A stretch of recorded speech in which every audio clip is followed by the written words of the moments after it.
Welcome to Ichiraku Ramen and thank you for joining me for another journey into the world of shinobi.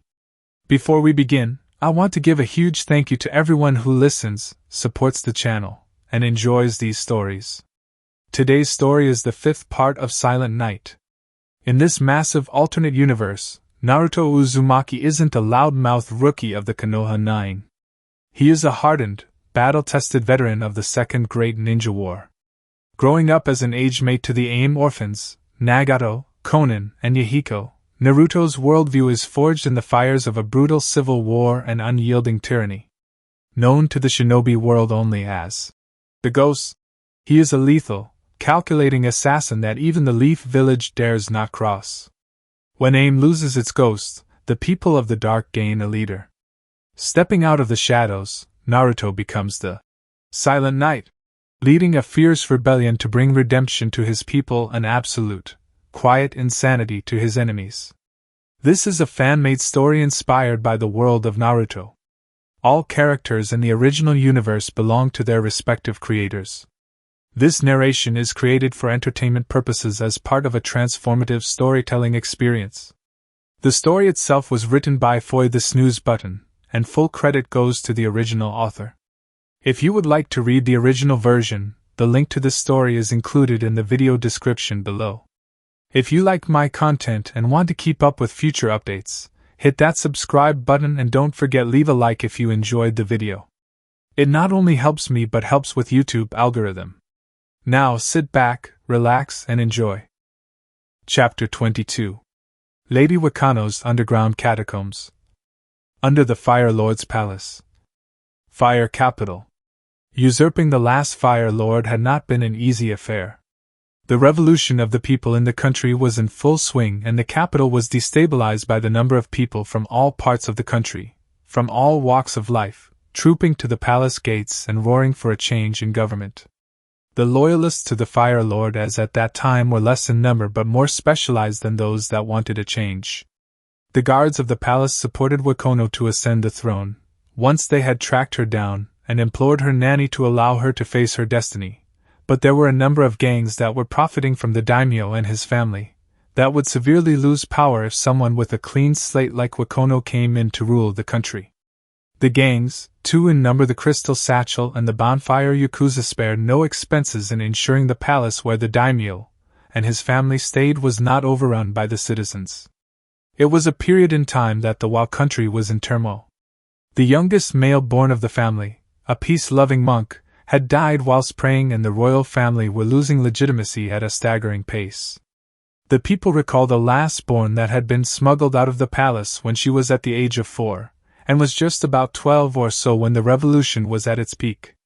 Wakano stepped up to the sound of her people calling, but the fact remained that even though she had more supporters at her side of the battle, the other side, the daimyos, had the backing of stronger fighters. So she went to Konoha to implore for their support. Wakano discovered that the Sandaime had little faith in her, and that he was unwilling to spare any ninjas for the cause, not wanting to mention that he had history with the present daimyo. He phrased it this way: Konoha will remain neutral and will develop with any change in the situation. Bullshit, was Wakano's thoughts. He didn't want to take sides, and in case she was the one that ended up claiming the throne, then he would dutifully kiss up to her. As she stormed out of the office, she bumped into Jiraiya, who was well aware of the situation in the country but was more concerned with building his spy network. He and his student, Minato, were entering the Hokage's office to request for an A-rank mission. Minato noticed how distressed Wakano was, not recognizing her, and asked her how he could help. Wakano told Minato her search for help in the village to overthrow her corrupt family, out of earshot from the Hokage and Jiraiya, who had gone right on into the Hokage's office, thinking Minato was with him. Minato was a 15-year-old chunin and a full-time student of the Toad Sage at that time. The riots in the capital and around the country weren't quiet in any way, and Minato knew how corrupt the royal family was, so he secretly lent Wakano his support under the assurance that no one would ever find out of his input. He had even gone out of his way to wear a mask, different clothing, and use a different fighting style he was normally used to. Once Wakano ascended the throne successfully at the age of 12, In the privacy of her private chambers and in the presence of no one but the two of them, she bestowed 2 royal favors to the man she thought of as her brother-in-arms. Minato spent the first one. He requested to be in Wakano's confidence, that she confide in him in any problem. That favor could easily be done, for her first inclination was to trust the blue-eyed blonde teen that had helped usurp her family from the throne. Wakano could admit that she was a pompous, entitled girl, that her pride could fill the whole palace, and that she dealt with matters mercilessly though justly, but Minato knew deep down that she meant well. Wakano would never intentionally hurt her people if she could prevent it, and Minato was well aware of the truth that resided in her heart, even though they had only spent a few days together overthrowing the daimyo. So, she trusted him. For the next favor, Minato requested he hold on to that one until he needed it. Somewhere in the back of Wakano's mind, she was afraid that the royal favor would be perverse and involve the blonde doing illicit, immoral things to her. But when she remembered the sincerity Minato had displayed in those few days and that he had placed his career as a shinobi on the line just to help her, purposefully defying the Hokage without his knowledge, she suspected that her new friend would do no such thing. Maybe some time after they met, she had harbored feelings for the likable seal master, but she had been forced to discard them when she was confronted with many truths. Her father and her family had left the country in a state of disarray, the gangs were running wild, the council was as rotten as her family, and lastly, Minato clearly held feelings for another person. He might have tried to hide it, but Wakano, as young as she was, knew. She agreed to hold on to the royal favor until he was ready to use it, no matter how long. No one knew of Minato's friendship with the young lady daimyo. Whilst she kept Minato in her confidence, the Sandaime Hokage urgently arrived in the capital to offer his and Konoha's services to her, predictably kissing her ass to atone for not aiding in the rebellion. The daimyo had retaliated in kind by having the funding going to the hidden village and increased the biannual tax on Konoha returning back to the Fire Country treasury. Wakano didn't bother giving Hiruzen Sarutobi the same bullshit reason back to him, she just said it. I don't like you and your presence annoys me. I'll be cutting your funding, don't come to the palace again unless you're invited. Her guards escorted the third out of the palace. He didn't look too pleased with that. The Third Great War was sparked when she was 14 and 5 years later she had heard from her sources in Konoha that Minato was being sent to the Konoha war front in Chill. She had been only a day too late to send him a letter, wishing to see him before he left the village for his post, but the news had gotten to her a day too late. For the next few, Wakano held unease in her heart at Minato's condition while on duty. She had been unable to send letters to Chill because the condition of the weather in the village and the Sandaime had tactfully refused to give her a walkie-talkie that would directly link her to the advance guard in Chill, saying that he didn't have it. She knew very well he did.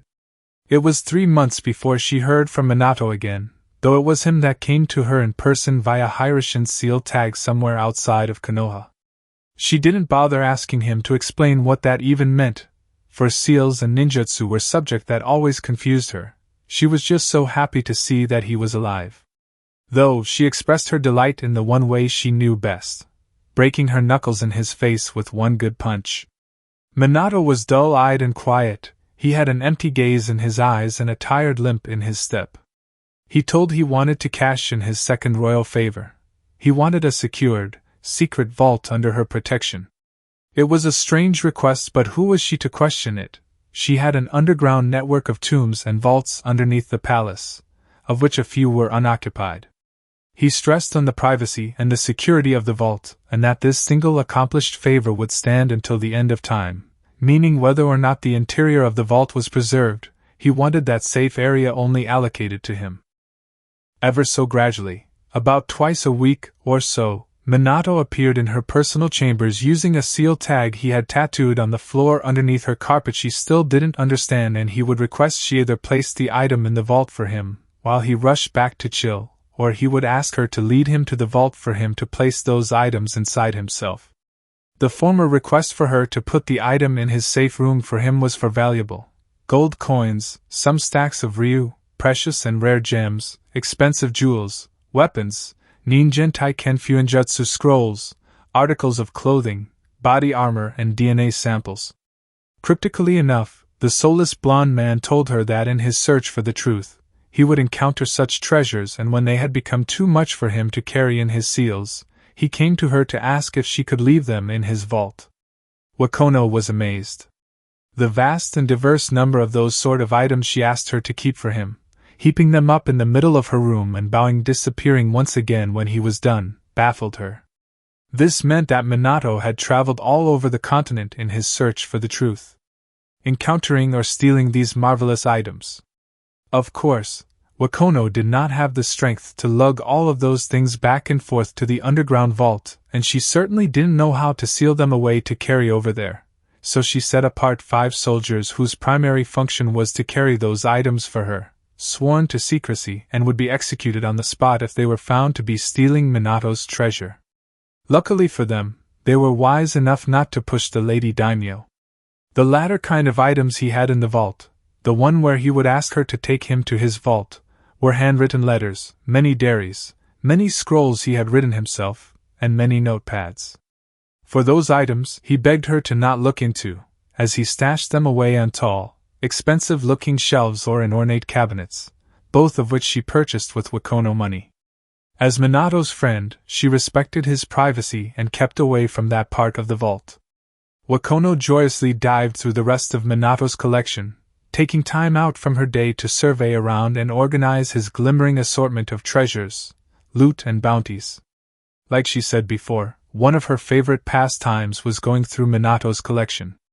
Wakono had waved for her guards to not follow her and Minato into the catacombs, so the duo were traveling down winding stairs, past areas that branched out from the stairs to other sections of the meticulously designed network of underground rooms, until they got to the very bottom of the stairs and walked forward to the far end of the passageway to a normal-sized door, made out of solid steel and gold trimmings on the edge. The door knob was a fat ruby, which Minato grasped. The seals he had drawn on the door and the knob glowed as they recognized his fingerprints, and a small circle opened on the door, about the same height as the tall blonde. Minato stood closer, his hand still on the red knob, and he closed his left eye, pushing his head forward a bit and waiting. A seal inside the eye hole projected a beam of clear white light, an untouchable manifestation of Minato's chakra, and confirmed that it was indeed the owner of the vault standing there. Wakono bit her bottom lip in anticipation. Minato turned the knob and pushed the door open. The room was big. The room inside was hewn out of solid rock and reinforced with steel beams, like every room, but unlike most rooms, this vault had a coating of light blue paint on the walls and navy blue tiles. Minato hummed, and Wakono, noticing the small glint of interest in the design, said with a deriding scoff, "I had some free time last week." The man exhaled and turned to her. "Thank you for doing this, Wakono." The teen closed her eyes and humphed. "It is what I owe you, is it not?" Minato did not reply, only looking back to his vast collection of items, taking the result of 10 months of untiring search in. There were 2 black painted cabinets wedged in the right corner of the end of the room, filled to the brim with Minato's handwritten research and answered questions, his diaries, his letters to Mikoto, loose sheets of paper from him and dozens of scribbled-in notepads.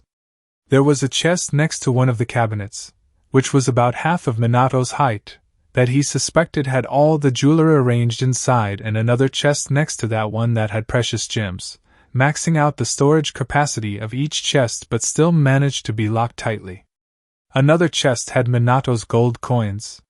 The Fire and Snow Country Ryu notes Minato had stolen from various places were wrapped in bundles of 100 Ryu notes, and organized atop one of the cabinets housing his writings. He hadn't truly counted how much he had stolen, but Wakono leaned into him, having to stand on her toes a little, and whispered, 2 million Ryu and change. You would think that someone with that much money would at least feed himself. But Wakono had to forcefully stuff biscuits into Minato's mouth whenever he wanted to drop off a handwritten document. There were wardrobes of the fine clothes Minato had gotten, some shinobi wear and others civilian garb. Most could be sold for more than a few pieces of gold, not to talk of Ryu. There was an entire wall carved out of the vault at the far back that Wakono contained all of the books, scrolls and documents Minato had acquired over the months. the aforementioned jutsu scrolls, thick-backed books, and a vast assortment of documents that confirmed his doubts.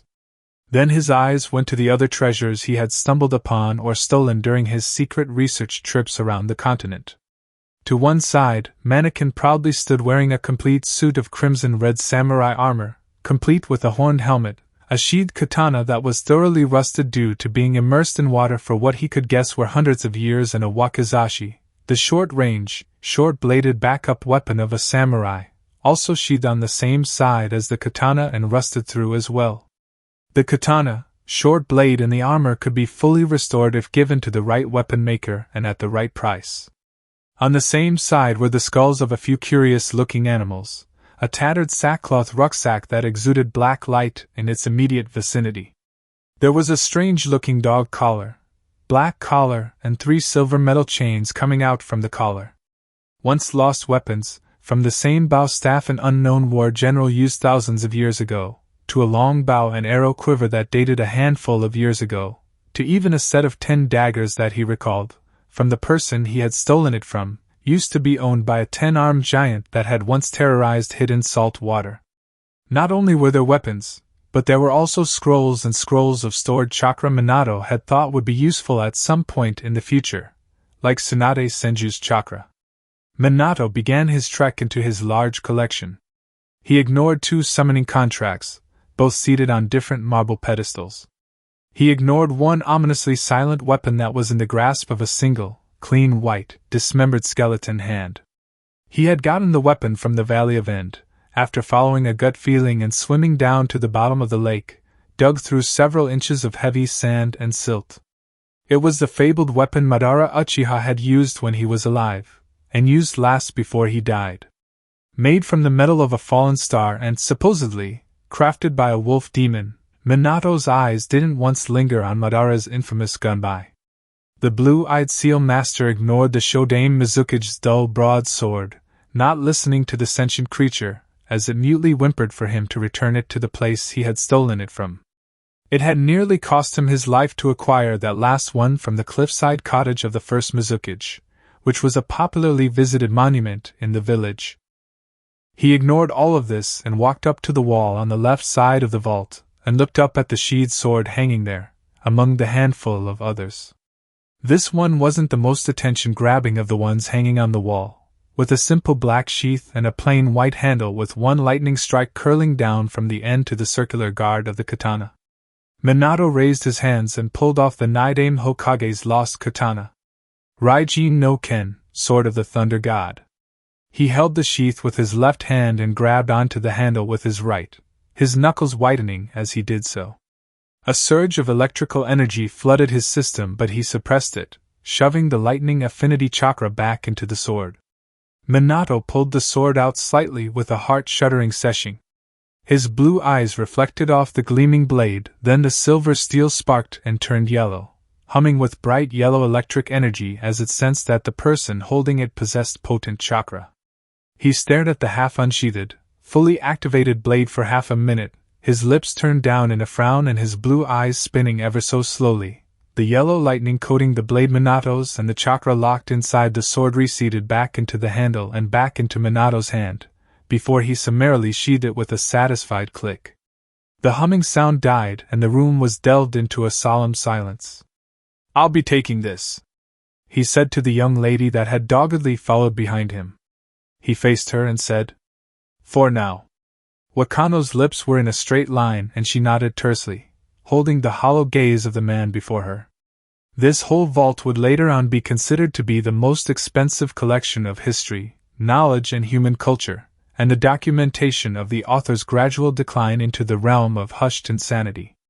Many years into the future, Minato's vault, as it would be called once the place was uncovered, would come in the possession of a man from Hot Springs Village, though the acquisition would be sold a week later by the man's son when his father killed his wife and their last-born child, claiming to be under the possession of an evil entity that had come from the underground library in his ownership.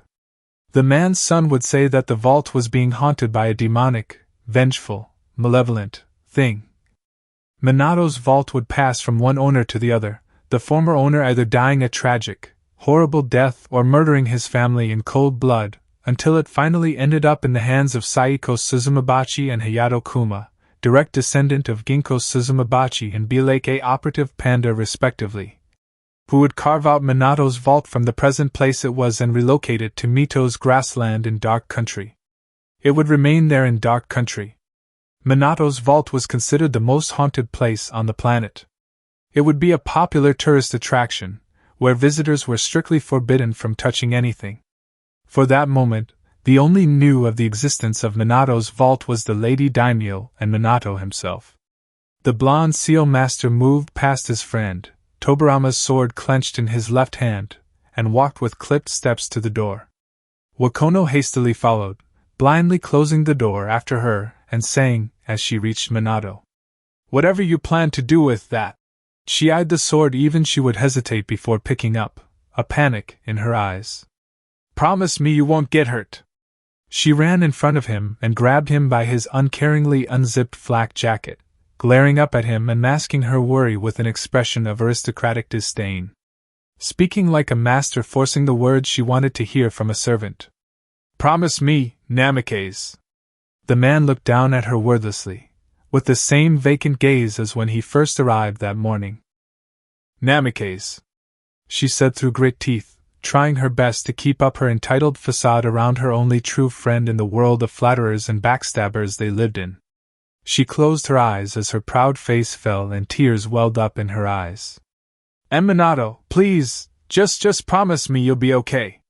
The Konoha ninja soundlessly placed a hand on her shoulder and a small, tired smile lifted up on his face. Wakono opened her eyes and looked up, dark brown meeting cool blue. Minato's hand came up to her face, and he slowly wiped the tears coming from her eyes, his eyes dimming ever so gradually that he was the one making her cry. Her hands trembled on his vest as he cleaned her tears he could, and her body shook with trepidation. Minato, the one that she knew and the one she loved being friends with, felt guilt for making Wakono mar her beautiful face with those tears. He told her what she wanted to hear. "I promise, I'll be okay." A shuddering sigh escaped the 19-year-old girl's lips at the vow that her close friend had given her his assurance of his return. Somewhere in her heart she doubted his words, but even if it was for now, she wanted to know that whatever Minato was going to do, it wouldn't get him killed. The Fire Lord sniffed rudely and flicked his hand off her face, saying as she averted her face from him, so he couldn't see her wipe her tears, "Well? What are you waiting for?" Minato smirked fractionally, and he disappeared in a yellow flash. 1 hour later. Light City. Snow Country. Light City was commonly called the city that knew no rest. It epicenter of Snow Country's economy, and the city was also where the largest market on the continent was based in. The Light City was named so because ever since the general area took off as a popular place to trade goods and services irrespective of country or village affiliation, the lights of the city could be seen as far as the Snow Country capital. If you were looking for something that couldn't be found anywhere else, there was an 80% chance you will get it in the Light City market. Naruto's eyes shone with interest as he exited the train station. The buildings were made out of metal and glass, towering high into the sky. The road was tarred black and demarcated with yellow and white lines so carriages and steam engines could amble down unhindered. Men and women dressed either in formal kimonos or sharp black suits walked up and down the pavements, trooping into banks or into their shops. Parents walked holding the hands of children, who skipped without a care in the world, to wherever they were going for that day. Despite all of this, there was still a thin sheet of snow blanketing the whole area. The snow would have been heavier and more torrential if it was winter, but seeing as it was summer, it was lighter and more bearable. The Dark Leader could guess that if he ventured out at night, he would find skimpily dressed women hanging out by the road and advertising their services to whoever passed by. Dark Country had an equivalent to Light City, called Ghost Town, in the southwestern region. Daikihara Pansasenshi, the head of the clan that populated most of the western and southern regions of darkness, had named the town himself, and the people accepted this name despite Naruto's feeble protests. Ghost Town wasn't too close to the western border, but it was close enough in the southwestern area for Sunagakure, River Country, and Yuzushiogakure to easily access the area. Kiri would have to take a boat from their village and circumvent the continent to Dark Country, but it was well worth the 2-day journey. It could be because the town was named after their infamous and precious leader, or it could be because of the strategic positioning of the town so that it could be found and accessed by Dark Country's 4 allies. It could be both.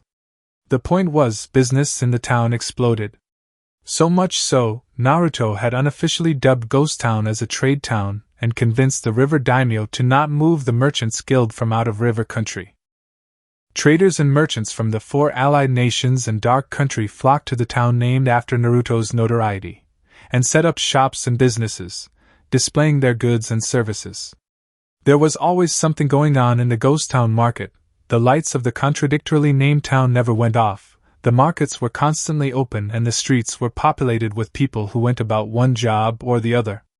The place was arguably a center of Dark Country's economy, rivaling the Dark Capital, seeing as the capital was where Naruto lived and was also the heart of administration for the country, the leader's tower, the shinobi and civilian divisions, the defense corps headquarters and the police headquarters. So people from his country and from allied settlements frequently rented or bought houses there constantly so as to also live near Naruto.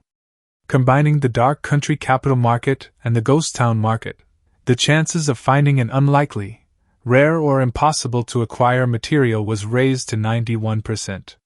And if by chance they didn't have what a buyer wanted, then ninjas could be dispatched from the capital to retrieve that item, at a marginally higher cost. Naruto's country had 2 places that would have what anyone wanted and had the shinobi strength to find and attain what was not available. The bespectacled leader smiled mysteriously and walked with Koyuki into the lively city.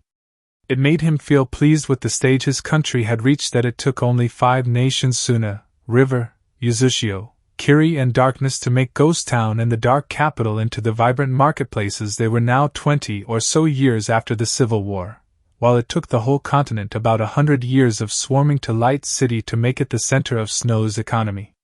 It just meant that Dark Country was ever developing. And no one, outside of allies, even had a clue. Light City was noticeably different though when it came to the amount of pollution pouring out of it.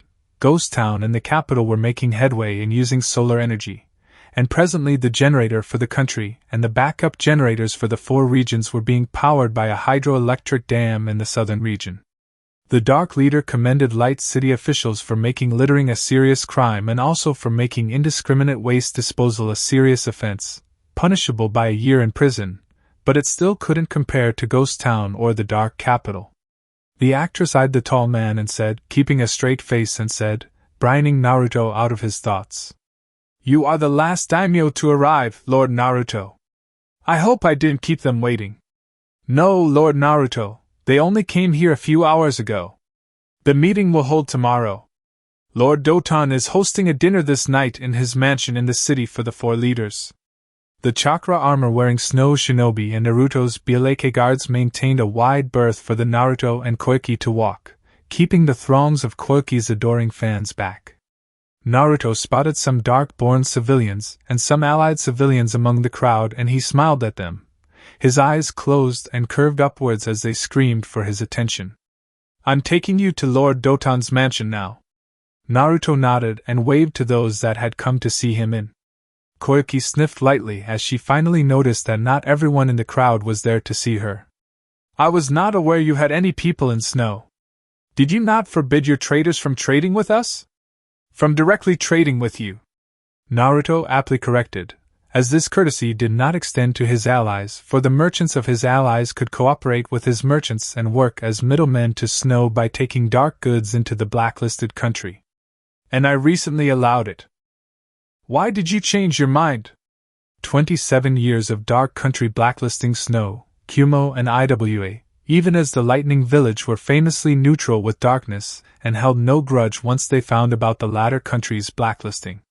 The actress was just finding out that there were now dark traders in Snow Country and Kumo, as Iwa was still forbidden from entry by Naruto's order.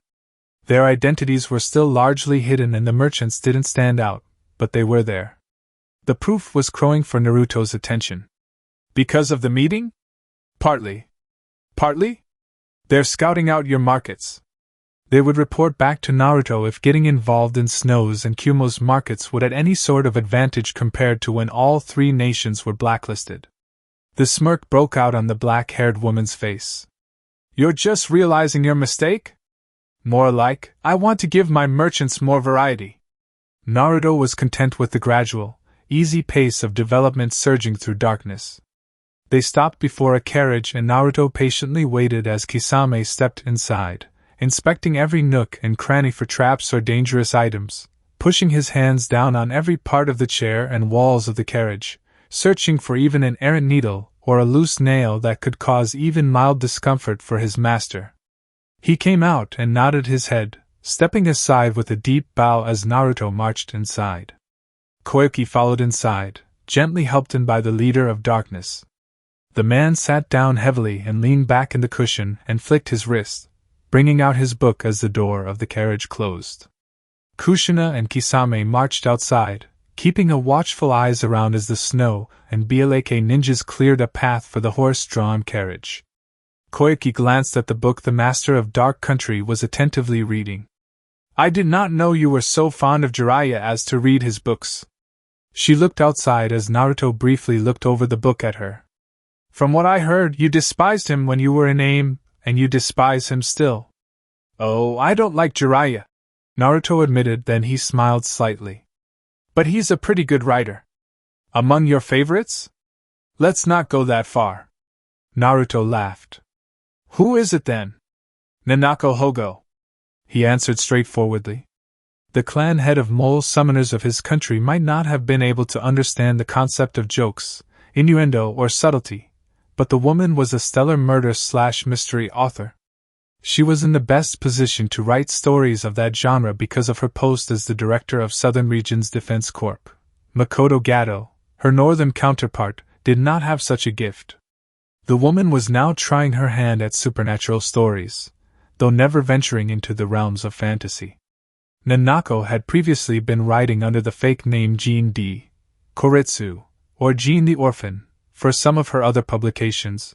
When she found out that her leader was an avid reader of her books, she revealed her identity during a book signing. Naruto had attended, being among the first 10 people, of the hundreds of people, to arrive at the venue and stand in line for her autograph dash. She had been encouraged to try her best when she heard Naruto express to her how much her books meant to him. Naruto whipped out one of her books and handed it to Koyuki. The title was Unseeing Eyes, and he planned to read it after he was done with Jiraiya's book. Koyuki sniffed pretentiously as she collected the book. The back and front was a blank, dull shade of brown, and she flipped open the book, flipping to the back to the author's page. A small picture of the young-looking clan head smiled beauteously at her. She skimmed over the summarized history of the writer and scoffed. Figures you'd only like a writer from your country. The man smiled and replied. You should read it. He went back to his own story. Return it when you're done. The woman frowned and placed the book on her lap. Curiosity overtook her. Thank you. I'll read it this night. Don't forget to tell me what you think, Naruto murmured as he flipped to the next page of his novel. 10 minutes of silence, and they finally arrived at the Snow Daimyo's mansion, famously called Crystal Citadel. The high walls were made out of thick, opaque white-blue blocks of what looked like solid ice. The gate was noticeably made out of a metal that had been frozen to its very core, therefore making it look light silver. The path the carriage was treading on was tarred black. The guards opened the gate for the carriage, and the blond man set his book down to behold the palace of the Snow Daimyo. The mansion was massive, painted light blue and white to almost match the snow, but having 4 sentry towers situated on all 4 corners of the building made out of black blocks. The doors of the mansion were painted dark red. There wasn't much of a garden in front of the building, only identical, snow-covered trees arranged in strictly kept rows. Thick whiteness-covered bushes and shrubs. There was a water fountain a few feet from the entrance that served as a roundabout, which the carriage dutifully clopped around. A butler smoothly walked up to the carriage. 2 more butlers followed suit with climbing steps in their hands, which they dropped by the door of the carriage as the first servant slid the door open and bowed with his hand over his heart. There were a total of 10 or so uniform-wearing servants, butlers and maids, standing outside of the mansion, and 40 armored soldiers lining the sides of the walkway into the mansion. More than a few of them watched from the 2 sentry houses facing the entrance gate, and some lines the walls of the large house. Naruto tucked his book into his sleeve and got up. Kisame and Kushina hustled to the sides of the steps and went down on one knee as their leader took his time stepping off the carriage. The masked man observed the magnificent splendor and unity of the Snooze servants and shinobi. Then he smirked as the first butler silently motioned to the door, and proceeding to walk forward in unhurried steps. Naruto didn't follow. Rather, he turned around and held out his hand for Koiki as she slowly came down the steps, careful to not trip on her kimono. The woman looked at the hand guiding her down, and then to the faintly smiling man helping her down. Koiki unconsciously squeezed Naruto's hand a little bit tighter, and frowned at how comfortable she was being with the same man that had insulted her not 2 hours ago. For someone of his history, his hands were surprisingly warm. "Thank you, Lord Naruto." The 2 butlers that had intended to help her off the carriage looked uneasy, but Koiki waved for them to leave. Naruto released her hand without a word but a small nod to her appreciation, not noticing how the actress's frown deepened, and walked to the entrance, closely followed by his 2 appointed guards. BLAK Squad 11 did not need to be issued a command to zip to the sentry houses and gain entrance, ignoring the Snow Shinobi as they protested. Team 12 had gone back into town to speak with the dark merchants. 2 soldiers threw open the door, and the butler that had been waiting for him bowed again, gesturing for the leader to enter the mansion. There were 2 passageways leading out and into the hall he had entered, and an indoor balcony a floor above the hall which Naruto's Black Ops patrolled with Snow Shinobi and a few of the leader's other appointed guards. Right now, they all stood ramrod, unmoving, roughly 16 in number. While at the edges of the hall far away from the people in the middle, the 2 appointed guards of each leader stood in the corners. Inside the giant, white marble floor hall were already 3 people. Naruto moved towards them, adding to their number. The 4 wealth nation daimyos. Darkness was the only minor nation that the leader could wear ceremonial robes and wide-brimmed hats, like major hidden villages and Izushio.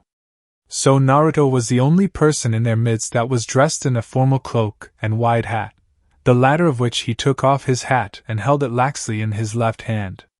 Naruto ran a hand through his shaggy yellow hair as he joined his counterparts, the corner of his eyes turned up apologetically. "I apologize for keeping you all waiting." Doton Kazuhana laughed deeply and shook his head. "No need to apologize, they both just arrived anyway." A busty woman with dark blue hair and frosty blue eyes smirked darkly. "To think the fastest man would be the last to arrive." Naruto shrugged with a tittering chuckle. He knew what the woman was implying, though he didn't fall for the bait. "What's the point in rushing when you can take it easy?" He turned to the only samurai among the 4 and a sweat drop slid down the side of his face at the murderous glare that returned to him. "I see you well, Mifune." The hard-faced man frowned harder, and his hands closed tightly around the handle of his wakizashi, strapped to his hip, and Naruto closed his eyes with a gaily hum. "You're still mad, I take it." Doton interrupted before Mifune could lose his cool. I'm sure we all know each other, but for the sake of formality, let us introduce ourselves." The friendly man went first. "I am Doton Kazuhana, daimyo of Snow Country. Pleasure to meet you all." The blue-haired woman and she went next.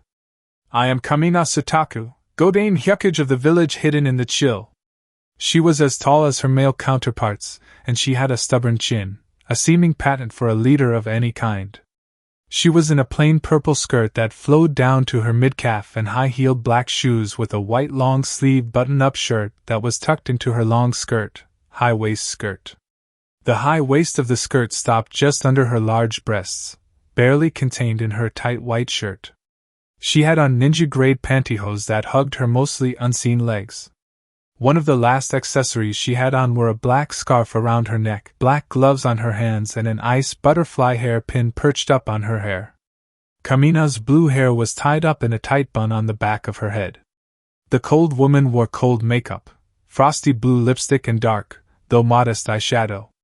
She was a famous scientist, dare say almost as infamous and sadistic as Orochimaru. The two that had already introduced themselves turned to the glaring samurai, who remained silent for a short 5 seconds before he grunted. Mifune, Daimyo of Iron Country. My name is Naruto, leader of Dark Country.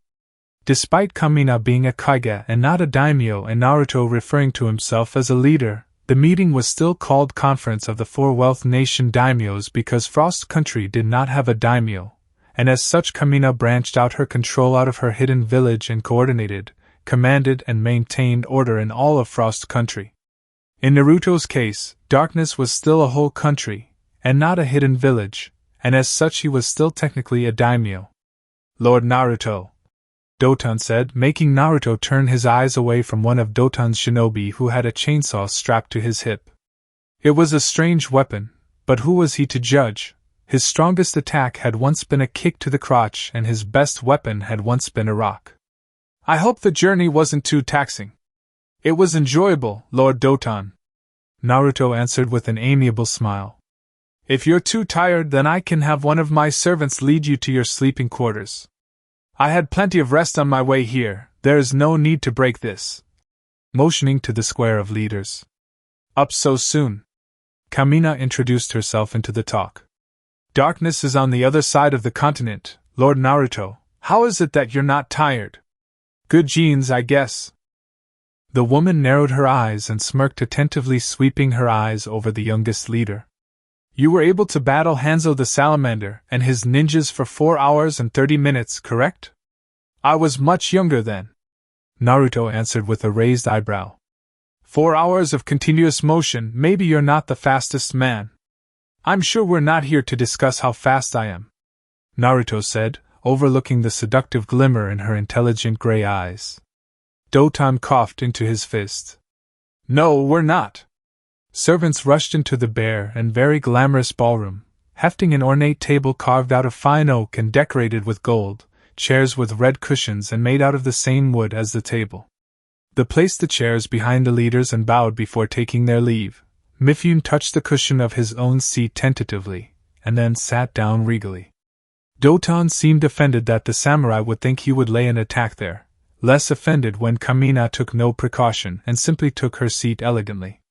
Naruto didn't look at his seat before he sat down, arranging his white and black cloak so as not to rumble and holding his hat to his side, where Commander Bat swept down from the balcony, sealed it into her wrist with a deep bow and then leapt back to the balcony, no waste in motion. Ahem. The Snow Daimyo brought back their focus from the short interaction between leader and Kunoichi.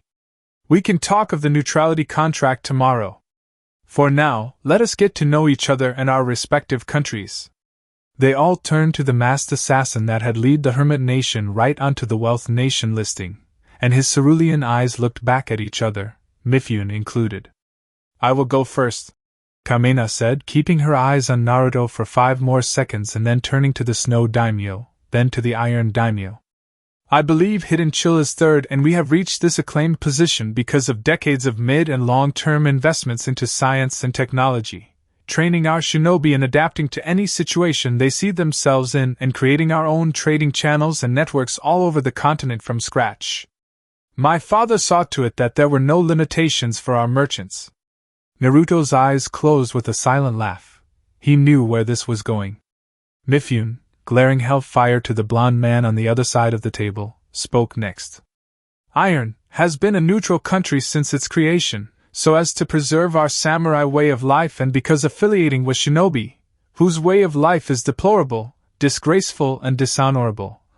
After saying this, he fixed Naruto with a long stare, one that lasted a full minute before the blue-eyed man finally raised a slow, curious eyebrow. I will not reveal what Iron has been investing in for generations now and generations to come, but I will say that even though associating with ninjas is a sin, my predecessors and I have never halted or prevented traders from moving about the continent. He leaned forward on his forearms and his eyes bored into Naruto's own, daring him with his next words. The only limitation is that trading with darkness is forbidden. The hard-faced man smirked sharply.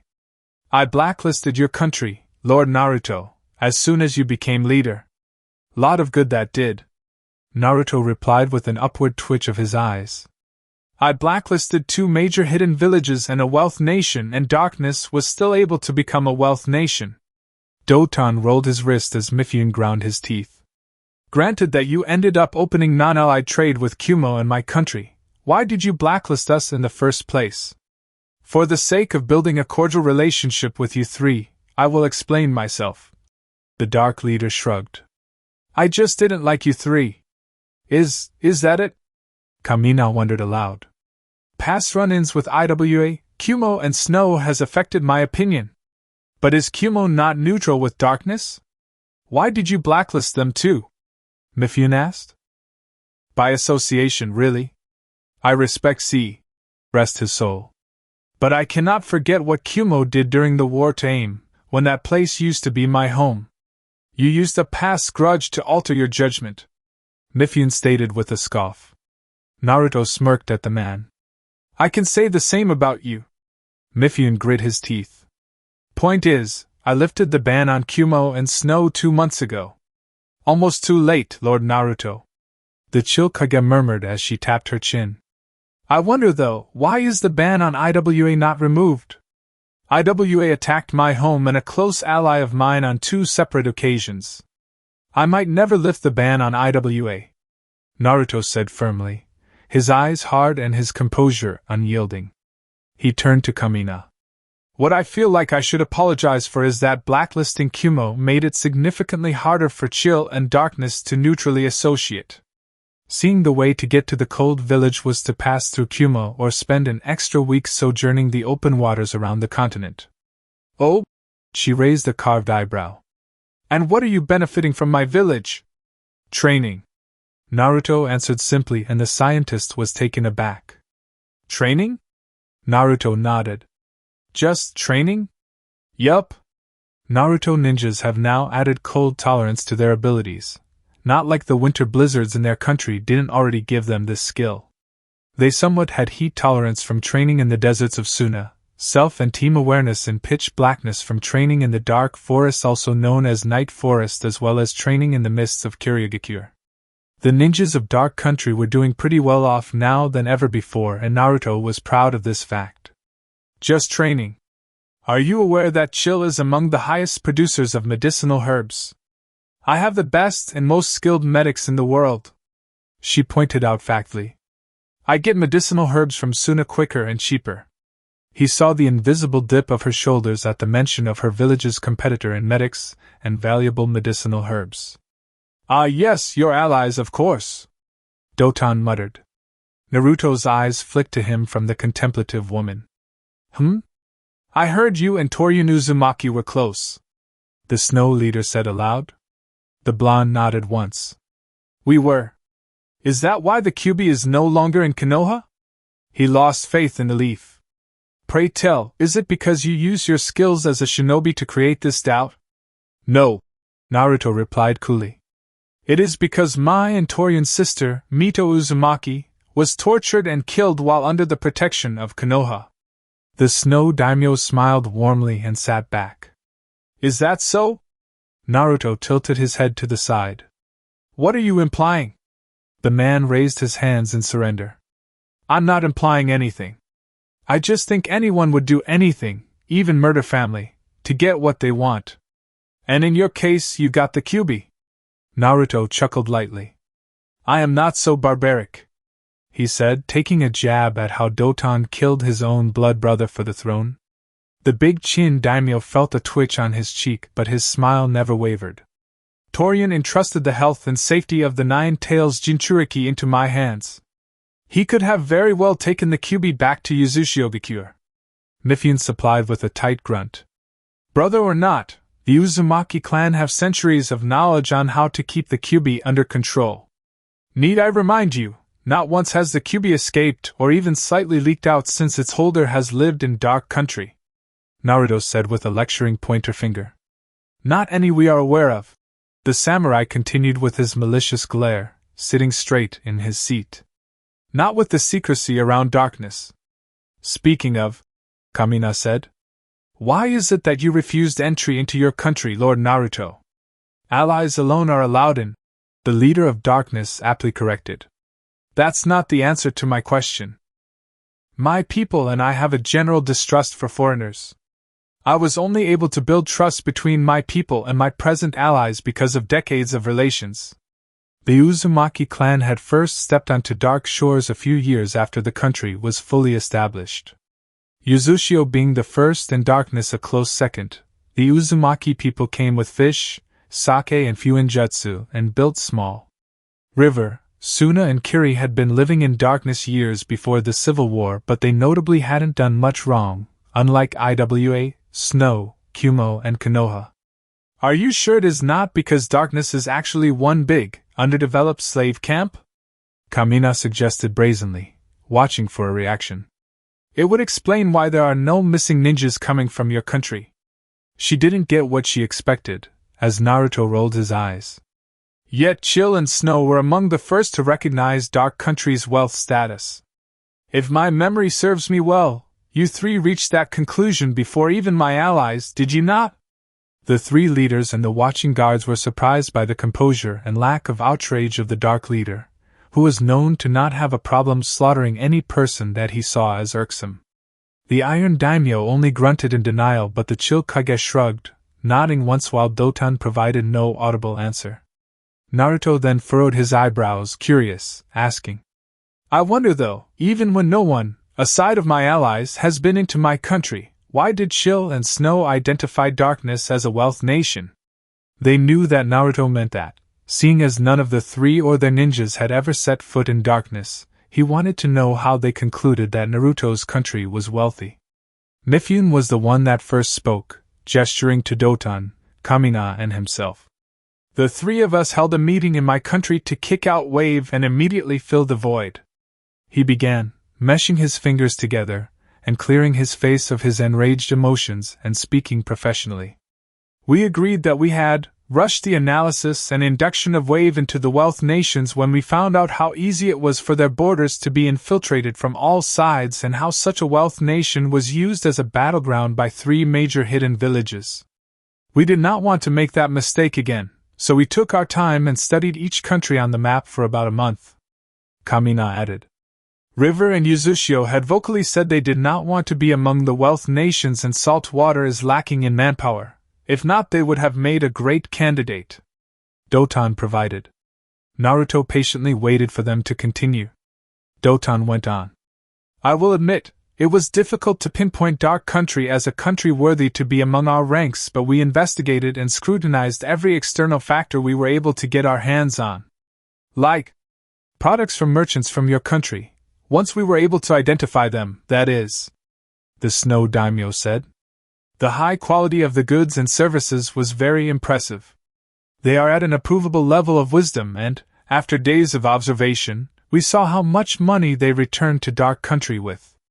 Dark Ryu is frequently exchanged, but it is still considered a precious currency. Your borders are near impenetrable.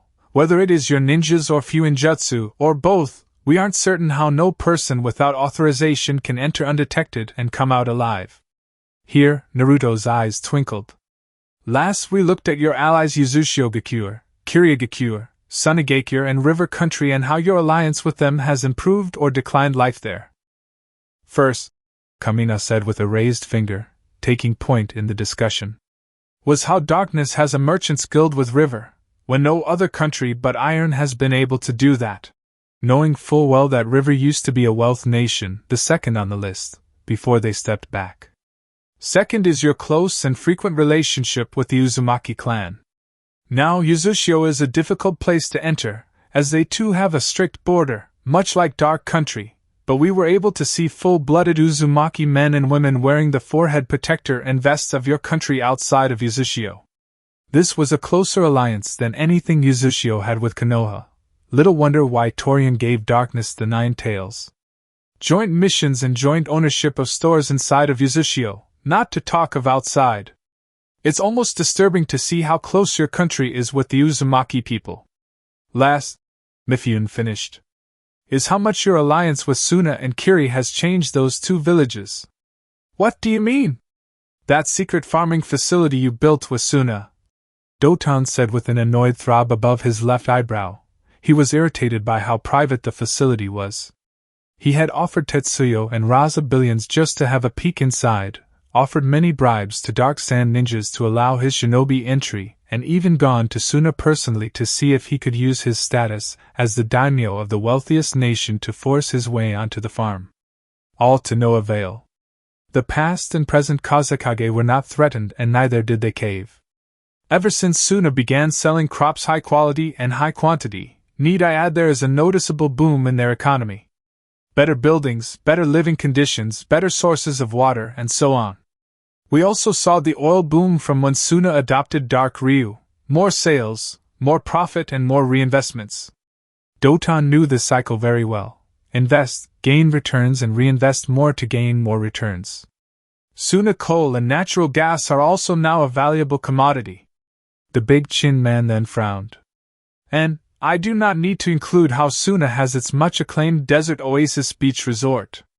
The four wealth nation daimyos knew the bare basics of how currencies worked and how, when a country outside of their own was to adopt their currency, there would be a regular return whether it was monthly, bi-yearly, or yearly into the bank of the original owner of the currency. Kiri and Suna had adopted Dark Ryu some 15 years ago or so, and ever since then, predictably, there was money flowing into Naruto's country. A lot of money. It was the same for IWA and Kumo with Snow Ryu. There really wasn't a way to measure how much was entering Dark Country National Bank. There was even news going around the continent that Yuzushio and River wanted to get in on Dark Ryu, and that the deal for both countries would be finalized in a few weeks after Naruto's return to his home country. Plus monthly returns from dark traders from selling their highly demanded products. Plus returns from ninjas coming back from missions. In all honesty, Doton Kazuhana was threatened by how much he didn't know of Naruto's country. Naruto could have a force brewing in his country, with the aim of taking over the continent. Doton didn't like secrets. Suna has been making efforts for years to reach where it is now. I scratch their back, they scratch ours. That's how this world of ours works, right? Naruto said, defending his friend's village. The three other leaders nodded begrudgingly, agreeing to Naruto's point. The same can be said about Kiri. The Kage of those two villages made consecutive accurate decisions when it comes to their relations with darkness. The three older leaders looked at themselves and hesitantly agreed that Naruto was right. Doton silently grit his teeth and his fists clenched into hard fists under the table. The main plan for this meeting was to weasel information out of the youngest leader on the events happening inside his reclusive country. Dark allies were keeping their lips sealed. If he could strong-hand his way into darkness somehow, all the better. Yes, sure, they could all sign for their countries to be neutral so as to prevent the occurrence of a fourth war when the five major nations quarreled, but this, gaining information about darkness, was the main plan. It bothered the Snow Daimyo to no end on how much he didn't know about darkness. He had spent many sleepless nights wondering what was going on inside Naruto's silent country, and plotting ways upon ways to at least unravel one layer of the secrecy. Like any decent leader not allied to Dark Country, he felt threatened by the air of secrecy, and the steady rise in power of the country that refused to open its borders to anyone by allies. Honestly, it scared him. Darkness had gotten a seat among the wealthiest nations, and the older members of the listings hadn't even ventured into the country. That was how powerful Dark Country was presently. What would it look like in another 10 years? Who was to say Dark Country hadn't already surpassed all three of his senior wealth nation counterparts, and Naruto, knowing this, was merely humoring them by coming for this historic event? Who was to say in some years' time, Dark Country would elevate past just being a wealthy nation and become a great shinobi nation? Were they already that powerful? Honestly, yes. Darkness had big names like Red Reaper Kushina, Sea Monster Kisame, the Nakamura siblings, Wicked Witch of the Water Shermara, Epic Miss Ran, and who knows how many more. Darkness had the connections, the network and channels, whether it be for trading or for military expeditions. Ones no one could pick out or discern. Darkness had their sources. For all he knew, Naruto could have someone high up in his country already, long before he removed Snow from the blacklist. Outwardly, Dark Country was a fortress. As the meeting progressed, Doton felt like he knew less and less about Naruto's country. He would throw a question, or a jab at Naruto's capabilities as a leader, and the younger man would deflect the attack with a vague answer that somehow managed to convince even him, politely diverting the conversation to another leader. Like now, they had spent 50 long, detailed minutes outlining their reasons of why Dark Country was rightfully meant to among the wealth nations, assessing how external factors contributed to their final decision. The leading question had been why Naruto, for over 27 years, had banned non-allied countries and villages from entering his country. Then Naruto took 10 minutes to speak to Kamina about, now that Kumo was off his blacklist, prospective goods they could trade in. Kamina would convince Naruto to have some of his ninjas look into their science and technology institution. If Naruto invested enough, she could waive for the administrators of the school to allow dark people to school there. Doton coughed and directed a question to Naruto. Do you believe you are stronger than your allies? Naruto's answer was a 5-minute speech, unclearly saying that a man is only as strong as his allies. Whatever the hell that meant. Naruto capitalized on their dazed confusion and tossed the question to the glaring Mifune, asking him how difficult it is for a samurai to navigate the world when said world was predominantly made up of ninjas. The whole hall was enthralled by how Naruto spoke, not even caring that he had only confused and mystified them more on what was happening inside darkness. This back and forth of Doton sniffing for information, even the tiniest morsel, and Naruto giving a useless, cryptic answer and using the split second of agreeable, though confused, silence to change the topic before the other daimyos got their bearings. The Snow leader unconsciously suspected that they were all under a genjutsu but discarded this allegation when he remembered his palace had been specially protected against illusions. After the 10th avoided question, he finally saw it. The glow in Naruto's peaceful blue eyes and the secret smirk directed to him, and only him. The leader of Dark Country knew what Doton was trying to do. He knew exactly what he was trying to do. Doton felt a vein pulse dangerously on his forehead, and his kind smile twitched down for just a split second. Coming into this meeting, the Snow Daimyo knew better than to underestimate Naruto's capabilities as a diplomat, and he was smart enough to not look down on Naruto's abilities as a leader. But this whole situation was unexpected. The bare little he would say would captivate the other leaders and the spectating guards, and he would leave them yearning for his words until Doton dutifully fired a question at him again. Doton's self-assigned job had turned from interrogator to admirer. Kamina was definitely intrigued, and Mifune's dark glare had reduced to a slow boiling rage. The samurai and the scientist had long since caught on to the game Naruto and Doton were playing, and they had been avidly spectating and participating. But one thing they weren't going to deny was that they were impressed with how the youngest leader was handling the invisible pressure the daimyo of the first wealth nation was putting on him. The two veteran leaders were not in the dark about what was happening. No doubt, the guards would go about telling others about the eloquence of the dark leader. Doton had been eating out of Naruto's hand the very moment the blonde man had walked into the hall. "You slippery little shit!" he swore quietly, and to himself and Naruto, not catching the muted curse, perked up and sent a friendly smile over to Doton. "Is there something wrong, Lord Doton?" "No, nothing wrong, Lord Naruto." His jaw tightened and his fingers cracked. This merely proved that Naruto was much more dangerous than he had anticipated. Not only was the bespectacled blonde a living legend and a war hero to boot, but he was also a persuasive, charismatic speaker. "You sneaky, yellow-headed punk!" he muttered, and Kamina turned to him, a questioningly raised eyebrow and a laughing smirk.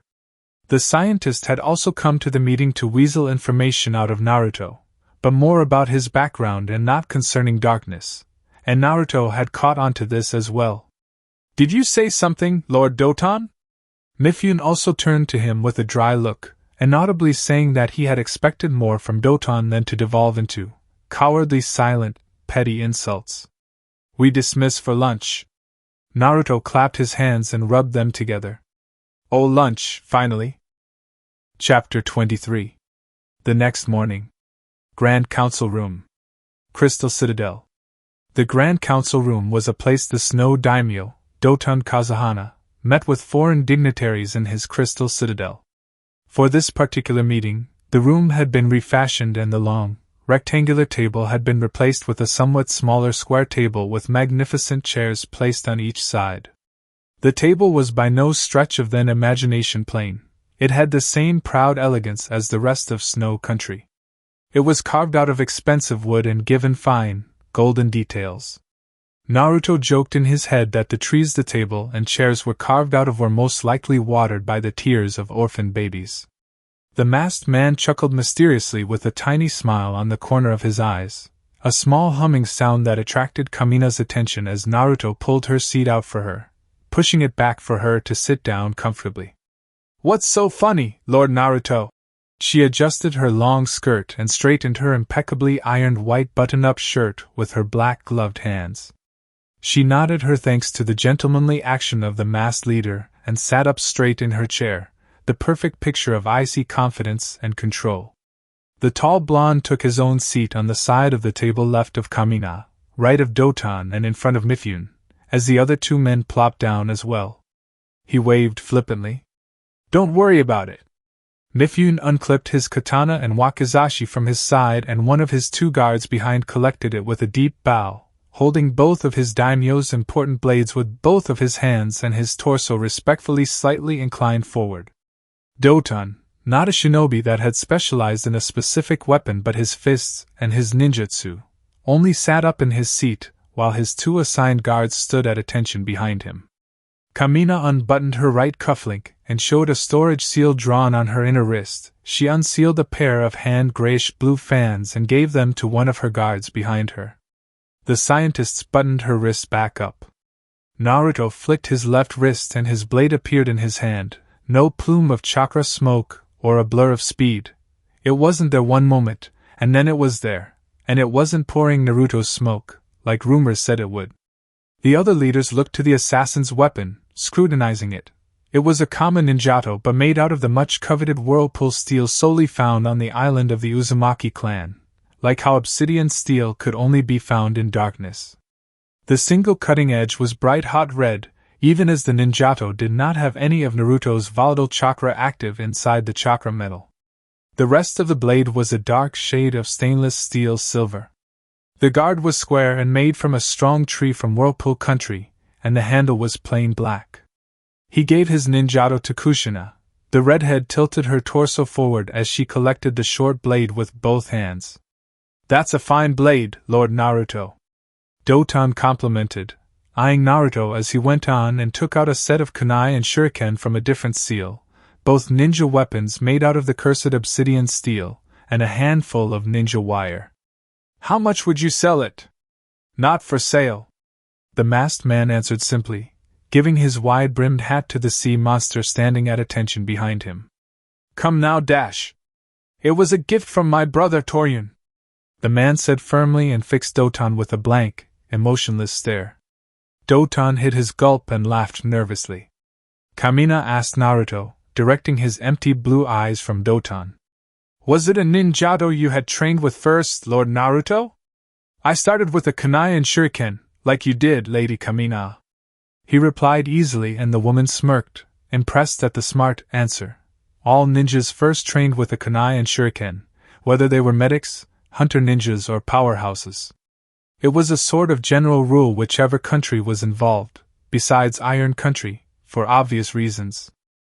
The agreement before the four daimyos could begin negotiating a neutral deal between their four influential nations was that all the daimyos would be unarmed, even if their guards were not unarmed. This was to show their intentions for peace.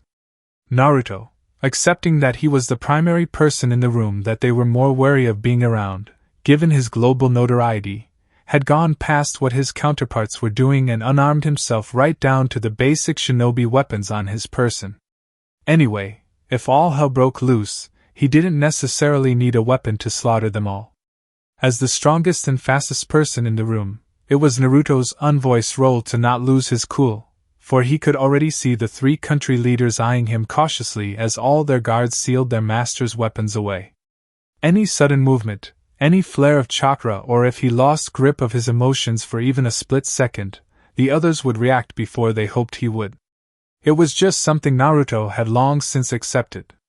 No matter how many times they tried to get a rise out of him the other day and how many times they would try to rile him up today, as well as for the days to come, he must remain calm. The other day was merely to see if the youngest wealth nation daimyo was mature enough to stand with his counterparts. The four of them could agree that they didn't want another war, but they could just as easily scrap this meeting at the perceived threat to their lives. On a normal day, Naruto would have been pleased with himself seeing the shaded fear and hesitation in their eyes, but now it was annoying. If the ghost in glasses really wanted to kill them, he would have done so already. Take when Doton asked Naruto to sell the blade his late brother had gifted him, something that almost got under Naruto's skin. The ghost would have punctured the Snow Daimyo's jugular with his pointer and middle fingers long before the man could blink twice, way before Mifune could pull out the dagger he had hidden on his torso.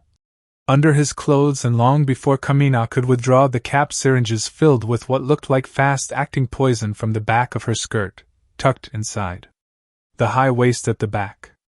Naruto's quick eyes saw all of their concealed weapons, and how their bodies were geared to react at any sudden movements. The blonde smiled slightly and motioned to the center of the table, as the guards walked backwards and stood by the walls, far away from the leaders so that their weapons were also a fair distance from them. At the center of the table were two rolled-up scrolls, a pot of ink and a quill jutting out from the ink pot. There was also a pencil and a rim of paper on the somewhat wide table. As the youngest leader here, I will be the one to write down our proceedings. He looked to Doton, the daimyo of the first wealthiest nation, then to Mifune, the daimyo of the second wealthiest nation, and finally to Kamina, the kage of the third wealthiest nation. Naruto wasn't the youngest because his country had recently joined the elite rank of 4 countries, but because he was quite literally the youngest of the 4 leaders. Mifune and Doton were the oldest, being in their late 50s. Kamina was in her late 40s and Naruto was in his late 30s.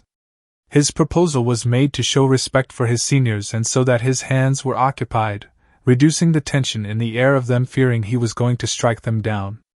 Agreed? Agreed, Kamina said with a thoughtful frown. So be it.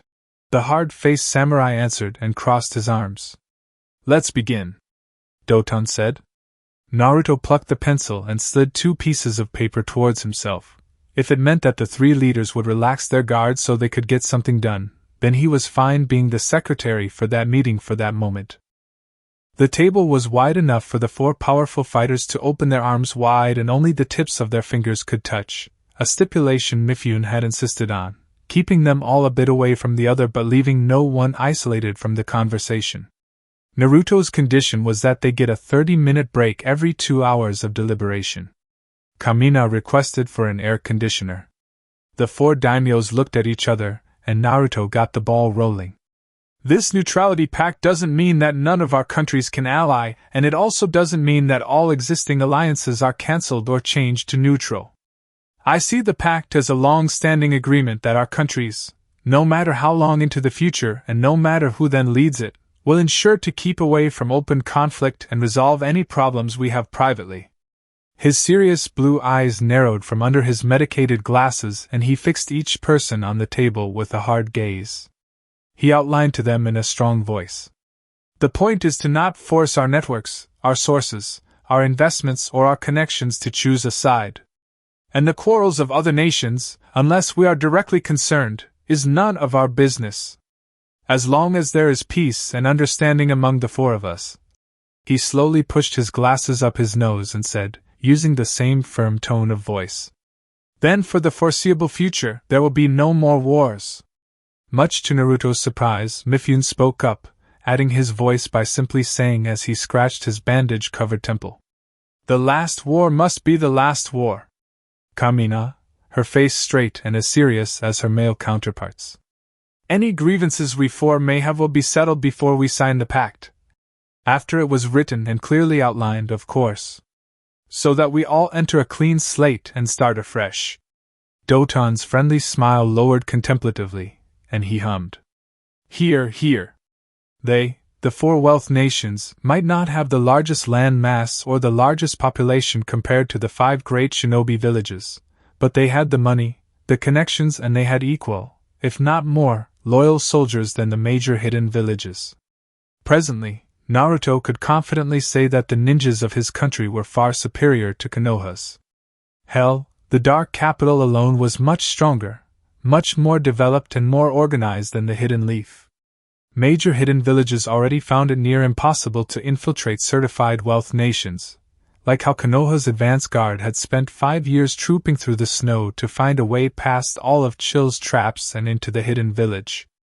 The first 3 nations weren't exactly war-free at the peak of the war, but the fighting couldn't be compared to that going on in the 5 great hidden villages.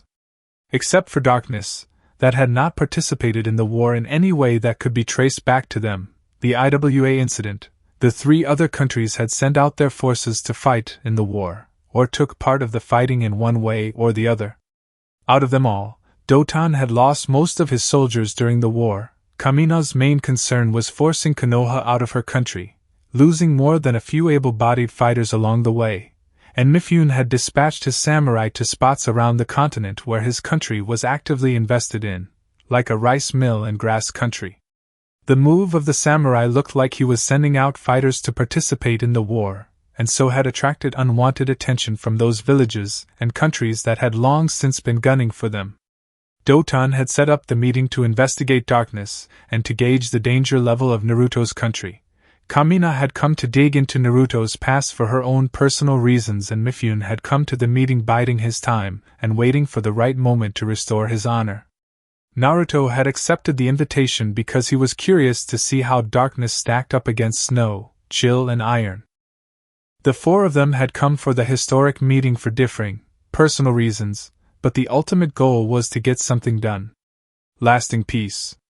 It took the 4 daimyos 3 days of careful deliberation and negotiation. 3 days of back and forth, and 3 days of barbed insults. A break every 2 hours, and the meeting for the day would end 19 hours after it had started. They would return to their sleeping quarters and resume as early as 8 in the morning.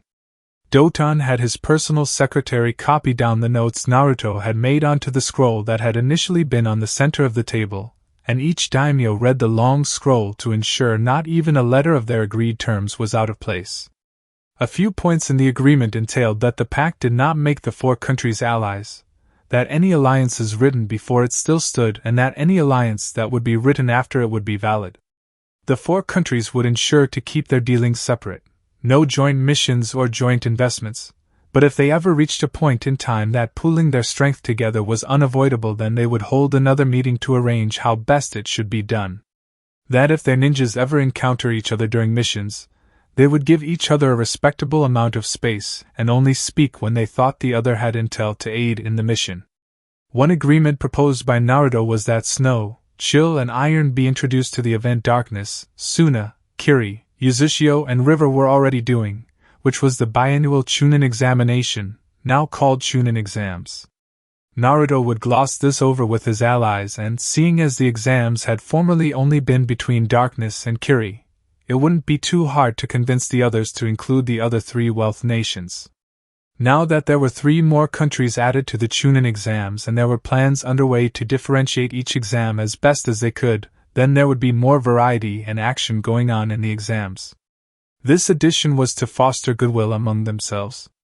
Naruto also kept in mind that Darkness and Hidden Mist would still have their own private events, so that the 2 closely allied countries had their own thing. Like Darkness and Suna had the Suna Farm, and Darkness and River had the Merchants Guild. Naruto was sentimental like that. Mifune proposed that if a crime was ever committed by a wealth nation citizen to another wealth nation citizen inside or outside a wealthy nation, then the 2 countries would conduct a combined investigation, though the victim country would be the one to take point while the suspect country would be in an advisory position, to watch the happenings of the investigation to make sure it was fair and unbiased. If the suspect was found to be guilty of the crime after a thorough investigation, then the suspect would be taken back to their home country and punished accordingly, under the supervision of the victim country. If there was no punishment, then there would have to be suitable reimbursement to the victim country, one that would clear the crime. The main point of this point in the pact was that the daimyo of the suspect country took responsibility of the crime, past the point where the suspect was proven guilty and ending at the point of reimbursement. Kamina proposed that their sources and connections be different, if possible, and if it was unavoidable, then if an issue or argument was to arise, then they would help their investment settle the problem. Doton pressed that there be a person from among the four of them that visits each wealth nation, acting as a representative of all of them within their different countries. This was the point in the agreement that took longer to solve, for Naruto blatantly said that he didn't want any of them inside his country or near his borders. Mifune didn't want any shinobi to stay in iron for longer than 2 days, and Kamina greatly disliked the idea, for she just didn't see the purpose of a representative visiting each country, not when they were all going to be neutral to one another. Doton pushed harder and harder, until Naruto's Chunin exam point was considered and included in the neutrality pact. Doton had to swallow his pride and seethe to himself, for a few minutes, that his ploy on entering Dark Country had been foiled, and by the same person that had been blocking him nonetheless. The neutrality pact simply meant that each of the 4 countries was going to be neutral to one another, that they were not going to actively or passively seek out trouble, they were going to respect each other's space, and that they would hold a conference of wealth nation daimyos every 5 years. The neutrality pact was finished. All that remained was for the 4 leaders to sign to make it official. Before that could happen, Doton cleared his throat, dabbing his forehead with a handkerchief. This is a binding contract that would last until the end of time. As such, before we sign and proceed with decades of peaceful neutrality, I insist we clear the air and address any grudge or grievances one may have for each other. Mifune's eyes narrowed and bored into Naruto's own. Kamina and Doton looked at themselves and at the two. It was the tensest 5 minutes of silence they had ever experienced. Naruto raised his hand and sat forward on his seat.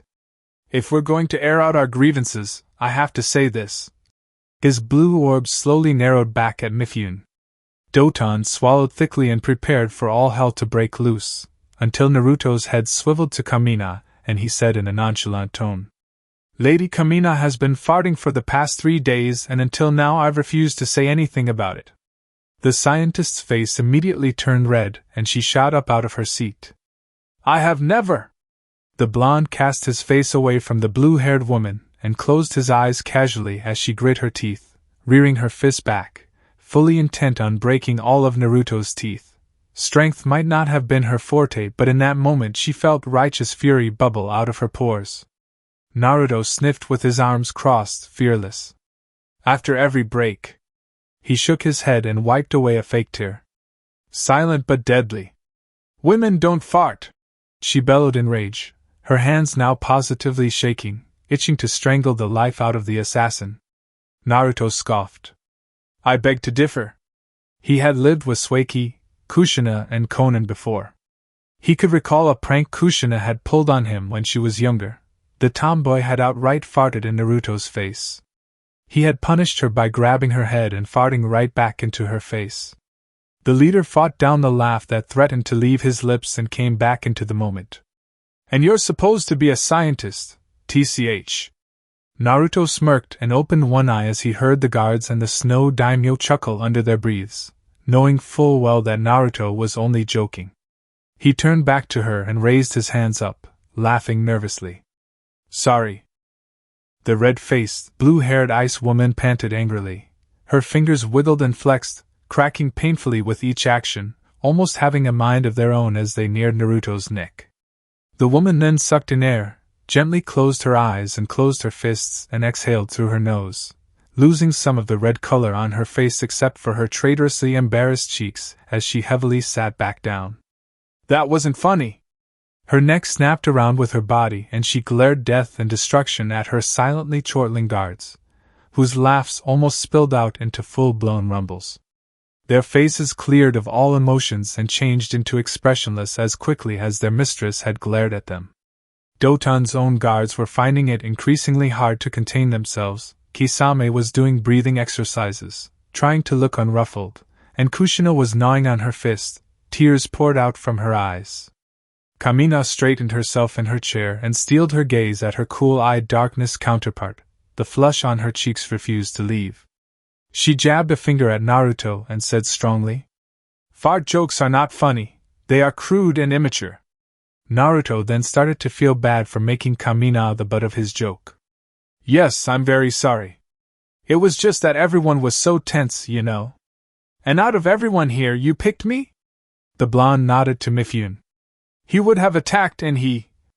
Their eyes trailed to Doton and the three leaders, except the Snow Daimyo, screwed their lips to the side and averted their eyes. It would have been more believable if Naruto had accused the older man of befouling the meeting room. The more unexpected, the better, and unfortunately, Kamina fit that description. Again, I'm sorry. The woman silently grinded her teeth, her frosty blue eyes digging into Naruto's, until she grunted with a wide smirk. You'll have to make it up to me, Lord Naruto. Strangely enough, Naruto didn't sense the usual wave of lust pouring out of her and directed at him, but more curiosity if anything. As long as you're not asking for my blood, tissue samples, or my chakra. You have 5 minutes.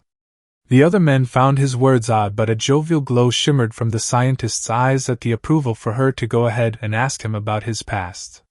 She whipped out a notepad and opened her mouth, screeching to a halt as Naruto lifted a single finger. After the meeting, Naruto directed his eyes to Mifune and he said, Don't you have anything to say, Lord Mifune? The tension gradually seeped into the meeting room once again as the samurai across from Naruto looked at Naruto hatefully. Naruto wasn't intimidated. Mifune then slowly eased himself forward on his chair, pushing his hands into his side of the table and saying in a low, deep voice, Your student, she murdered 400 of my warriors. Naruto cocked his head to the side and furrowed his eyebrows. Then why are you angry at me? Because she is your student. He growled through his tightened jaw and his fingers grasped the edge of the table, making the wood creak under his grip. You told her to kill my men, Ghost. A snarl crawled up the Iron Daimyo's face and he gnashed his teeth. You did. The bespectacled blonde rolled his eyes and sighed. Is that what this is about? His reply was Mifune's fingers finally cracking into the edge of his side of the table. I never ordered Sueki to kill your men. They all saw it coming, as a slight smile slid up the corners of Naruto's eyes. Doton contemplated jumping in, Kamina as well. But honesty and sincerity shone through Naruto's blue eyes, even under the light smile as he continued. I would have ordered her to kill your men all the same. The samurai smashed his fists onto the table and rose onto his feet, enraged. You dare dash. It's just how I trained her.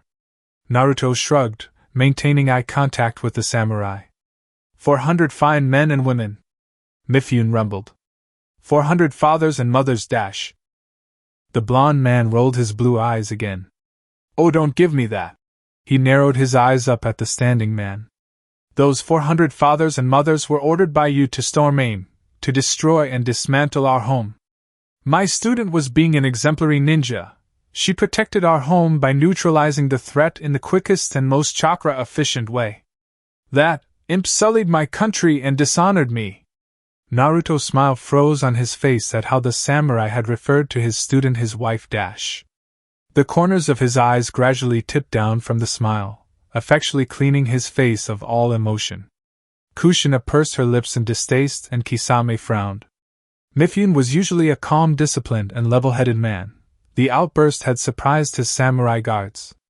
Your rat of a student dirted my image before my people. Slaughtered my soldiers like pigs. Disgraced them. Gave them a coward's death. Disharmonized my home. That whore you call your student shamed me before my own people. Naruto placed his hands flat on the table and Kamina, feeling uneasy for being seated close to him, debated whether or not she should make the first move and sedate either men. The blond man laughed quietly and stood up, tilting his head to the side and looking into Mifune's eyes. Now silent. Listen to me, Mifune, Naruto said in a level voice, discarding the samurai's honorable title. My student did what she saw as a deterrent, something to prevent another attack from you and everybody else. It worked, didn't it? Iron couldn't have withdrawn from AIM any quicker. Your pride is the reason you refused to admit your mistake. She did what she did, and I would have done the same as well. Now and back then, I would have done the same. Dash. Enough, Mifune said harshly. I demand a duel. A duel, you say? Naruto murmured to himself. For the honor of my fallen men, I will take your head back to iron with me. Harmony will be restored. Killing Suiki's teacher would damage the woman more than anything in the world, and that was what Mifune wanted to do. He jabbed a finger at the scroll they were all to sign. You best get your affairs in order. Your successor will be the one to sign this pact. 10 minutes later. Royal Training Ground. Bat firmly stood before her master, her chin jutted out and speaking to Naruto, not as a BLAK operative. Naruto-sensei, are you sure you want to do this? She threw a brief scathing, red-eyed glare over her shoulder to the master samurai waiting on the other side of the training ground. I can take him. The masked man chuckled and patted Bat's white-haired head. I've been meaning to stretch my legs, Sue. This is the opportunity I've been waiting for. Bat rumbled silently. And calm down, Kisame, Naruto said to the man standing to his right. The hateful bloodlust coming out of the shark man's body was making some of the snow shinobi sitting at the edges of the fighting ground uneasy. I'll get out of this, don't worry about it. Kisame grinded his serrated teeth, directing his eyes to Mifune, as he handed Naruto his basic shinobi weapons, which the blonde strapped to his thigh and hip. Kisame mutely swore under his breath. The balls on this guy. Naruto laughed aloud and slapped the sea monster's back. It was Kushina's turn now. The redhead quietly pulled Naruto's ninjato out from the storage seal on her forearm, handing it to her leader with a glare directed to the center of his chest. Finish this. She mumbled venomously. This duel was the thing keeping her back from using their 4 remaining days in snow to go on a date with her idol. She had been silent and obedient for the first 3 days, content with cuddling with her uncle as he flopped onto the bed and gradually gathering the courage to kiss him. The kiss hadn't happened yet, as she was only able to plant a warm, hesitant kiss on his chin, but she felt her courage building each day. Naruto smiled warmly down at the seething Tamba and collected his ninjato from her. Quickly. I'll try my best, Nana. At the familial name, the angry Uzumaki puffed out her cheeks and flicked her eyes around, hoping no one had heard her uncle call her that embarrassing nickname. Naruto looked to Bat and said, In case I don't win dash. The BLAK commander grit her teeth and stood up on her toes, jabbing a strong finger into Naruto's chest. Don't even play like that, sensei. A nervous sweat drop slid down Naruto's face, and he raised his hands in surrender, trying to stay in place as his wife jabbed his chest harder than the first time. Kill this guy so we can get on with our day. The masked black operative had hotly whispered her order to her husband, so no one outside of their small bubble heard it, and the spectators away from them found it strange that the dark country black ops was threatening her master. The shark man was disrespectfully glaring at the master samurai, just barely reeling in his bloodlust. And the Uzumaki guard Naruto had brought with him clearly looked like she wanted to try something daring to her master but was too shy to do so, maybe because there were so many watchers about. Naruto looked over Bat's head, at his opponent, a fair distance away from him and standing stock still. Don't forget, Mifune, you asked for this. The gray-haired, wrinkled master samurai had taken off his simple purple kimono-like outfit and sandals and was in much more traditional samurai armor. There was a breastplate with 4 plates shielding his legs, matching shoulder pads and similar arm and leg guards. There was a white belt wrapped around his waist, which held a pouch at the back and his sword, Kurosawa, on his left side. Under his armor was simple dark clothing, with gloves and combat sandals, very different from the ones shinobi regularly used. Unlike some of the samurai in his ranks, upper and lower level warriors, he did not wear a mask. The armor was forest green and the edges of the shoulder pads and leg guards were dark red. His long gray mustache and goatee neatly fell down his face, and his gray hair almost reached his waist, though the top of his head was wrapped up in white bandages, seemingly covering the place Hanzo the salamander poisoned him on one occasion. Yes, Hanzo ended up being impressed by the tenacity and skill of the samurai back in the Second War, thus giving him the antidote not too long after Mifune was bested, and Mifune now also had an immunity for Hanzo's poison due to consuming the antidote, but if anything, his bandages gave him an air of control and poise. Mifune was widely known to be a master of the Aido, or quick draw technique. able to speedily dash up to an opponent and separate the person's head from his body long before his opponent could begin hand seals, flick off the enemy's blood from his blade and replace the katana back into the sword before the victim knew of his own demise. The skill emphasized speed of the motion and preciseness of the strike.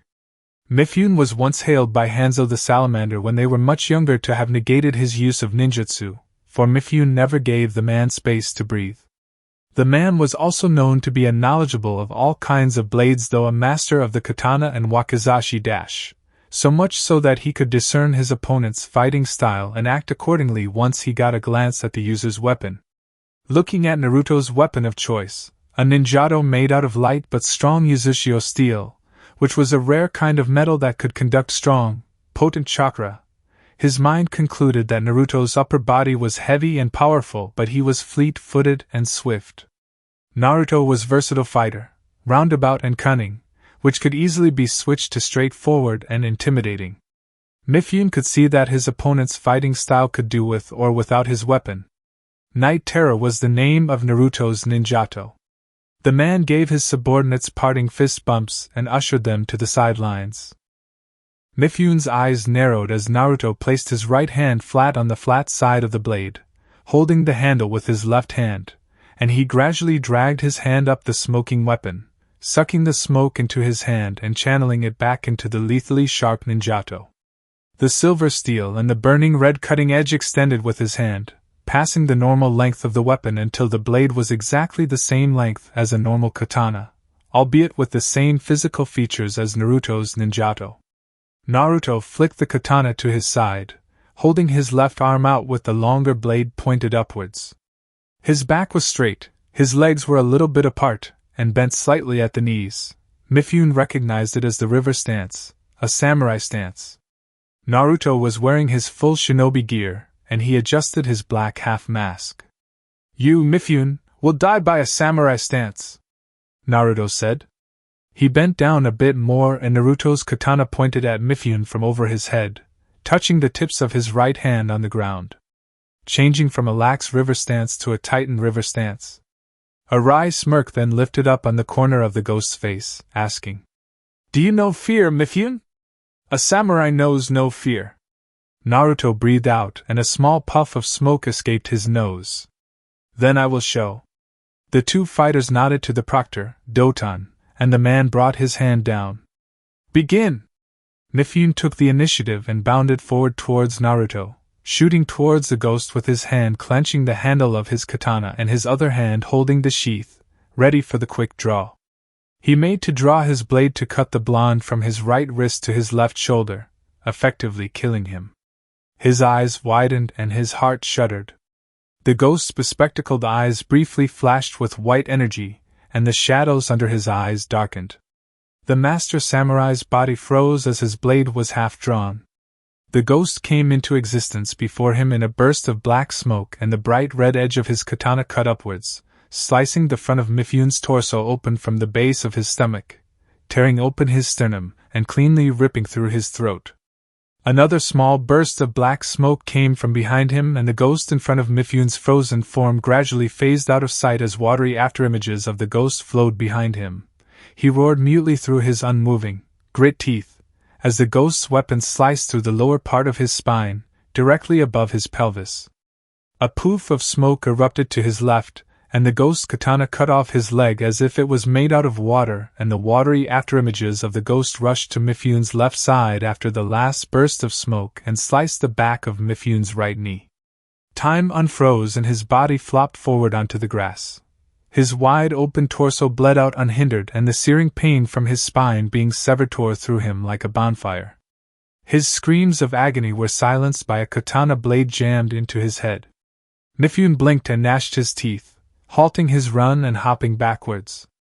The ghost chuckled lowly at the hasty retreat of his samurai opponent, still holding his aggressive river stance. "Almost got you there, didn't I?" Mifune bared his teeth and yelled.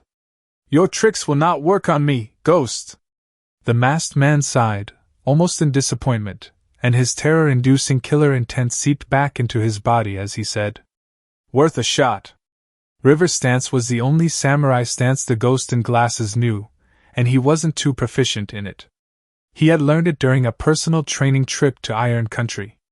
The ghost choosing to use the fighting style he wasn't even that proficient in was questionable, but, in the mind of the ghost, he hadn't gotten the chance to ever use the fighting style. He found it more convenient to try the style on a master samurai after a few sessions of using the style against his smoke clones. The technique the ghost had used to show Mifune one of the 100 ways he could kill the samurai was directing a stronger concentration of killer intent at his opponent, much stronger than what he had done to Kakuzu all those years ago. The bespectacled assassin had to give it to Mifune. Lesser people had died of cardiac arrest once they were hit with Naruto's murderous intent. Night Terror, the ghost's infamous ninjato now katana began pulsing smoke from the fizzling red cutting edge. The ghost ran forward, the shadows under his darkened more, enveloping his face and leaving his blue eyes to shine brightly from the dark recesses. Mifune's heart had not stopped clamoring at the image of death he had seen, and now, watching the ghost come at him at high chunin speed, his feet were forcefully rooted into the ground. The blues of the ghost's eyes now resembled a frothing river, crashing violently against each other with enough power to create vapor. The barren darkness covering the ghost's face, as he took his time to approach, and the beams of cerulean glowing ominously at him. He saw his death again. Over and over again. Night Terror sliced through the base of his skull and out of his forehead. The silver and red katana of the ghost impaled his heart. The blade of his opponent arced upwards and sliced through his chin, cleanly past his nose and the front part of his brain, and past his temple. The ill-reputed weapon of the legend-class assassin swung horizontally and cut open his abdomen, spilling his guts out of his body and charring them black from being in contact with the water and lightning-saturated sword. A straight kick smashed into his chest with enough force for his very heart to shoot out of his body. Mifune clenched his teeth and shook his head, drawing his blade just in time to parry the ghost's stab for his throat. A shower of white sparks fell from the contact, and the assassin moved the motion of his opponent, only barely avoiding his strike, and swung around, cracking a back fist into Mifune's forehead, sweeping the dazed samurai off his feet and stabbing his blade down, cutting into Mifune's throat. The samurai shook his head and rolled aside. His eyes bugged out when the illusions of his death lifted from his eyes, making him realize that the ghost had not moved at all since the fight began, standing with Night Terror at his side and pointed to the lush green grass. That all this time, he had been fighting himself, rolling on the ground, like a mad person. This wasn't an illusion. This was the killer intent of the ghost. A dark smirk slid up the ghost's dark face, mostly unseen due to the shadows covering his face but felt by every single onlooker around the training ground. Chills ran through them as cool air swept through the training ground. Is this the true power of the ghost? Nearly all of them exclaimed in their minds. They couldn't even only imagine the things Naruto's murderous intent was showing Mifune. They really couldn't. Mifune had not fought the ghost when he was 17, but the old samurai had watched once as the legendary assassin killed and maimed over 100 Konoha shinobi using only a set of kunai and random explosions of speed. Now, 22 years later, he had not foreseen this much of a power increase. Yes, he had expected the leader of Dark Country to be stronger. Any person with sense in his head and was aware of the world around him would at least know that there was going to be a power difference between when a person was 17 to when a person was 39. But not this much of a difference. No one, not even the assassin's former teacher, could have predicted this much of a change. "Fight me, coward!" The master samurai roared and struck the side of his head with his fist twice, shaking off the fear threatening to overcome his mind. "Fight me!" He swiveled around on his heel, away from a stab to his spine, and sliced his blade upwards, only cutting through a watery afterimage and forced to raise his katana to block an upward cut from Night Terror.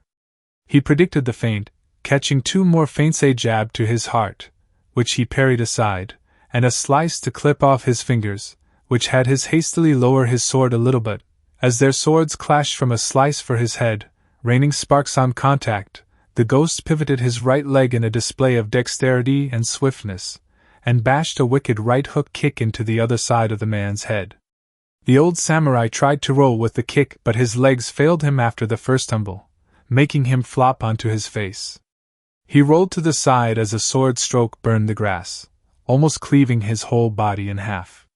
Mifune flipped back onto his feet, ensuring to not use his hands and holding his blade close to his body as a bolt of lightning was shot at him.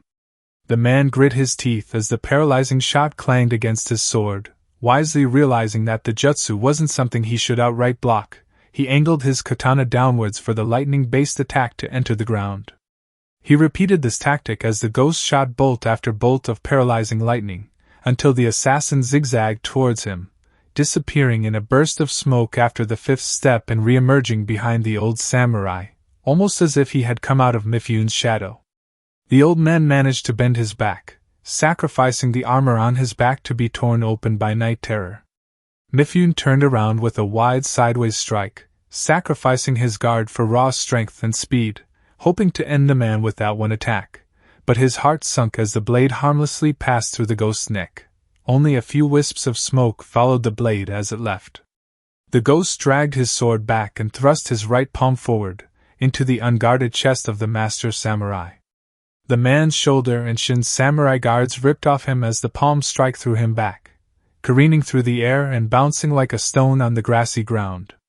The ghost took his time approaching the old man as he staggered back to his feet.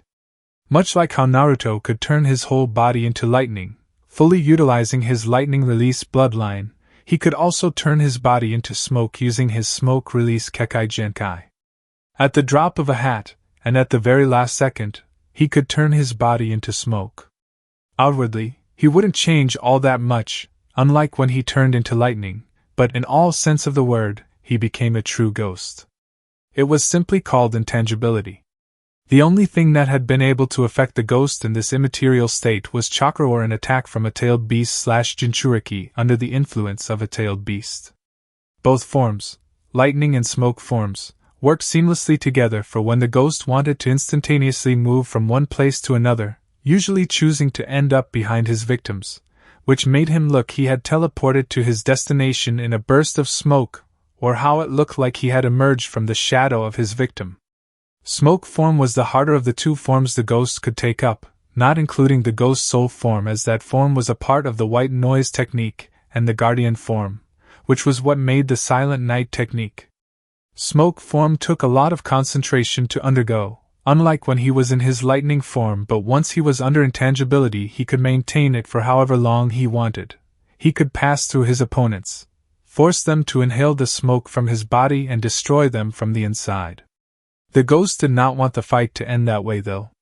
Over the years, the ghost had mastered his chakra, learned more and perfected his techniques to a fine point. Lightning form was fast, smoke form was untouchable, soul form was untraceable, and guardian form was a combination of all three, though yet still a form on its own. His body became tangible once more, and he used the sole of his sandals to deflect a strike to his side, pushing his foot and carrying the sword to the side. The man's firm grip never left the handle of his blade, so he too was carried along with the push, giving the ghost plenty of time to spin on his heel and drive a bone-chilling heel kick into Mifune's head, using the same leg he had used to parry the former strike. A crater formed on the ground as the samurai's head crashed down. Mifune coughed out blood as a kick to his abdomen tossed his limp body away. He was severely outclassed. The ghost came up to Mifune as quickly as he had landed and stabbed his weapon down, cutting close to his left ear. The older man's eyes briefly flicked to the sword, merely a quick look at the silver katana, and he saw it. He saw the fear seated in his eyes. He saw how his face twisted in realization. A hand grabbed him by the front of his armor and lifted him up a little. A savage elbow cracked into his nose, bringing him back down onto the ground with a thud. This cycle repeated itself 5 grisly times, each elbow making Mifune's face bloodier and bloodier as he glanced at his reflection on night terror. Doton ran in to halt the fight, intending to call it in the ghost's favor, but the blue-eyed phantom looked over his shoulder with a glowing white-eyed glare. The vengeful spirit continued his onslaught on Mifune's unprotected face, shattering his nose to the point it couldn't even be recognized anymore. The emotionless assassin, whose face was bathed in darkness and whose blue eyes glowed dangerously, whispered down to the bleary samurai he was brutally pummeling. "This is for insulting my student. Bang! This is for your annoying pride. Crack! And this is for wasting all our time. Thwack! The ghost released the panting man, who had accidentally swallowed a few of his own teeth. He rubbed his sore elbow, cleaning the blood off, and frowned down at the stubbornly still alive samurai. Better not forget this day, samurai, the ghost said in a deep voice and raised his hand. Doton came up and motioned to the ghost. Today's your lucky day. Winner! Mifune, through his one open eye, looked up at the man. He thought he would see Hanzo standing over his battered body. Why you? He whispered shakily, his eyes quivering in their sockets. The ghost raised an eyebrow as Doton hastily released his hand. The shadows on his face receded back to under his eyes and his blue eyes dimmed from their murderous glow. Why you have it, don't you? The ghost remained silent, and the old samurai spoke again, as his guards and 3 snow medics rushed up to him to tend to his wounds. Hanzo gave it to you. He pointed a trembling hand up at the monster that had defeated him. Mifune was certain, absolutely certain, the bandage-covered wound on his forehead and throbbed with familiarity as the ghost was crushing his head into a bloody smear. A bright smile slowly crept up Naruto's face. I have no idea what you're talking about, Lord Mifune. He collected the neutrality pact from Doton's secretary, the one that had written the pact and the one the 4 daimyos had approved of. He went down on one knee and forced a pen into Mifune's hand. Sign here before you pass out. Bat eyed her teacher suspiciously and Naruto shook his head. I promise I'll show you once we find somewhere private. The vampire held her tongue and Naruto smiled gently, placing a hand on her shoulder and looking deep into her eyes. He saw the argument burning on the tip of her tongue and how her hidden face shifted from expressionless to sad. I've been ashamed of this for 22 years, Sue. Give me a bit more time. His black operative wife screwed his lips to the side and nodded once. Okay. The woman stepped away from him and phased out of sight. Kushina then stood before Naruto and handed him his katana, which Naruto reclaimed and slid his palm down the flat side of the sword, from the tip to the guard, and the weapon turned back into his normal length ninjato. What was that all about? She asked. The man exhaled tiredly, blankly watching the other leaders as they signed their names and placed their seals onto the neutrality pact, right there on the training ground. Something I did when I was younger. He didn't regret doing it. He was ashamed of doing it. Is this a bad time? Kushina wondered casually. The man grunted, deep in thought. Our date. Naruto was snapped out of his thoughts, and he sent a wide grin to the adorable Tombo. Ah, yes. We'll go out this night. He gave her a teasing, though pointed look. Don't wear anything fancy. The Uzumaki bit her bottom lip in sheer excitement, but confusion still swam in her eyes. Was that some sort of code to wear something fancy? Did he really mean to dress casually? What about semi-formal? Pajamas? Naruto chuckled as he saw the cogwheels turning in her head, reflecting from her purple orbs. Seriously. Don't wear anything fancy. Wear something casual, comfortable dash. He paused when he felt the Dark Country Supreme Commander seal on his left shoulder tingle. The seal was directly connected to all members of his council to speak directly to him, but only used for dire emergencies. He quickly deciphered the code and his eyes dimmed fractionally. Let me go and talk to Sueki. The vampire had found a secure location somewhere outside of the Crystal Citadel. It was the house of a dark-born Suna merchant, a citizen of Dark Country and a respected trader in Sunagakure, from what Naruto could catch. The fairly large house was situated in a corner of Light City and was now being patrolled by his BLAK operatives, and the whole place had been swept down from top to bottom of bugs or microphones, despite the Dark Country trader insisting the place was private. Kushina and Kisame followed Naruto as BLAK operative Panda came to the Snow Daimyo's palace to direct him to the secured location. Team 12 welcomed him into the house, dropping to their right knees, placing their hands over their hearts and bowing their heads, while Team 11 watched from the roof for any disturbances. The black operatives had also asserted the dark merchant not be present to welcome his master into the house, that he would have time later to speak with Lord Naruto. Panda joined her teammates and motioned up the stairs. Commander Bat is upstairs. Third room on the left. Bat took off her Bileke mask and placed it on the dresser. Naruto began speaking. He took her mind back 22 years. I had just gotten you back from Hanzo, he said, slowly walking to her and motioning to the only chair in the room. Her red eyes looked at the seat, teetering in place on whether she should accept and sit down or insist her teacher sit down. Naruto silently looked to her, not speaking. The white-haired lady sighed and gently sat down. I didn't know where I was going, and I didn't care, as long as you were far away from that salamander. Naruto was low on chakra. He had spent his last few drops of energy retrieving his student as the old Kage dropped her in Konan, keeping his word as soon as Yahiko killed himself. The rain had been in his eyes and he fled with haggard steps, carrying the 15-year-old vampire in his arms. Naruto finally stopped under a tree outside of AIM, but Naruto refused to let go of his friend, falling onto his knees and cradling her in his arms. He finally got a good look at her. Suiki's formerly crimson orbs were now milky white, and there were purple veins streaking up her neck and onto her cheeks. The little girl looked around, whispering in a trembling voice. SS-sensei. The boy wiggled an arm around her and grabbed her searching hands.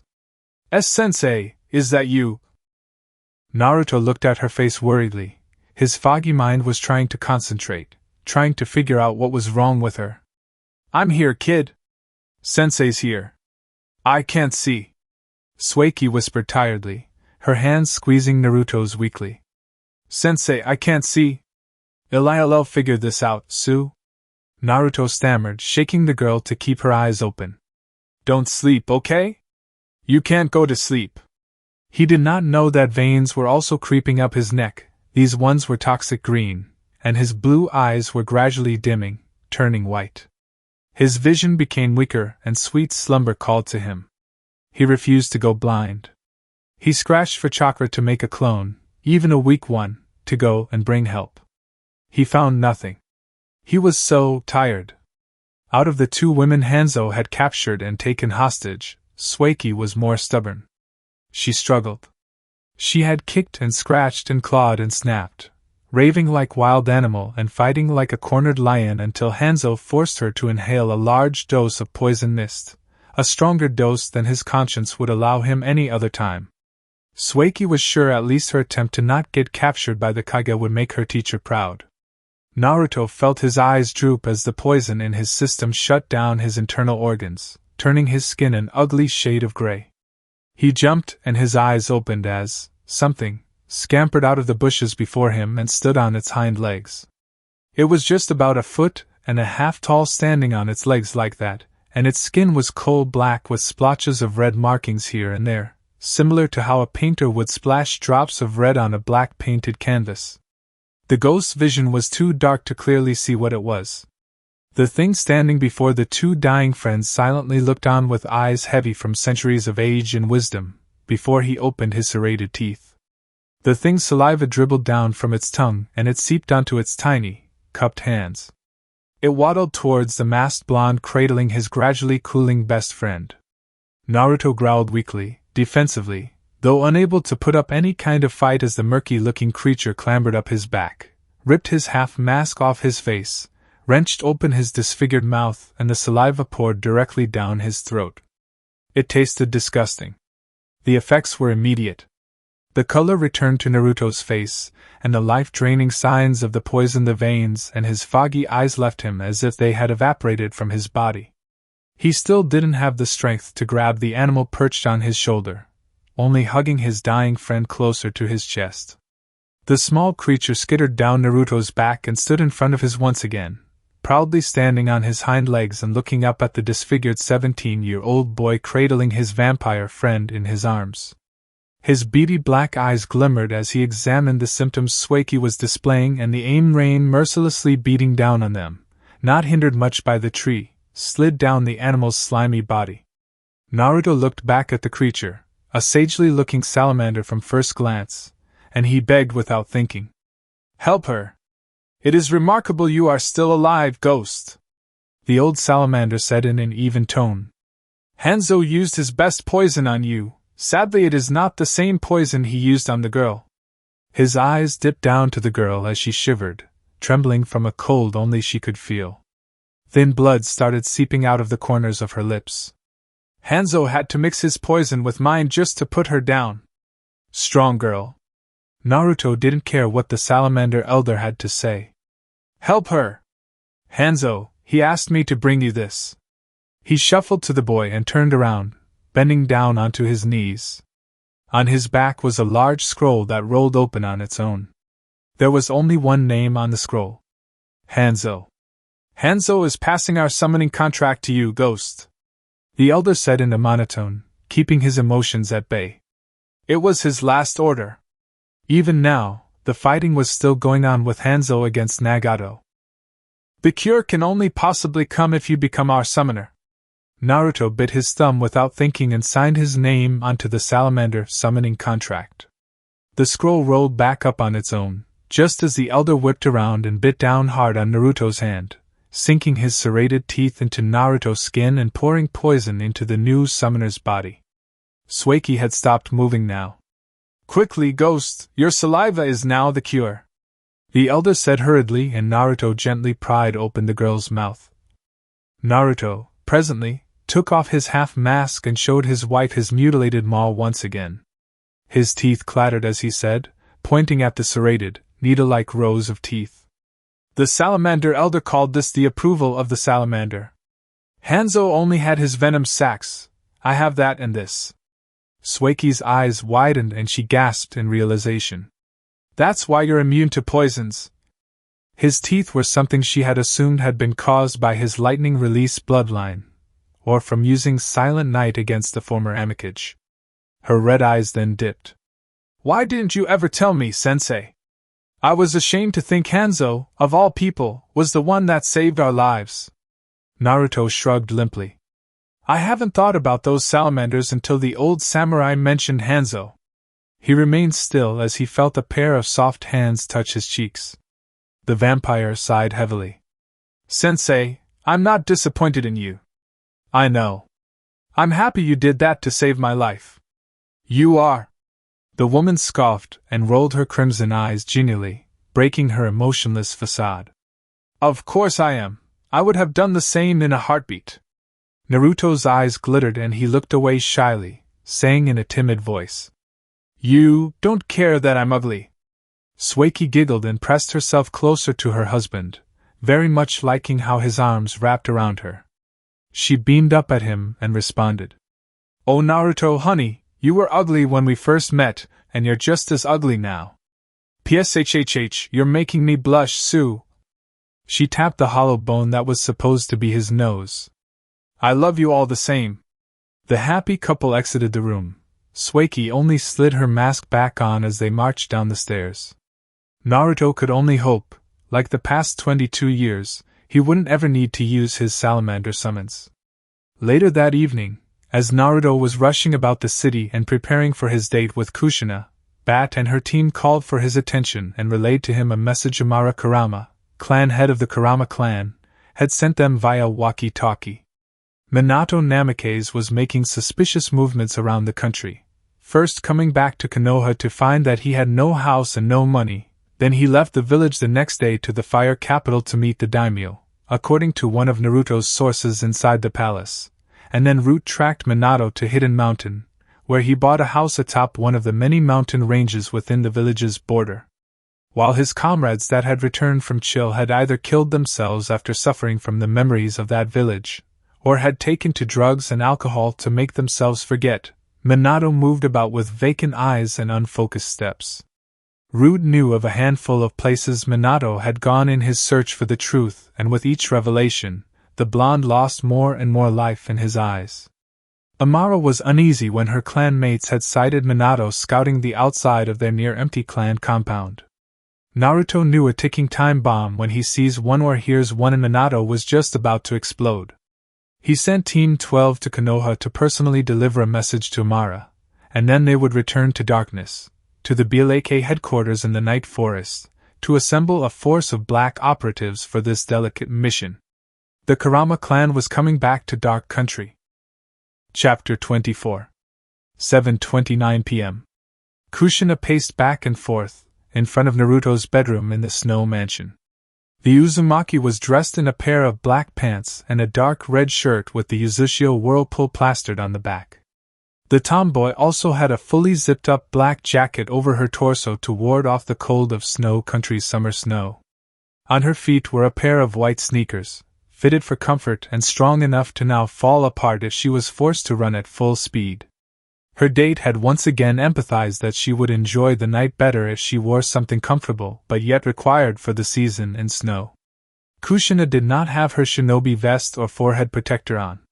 She stopped in front of the door, for the 100th time that evening, and looked at her digital wrist watch as it counted up the seconds.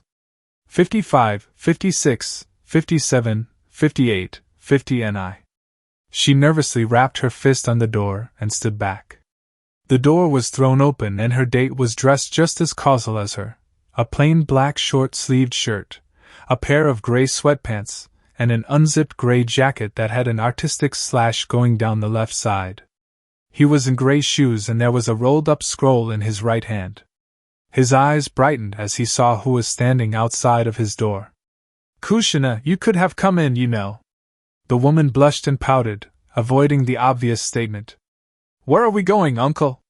Naruto quietly closed the door to his appointed room and opened the scroll, showing that it was a map of all of Snow Country, though this map had up to 20, maybe 30, red dots marked on seemingly random spots.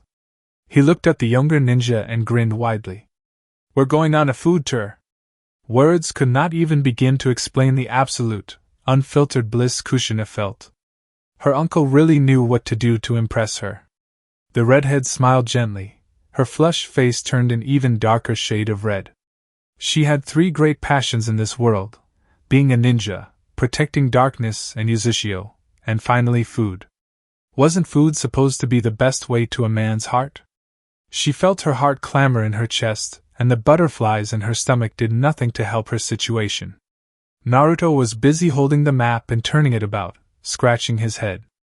"We might not be able to finish it all this night, but that's fine. We can always come back and finish it tomorrow, and the day after that," he hummed. "I'm certain that we can get up to half of this map before midnight, then we can go and watch a movie and walk through the park, if you're not tired, whatever you want really. I gave Kisame and the Black Ops a break for the next 3 days or so, until we head back home, so we can be by ourselves." He jutted his chin to a spot on the map, one of the 6 dots located in Light City. "We can start here, Kushina," he said with a slight smile, looking back at the redhead as she looked up at him adoringly. "Are you okay?" The Uzumaki sighed in content and answered, "Yeah, I'm okay." Naruto smiled, realizing that his food tour plan was spot on, and he rolled up the map, stuffing it into a pocket inside his jacket, and holding out his hand to his date. "Shall we?" Kushina grinned up at him. "We shall." The 2 food lovers skipped out of the palace and into Light City. Warning, lemon ahead! Later that night, Ketsueki Sakanomi smirked to herself as she pressed her ear to the door of her master's appointed bedroom, mask very much still on, and in full ninja uniform, though her subordinates were keeping the servants and guards away from their section of the palace. Her fingers itched to release the silencing seal on the room, disable to the locks and jump in on the action, but Naruto had insisted that the first time with Kushina should be just them. He didn't want the Uzumaki to think they were using her. In that momentary lapse of concentration from hot and bothered to cool and concerned, for both occupants of the room, her ears twitched again, pressed hard into the door and picked up the faint audio signals her drops of blood, forming 2 small ears, were sending her. Kushina was just coming down from a toe-curling climax. The vampire assumed this from the tight breaths the younger woman was taking and the previous long, drawn-out moan that had vibrated through the room, and her husband was bringing the girl down slowly, sitting up and gently rubbing her nether regions with his fingers. Sueki wasn't going to lie, she was jealous. She couldn't even begin to count how masterful her husband was with her body, and now it seemed he now knew how to send Kushina into a body-shuddering orgasm, not with ease but without fumbling around blindly. Her master had even gone out of his way to create another mask, one that almost perfectly replicated lips. This was so that he could lick her and kiss her, two things Sueki loved doing with her teacher. "I'm going to put it in now," her husband said in a low rumble, a sound that made the vampire's knees weak and forced her to lean her weight into the door. This seemed to affect Kushina the same way, as the girl too was panting. It won't fit," she stammered softly, breathily, flicking her swirling purple eyes up to meet her lover's soft blue eyes. Naruto's left hand laced with her right, and he held his shaft with his right hand, gently pushing the head into her lower lips. The redhead blinked to clear off the haze from her former climax, and stared unabashed at the thing between her uncle's legs. "You uncle, it's too big!" The vampire could feel the desire rolling off the two lovers, through her audio sensor ears. "Try to relax," the man said in a soothingly deep voice. His soft grip on her hand anchored Kushina to that very moment. "I'll put it in slowly. Don't you want me to dash?" She made a gesture Sueki couldn't see, but though like everything else that was happening in the room, she could guess from Naruto's returning chuckle what the shy girl had mimicked. Her voice was heavy and she sounded eager to at least help him release his load, just like how he made her come only a few seconds ago. "I've never done it before, but I can try." "I'm okay, Kushina," the masked man said quietly, pausing as his head almost fully entered her. He silently kept his gaze on the panicking girl, who wasn't even sure if she would like having a man inside her, and she bit her bottom lip and nodded quickly. The man pushed into her slowly, easing into her hot, wet tunnel, and both grunted at how tight she was. This was when Sueki crumpled onto her knees, her fingers dangerously close to her crotch. Naruto's shaft slid in 2 inches before he slowly pulled back out, looking down at Kushina affectionately as she squeezed the bed sheets with her free hand, pleasure and pain clouding her mind. She wasn't a virgin by any stretch of the imagination. Years and years training of rigorous training, flexibility, muscular conditioning, endurance, stamina and toning exercises, as well as her own escapades with other women, had torn her hymen long ago. It was that she had never had anything bigger than fingers in her, and nothing could go as deep. She moaned throatily as her uncle eased himself deep into her, shoving 3 more inches into her before pulling out painfully slowly. "Ah!" Sueki groaned along with them, quietly. With the next push into her nether regions, Naruto hilted himself and leaned down to her. His self-fashioned lips, coal black from being made out of solidified though flexible smoke, found hers, and the girl immediately wrapped her arms around his neck. Kushina grunted and moaned deeply with each thrust, mewling and gasping desperately as she kissed him. "You're so deep!" she cried quietly as she closed her eyes, savoring the feeling.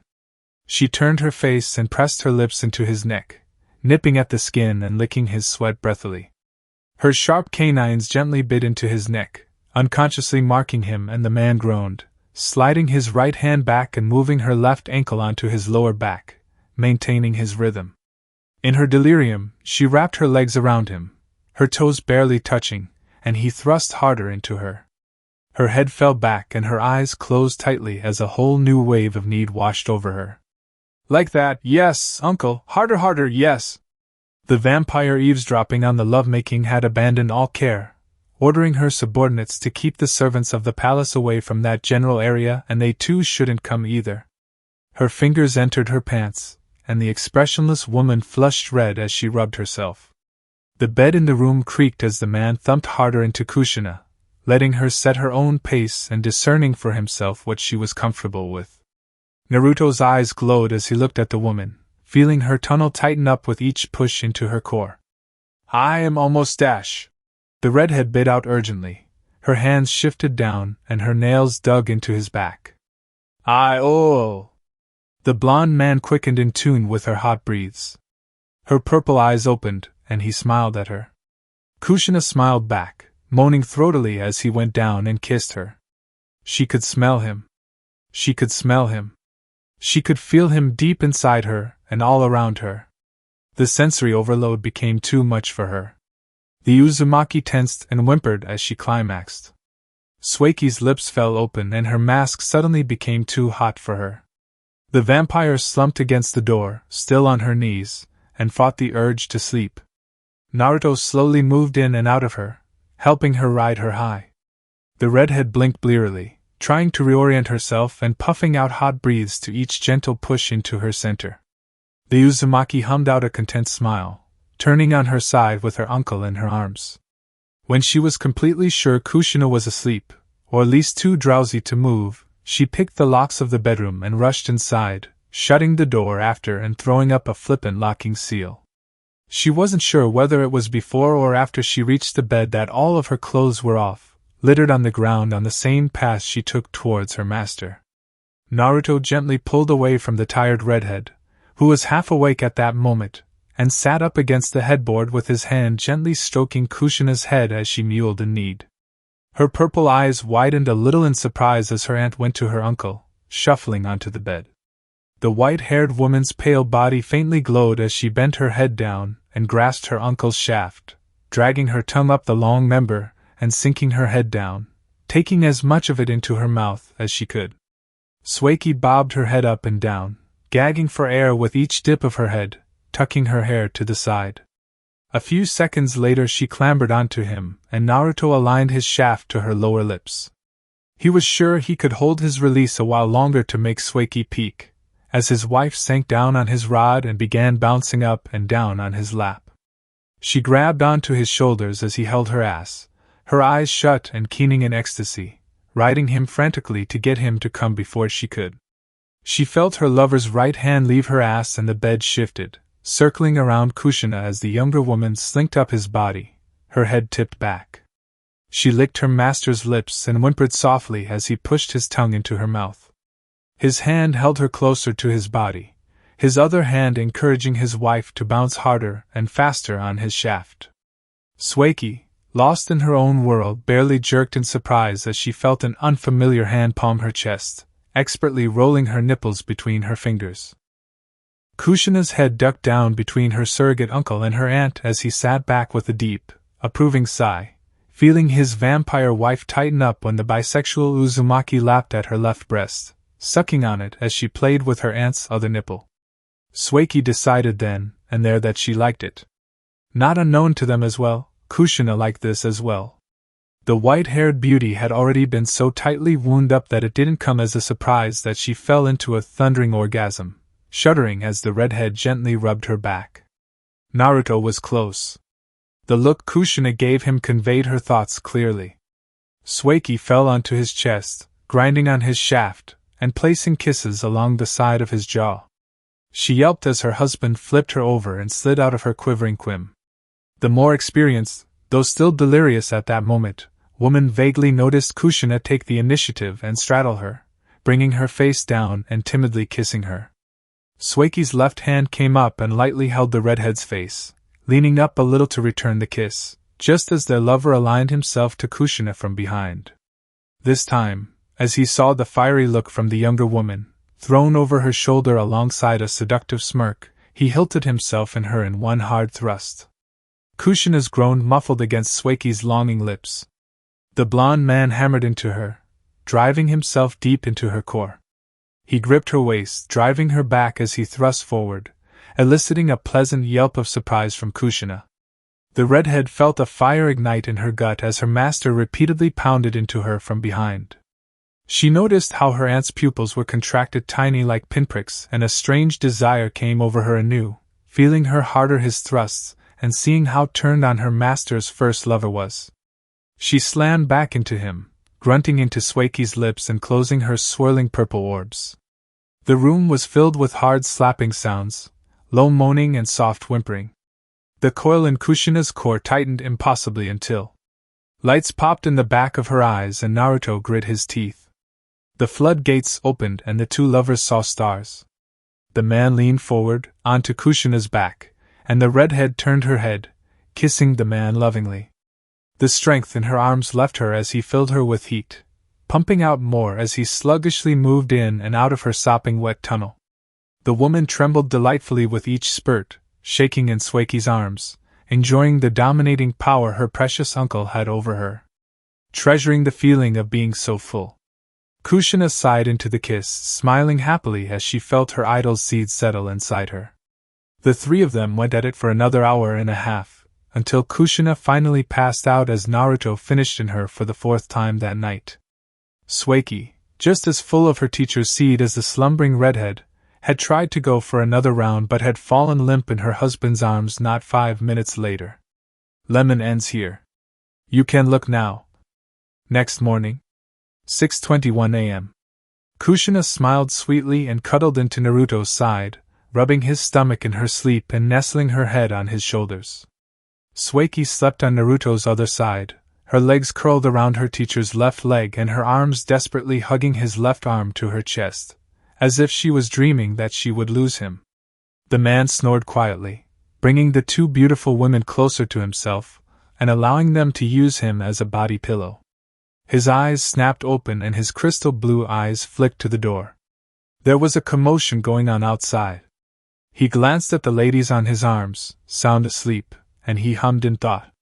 He tried to slip his arm out of Kushina's grip, but the woman whined petulantly. "Nope." She wiggled into his side and her lips turned upwards into a small, satisfied smile. "Uncle Ruto, stay." The man tried to tug his arm out of Sueki's grip, but the vampire growled, saying firmly in her dream, "No." A nervous sweat drop slid down the side of the masked man's face at the authoritative tone his wife had taken in her sleep, making him wonder what sort of dream she was having. He counted to 5 in his head before he hastily rose up off the bed. A smoke clone took his place and solidified before the two women could notice. The real Naruto sent a thumb up to his clone and the chakra construct nodded back, his eyes resolute to take its boss's place for that moment. The ninja then stealthily hopped off the bed and walked with clipped steps to his gray sweatpants and black shirt, haplessly thrown on the desk at some point a few hours ago. He mussed up his shaggy yellow hair and rubbed at the dark circles under his eyes, gotten from years of worry and lack of much sleep. Naruto trooped to the door and exited the room, looking around as servants and guards ran up and down before his bedroom door. He followed the direction most of the servants and guards were taking and ended up in a crowd before a bedroom door.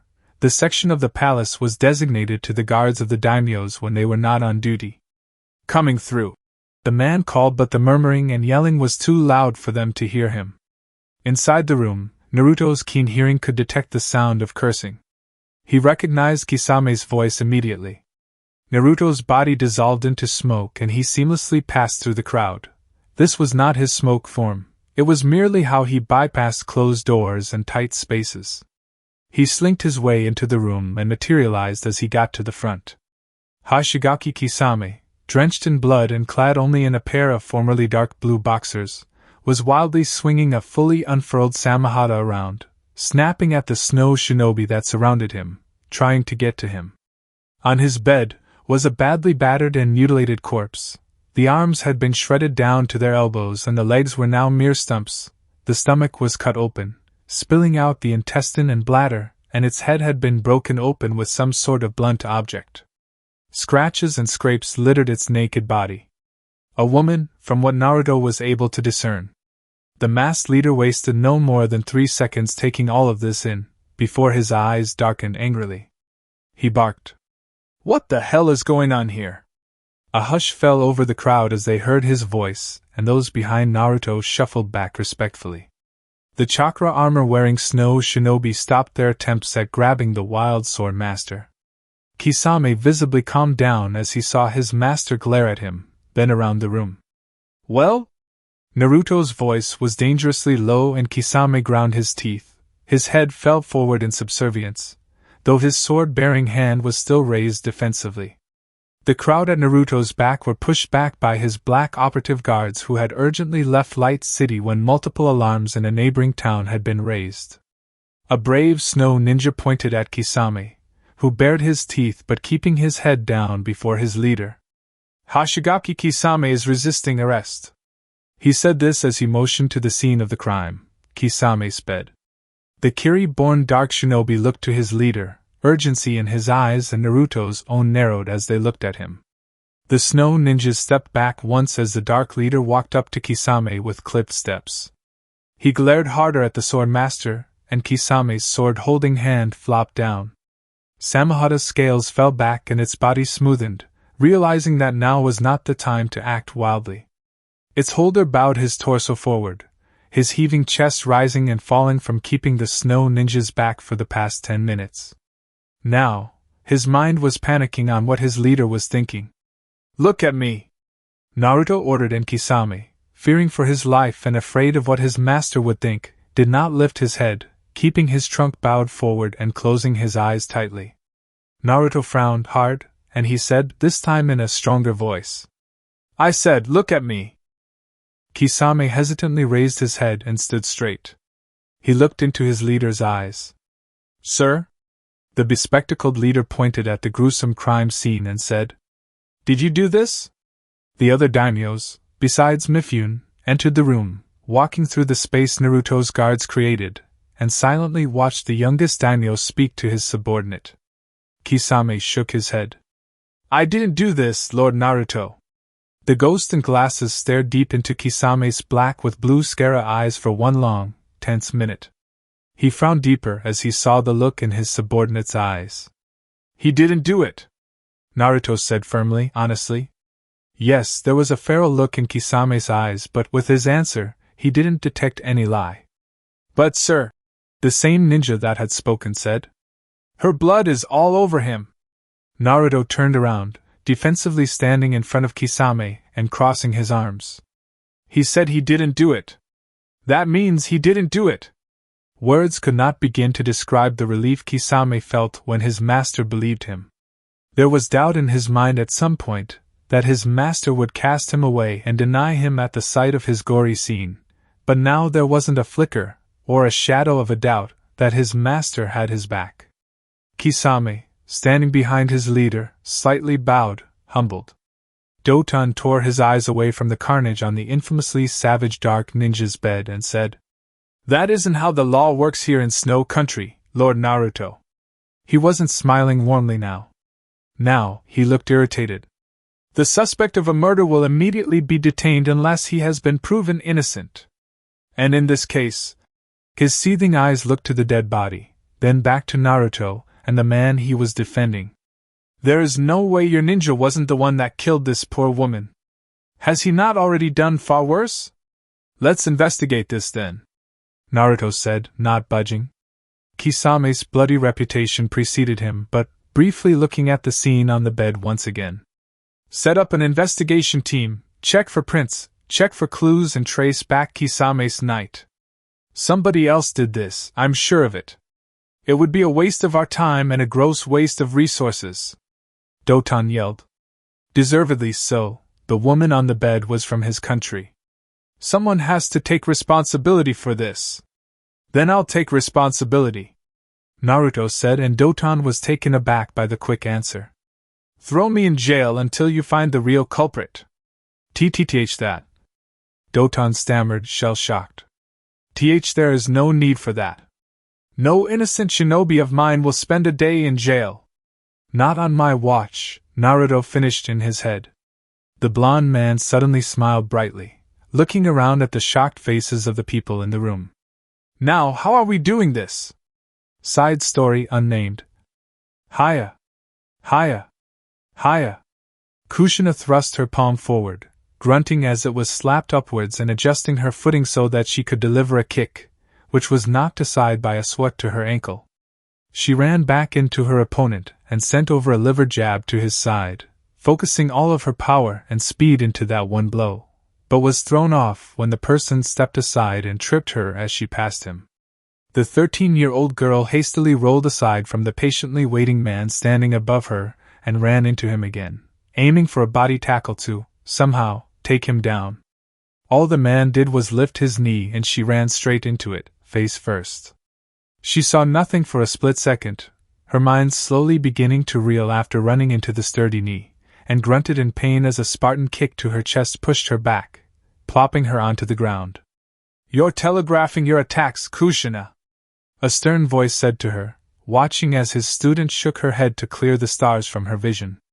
The knee to her face had hit her square on the forehead, between her eyes, thankfully not crushing her nose, but it hurt like hell. She rubbed the spot and winced. Naruto's eyes narrowed and he said, "Stand up." The girl got up as quickly as his frazzled body allowed her. Is this what you'll be doing during the Chunin exams? Rush in and overpower them? The math teacher said harshly. He had his hands behind his back and his back straight. His student copied his posture as best as she could, and she raised her chin to meet his eyes, being as respectful to her teacher as possible during this sort of in-field training. What if your opponent is a trap expert? What if your opponent is a poison expert? I can find a way around the traps with my clones. Shadow clones aren't everything, Kushina, the teacher said in a strong voice, and the girl's head dipped down, lowering her eyes to the ground. The man looked at the obedient, yet fierily stubborn, Uzumaki, and he frowned. Some of the things I do is that I move with the moment, and follow through with the momentum. One attack leads into another and another and another, a chain of attacks, fluid counters and dodges. He tapped her forehead. Don't think, do. But Naruto-sensei, how do I do that? There are two things you can do, he said and stepped back. She took this as her cue to get into her fighting style of choice, and in her case it was the vortex fist of Uzushiogakure. Naruto didn't take any noticeable stance, but his hands were at his sides, speaking to her on how she could use her fighting style that used brute force, ease of flexibility and stamina, though also cluing to her how he sometimes fought. First is the straightforward approach but no projection of your attacks. Here he punched forward, a simple attack to her face, and she stumbled back, unknowing that he had stopped barely an inch from her head. He waited for her to get back onto her feet and back into her stance, continuing. The other is you project the hell out of your attacks. This time he dragged his right arm back, making sure to adjust to her height and moving at a somewhat fast speed, fast enough for her to see and expect his blow. He went through all the motions. His torso and hip twisted to his right a little, his right elbow bent, and his hand closed into a fist. She raised her guard, ready for the fist, but instead her teacher's left foot shot up as his right fist was readily notched, moving at the very same speed as the fist would have if it had shot forward. His foot lightly tapped her at the side of the head, indicating that he had tagged her. She did not realize that his leg had been moving up as his fist was moving back. Her uncle had made sure to attract her attention to his fist, taking her notice from his foot. Kushina's eyes widened in wonder, and her blonde teacher cracked a smile at her mystified expression. The first kind of attack can be used on people you think are not as strong as you, but make sure you don't get cocky. You need to be faster to pull it off on the first few tries against your opponents. She bobbed her head excitedly, still thinking of the last kind of attack, which he explained next. The other kind of attack is for people you consider stronger than you, who you think should use roundabout, evasive tactics to go about taking them down. He scratched his chin and said, Personally, I use both kinds of attacks for everyone, depending on how I feel that day, but he emphasized the last word. I mainly use the second kind against more physically imposing people and against jujitsu holders, including but not limited to the Sharingan and the Byakugan. People like Kisame, who was just as tall as Naruto but was more muscular and buffer, were who Naruto used evasive, distracting fighting tactics against. It was also this kind of fighting, using it in tandem with one of the fighting styles he knew, that he was able to defeat Nagato in a fight, as long as the Rinnegan holder kept using hand-to-hand, otherwise Naruto would have to use a wider array of tactics to win the fight. Someone with a Sharingan can already see probability and attack with relative accuracy, but now, if you use evasive strikes, you bombard them with many more probabilities. He demonstrated again using the same example. He pulled his arm back, but this time Kushina anticipated the kick, though that foot didn't leave the ground but instead Naruto's left fingers tapped her forehead. He looked like he was about to give a simple, routine straight punch but instead thrust the fingers of his hand forward. The glasses-wearing man tapped her forehead once more. Watch again. He flicked his pointer and middle fingers to his eyes and said sternly, Concentrate, Kushina. This time, he led with his left fist and the girl parried correctly by swiping it aside, though she didn't see him fractionally step closer and his left elbow coming to her face as she moved his fist away, lightly tapping the side of her face. There were a number of ways he could have gone about that very same evasive attack, Kushina thought in realization. He could have struck her face with his elbow, used the cover of his left fist to jab her stomach once she parried the blow, stepped on her feet, lodged a knee in her abdomen, a headbutt. Her teacher smirked as he saw it click in her mind. You can use your clones for the second kind of attacks, once you get inventive. And he knew the young redhead was plenty inventive.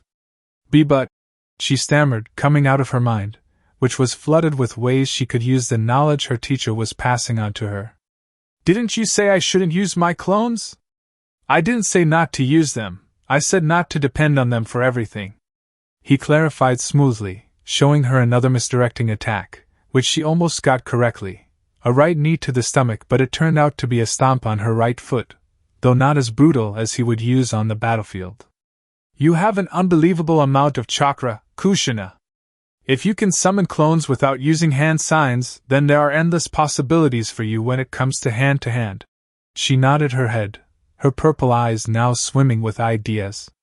Naruto smiled gently as he saw her contemplative face, as she tried to see under the layers of attacks from her uncle, attempting to find the true attack.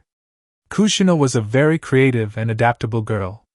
She hadn't yet mastered the ability of summoning clones without hand seals, but he was certain she would find a way. The Uzumaki clan's Vortex Fist was a rigid fighting style that emphasized strength and persistence. Naruto was teaching Kushina how to loosen up her stance and become more flexible. Kushina was lucky enough to be born with an outstanding sensory ability that gave her full knowledge of her environment at all times. This full sensory ability, not touch sensor or taste sensor dash, coupled with her chakra chain's bloodline, were the two reasons Naruto was leaking a little bit of his own fighting style into the Vortex Fist, seeing as the girl could leave her back completely open but was fully capable of sensing and neutralizing threats using those two rare Uzumaki skills. Naruto wasn't lucky enough to be a sensor, but he was very much aware of his environments most of the time, from training his mind and body to detect minute signs and tells around him. The masked man's smoke release was similar to Kushina's chakra chains in the sense that they couldn't just be used to poison targets but also to physically grab, drag, entangle, pierce, or simply fashion temporary weapons. Like many years ago that Onion had captured Danzo and brought the War Hawk to Dark Country, Naruto had grabbed Danzo and slammed him back into the chair once the old man had tried to escape using a tendril of smoke that had come out of the big toe on his right foot. Sueki was like Kushina in the sense that she was also a sensor, albeit not in the normal sense, seeing as the vampire could sense the presence of any being, living or not, as long as the creature had blood in their system, or some sort of bodily fluid that sustained their lives. Her only known limitation were corpses that had been dead for longer than a year. The blonde sensei was teaching his only two students to surpass him. He took 3 steps back and motioned for her to come. Try it. Some weeks later, Kushina would use the very same lessons her uncle taught her to win the Chunin exam's final tournament. Chapter 25. A shrill harmonica echoed through the dark and desolate dungeons of the Light City prison. Naruto closed his eyes and blew into the harmonica, masterfully making music with the metallic wind instrument, and swaying ever so slightly to the rhythm. The guards patrolling up and down the prison complex briefly wondered how the newest prisoner had been able to sneak a harmonica in. They had searched him, seized all of his weapons, and slapped a chakra limiter on him, limiting his chakra to only the bare minimum for survival. They had been stopped from stripping Naruto of his black mask by a strong shake of the head from one snow shinobi that had accompanied him inside. The BLAK operatives, as ordered by their leader, were to focus on the investigation, serving as the supervisory and consulting investigators just in case the snow investigators tried to pull a fast one on them. Taking his weapons and sealing off his chakra was enough. The black mask the blonde man wore didn't distort as he blew into the harmonica. Some other prisoners joined in, idly tapping their hands on the bars of their jail cells, following the lazy rhythm the new prisoner was making. Some others whispered lowly and the more energetic ones hummed. The guards were utterly confused. It wasn't against the rules to sing, and it wasn't that the music was even that bad, it was that this sort of thing had never happened before. It seemed as if a great majority of the prison were listening or participating in the impromptu concert the person in Block K, Cell 52, was leading. "Shut up!" A voice across his cell block bellowed, and the blond man sitting with his legs crossed on the top bunk of his cell turned his head and roared right back. "Fuck off!" Naruto stubbornly played the harmonica, adding a few elaborate and enticingly shrill tones. The prisoners, the ones brave enough to defy the apparently infamous prisoner that had yelled for silence, kept up their lazy additions to the song. The masked man hid his smirk and closed his eyes again, falling back into the music. The irate criminal yelled, "Keep quiet, or else!" Naruto halted his music and turned to the bars of his cells, looking directly at the hulking mass of humanity that was glaring death at him from his cell. The man was covered in tattoos and his bright orange pants were clearly a larger size than what was normally worn in the prison. The man was much bigger than Naruto, with a glisteningly bald head and a black handlebar mustache above his lip. Still sitting on his bed at the top bunk, the masked man called back. "Or else what?" The man spat hatefully, answering, "Or else I'll beat the fucking shit out of ya, dumb fuck." Naruto scoffed and rolled his eyes. "I bet that's what you tell your dick." A round of laughter rolled through the prison. Naruto lifted the harmonica to his lips and prepared to blow, but the heavy-set, muscular man jutted out an arm from his cell and pointed across to Naruto's cell, his fingers shaking with rage. "Better not play that, new guy." The blond man flipped the bigger man off and continued his mini-concert, even though those that joined in had lessened in number and were more out of the line of sight for the supposed biggest man in there. Naruto could feel how heavy his body was from having his chakra sealed off. It was like there was 100-pound weight on each of his limbs, and when it walked it was like he was trudging through sludge. It wasn't a new sensation or unwelcome sensation. For a maximum security prison, Light City Prison was better than Naruto had anticipated. There were at least 40 stories and hundreds of cells. There was a gym, 2 basketball courts, a laundry, carpentry and metalwork room where the prisoners tried to earn a little bit of money, much lower than any minimum wage outside the prison. The place could use some rebuilding and refurnishing, like the pillows were dingy, the beds were thin, the bunks were rickety and old, and the bathrooms were only being cleaned twice a week. The dark country penitentiary back home, located on a small, man-made island in the middle of a large lake in the eastern region, was being overlooked by both heads of the Defense Corporation. The complex was newer and still somewhat being constructed at the moment. Crime was rarer in dark country, the major one being pickpocketing, reckless driving on carriage or on horseback and public intoxication, and it was mainly done by delinquents or kids that didn't know any better. Naruto was keeping a keen eye on the prison of his home country, seeing whether or not he and his council should just scrap the building and reuse it for something more useful. Those crimes previously stated could just as easily be curbed and have already been curbed so far, by giving past, present and future culprits something better to do than run amok, wasting away their lives.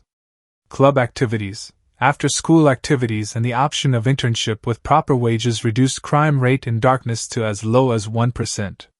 The crime rate during the first 5 years after the Civil War was much higher, as ninjas returning from Fire Country and teenagers that were too thick-headed to accept that the war was over primarily dominated the crime scene.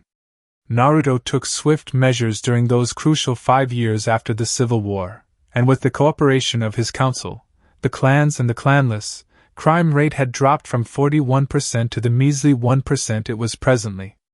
The man's train of thought was interrupted by a voice under him. "It's not a good idea to get King angry, new guy. I hear he eats his victims." Naruto answered with a flippant wave. "I've killed worse guys in my sleep." His answer seemed to jar the person on the bottom bunk. "KK killed?" "Yup, killed." Naruto stopped the concert and looked under the bed at his cellmate. His eyebrows were raised in question. "Haven't killed anyone?" The person lying on his back on the bottom bunk was rail-thin and had a deep tan, dark eyes, dark brown hair, a pointed chin but no other distinguishing features. He was fully wearing his bright orange prison jumpsuit, though the front was unzipped to show the white vest he had on underneath. The man shook his head. "No, never killed anyone." The man on the top bunk tucked away his harmonica somewhere on the inside of his own orange jumpsuit. The tan man underneath wasn't sure where, seeing as their uniforms didn't have pockets, for a reason too. What are you in for? Bank robbery. My getaway driver took the wrong turn. His eyes strayed and Naruto frowned. Likely the getaway driver was his friend and he was killed while they were trying to escape on foot once their horse carriage was taken out. I guess we got greedy. Naruto lay on his stomach and folded his arms under his chin, peering slightly off the side of his bunk to the man lying on his side on the bottom bunk. What do you mean? The plain-faced man was silent for a short moment before he murmured. We used to rob stores. He shrugged. Bills started piling up and I got into a bad gambling debt. That's unfortunate. The man snorted, as if to lift the mood. Yeah, you can say that. He didn't look up, not making eye contact with the heavily built man staring daggers at their cell. The man on his side suddenly shifted onto his back and pulled out a small book from under his beat-up pillow. I'm Hiro. Naruto. What are you in for, Naruto? I'm taking the fall for a friend of mine. Hiro closed his book and looked at the blond man curiously, who rolled back onto his bed and folded his arms behind his head, staring up at the dreary gray ceiling. Someone framed him for murder. I'm having a team look into it. Wait. How were you able to convince them to bring you here instead of your friend? Hiro asked shakily, afraid that the masked man above him was part of the Snow Country Yakuza. Maybe having a team look into it meant his friends were cleaning the crime scene and clearing their names, declaring their innocence for a crime they really did commit. I'm taking the blame, but only for a little while.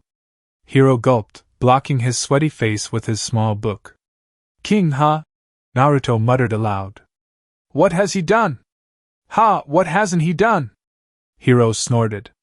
Murder, rape, burglary, bribery, extortion, armed robbery, home invasion. He's what we call a veteran jailbird.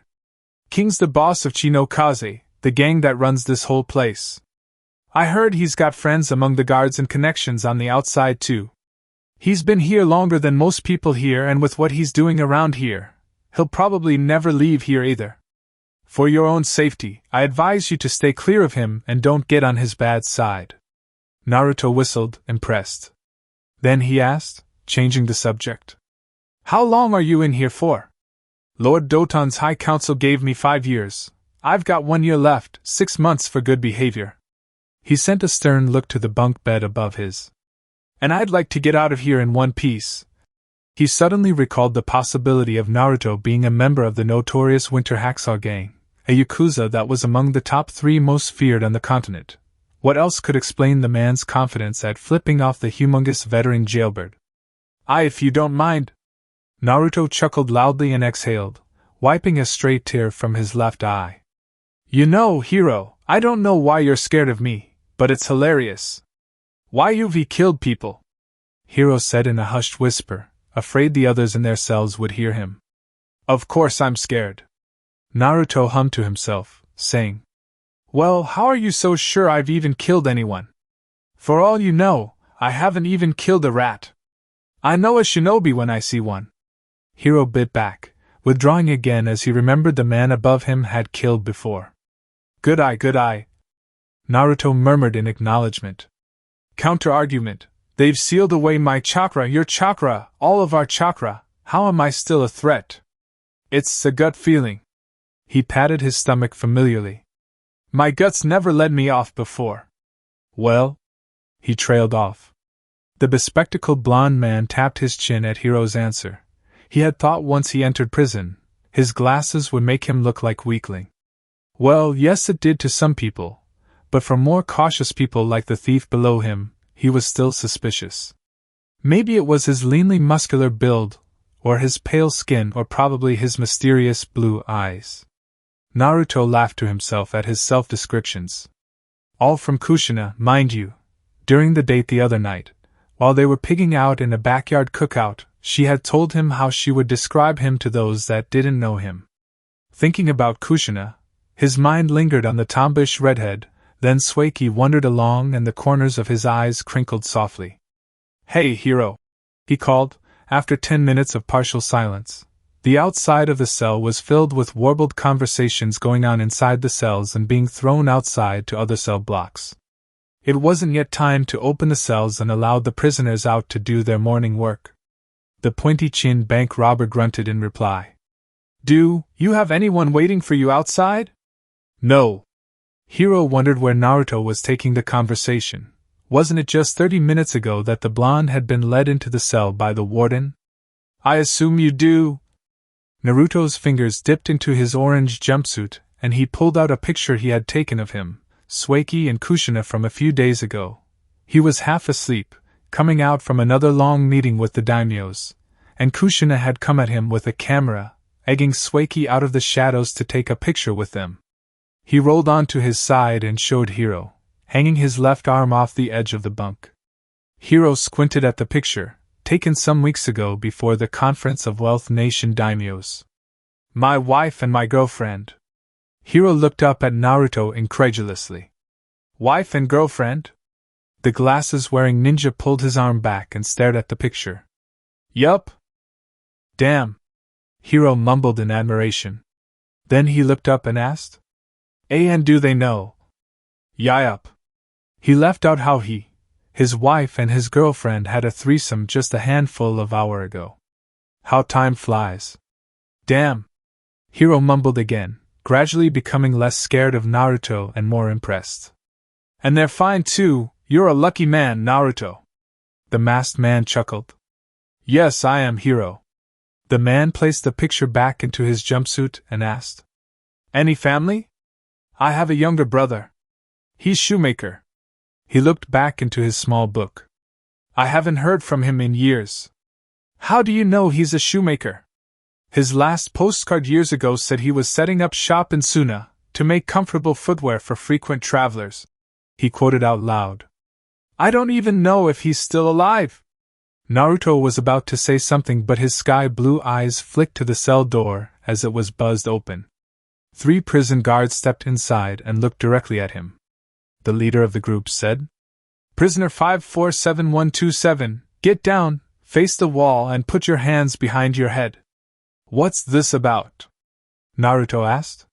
Hiro sat up, surprised. I will not repeat myself again. The leader and his 2 subordinates brandished batons and clicked a small button.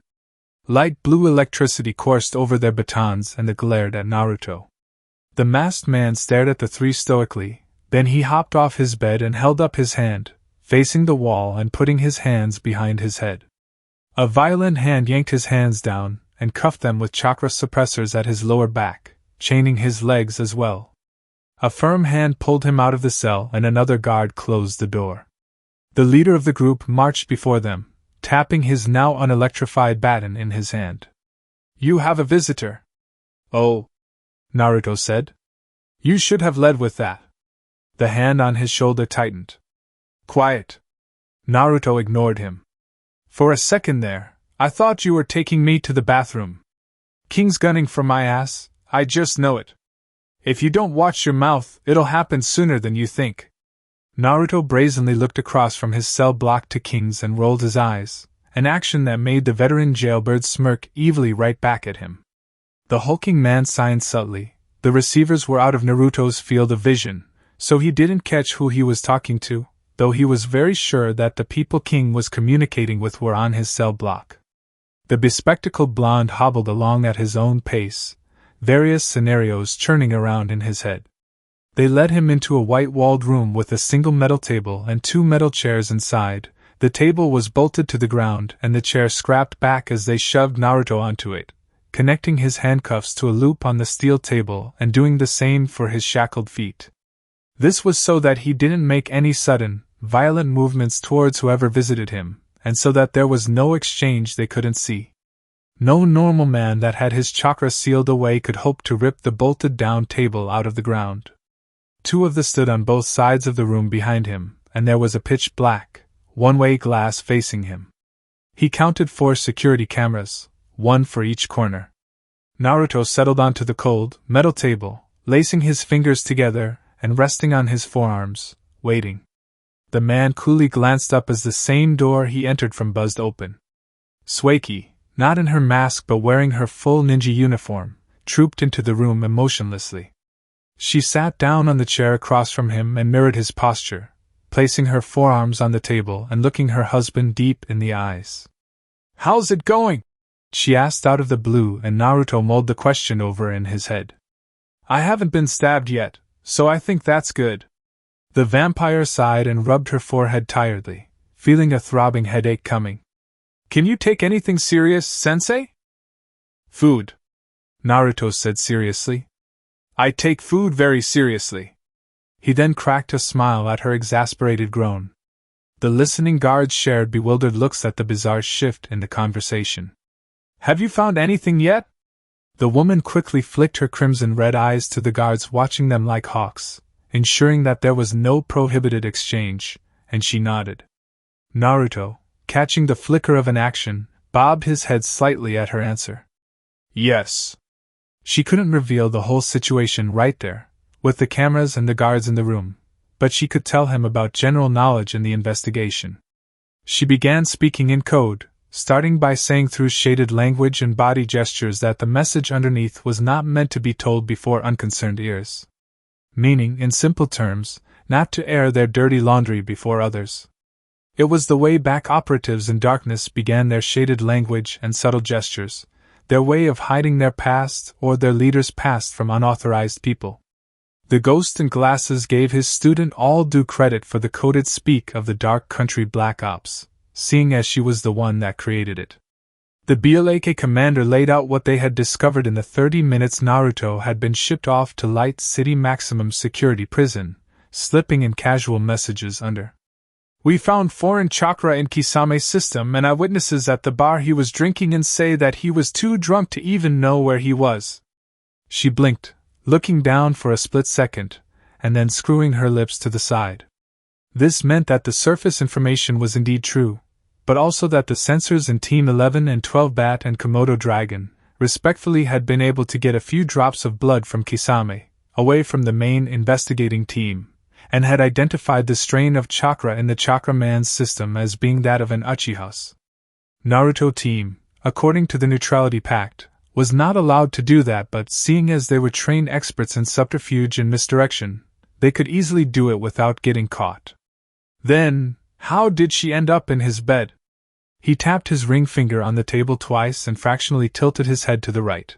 Was the Uchiha chakra in Kisame's system because of an illusion? Seeing as Kisame had been inebriated beyond belief, it would have been easier to set an illusion over him. The bartender says she came up to him halfway through the night and started talking to him, says they were acting like they had known each other for years now. She nodded subtly. The woman also had Uchiha chakra in her system. She was a civilian from what they could notably see from her body structure, her physique and the compactness of her muscles. She was as civilian as they came. Sueki then went on to say that while Kushina was personally supervising the Snow investigation team to make sure they didn't plant any incriminating item anywhere, Sueki and the two specialized teams under her command were undergoing shadow campaigns, digging deeper and breaking laws without much regard.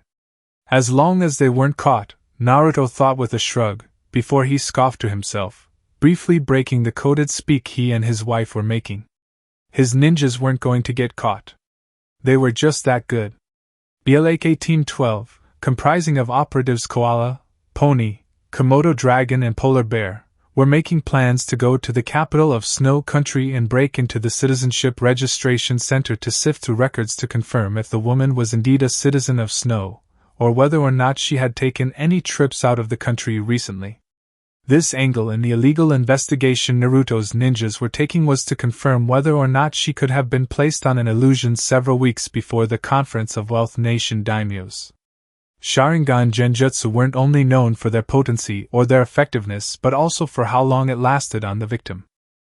BLAK Team 11, comprising of operatives Bat, Wasp, Panda and Phoenix, were going to stay back in Light City and make a full sweep of the crime scene to pick out infinitesimally small details or clues that could have been missed, like fiber from clothes or strands of hair, or even areas where there had recently been bursts of chakra. They were also going to the bar Kisame had gone to so as to look around the general vicinity, spreading outwards from the bar for any sign of Uchiha presence. Branching a little bit off their present situation, Naruto asked Sueki how moving the clan out of Konoha was coming along. She said that she had delegated the mission to Onion, Carrot and Amara, who had said that there was a secret route tunnel leading directly through to a remote area in Suna. The thing Naruto's side of the mission had to worry about was masking the Kurama migration so that Konoha didn't notice them leave until the last second. Dark Country's side would help transport young and old as best and as comfortably as they can. Naruto then leaned forward a little. Were there any strange people in the bar? When he had looked into Kisame's eyes, he not only saw that the sea monster of Dark Country had not committed the gruesome murder, but also that he suspected he knew who it was. Sueki tried not to look surprised at the revelation her husband gave her, as he conveyed the message to her. It's a bar, sensei, she said with obvious-looking, half-lidded eyes. Everyone there's sketchy. Naruto sat back with a laugh, shrugging. Worth a shot, huh? The woman smirked invisibly at his amusement. She was going to make Kisame talk, if he knew what was good for him. His white-haired wife then looked over at her husband, her eyes sad but her face professionally emotionless. I'll get you out of here tonight. The guards looked at themselves, worried that this was a blatant admission that she wanted to break him out of prison. The man's eyes smiled and he leaned forward. Let's hope I'll come out in one piece, huh, Sue? She leaned forward as well and whispered, her eyes gradually closing. You'll manage somehow.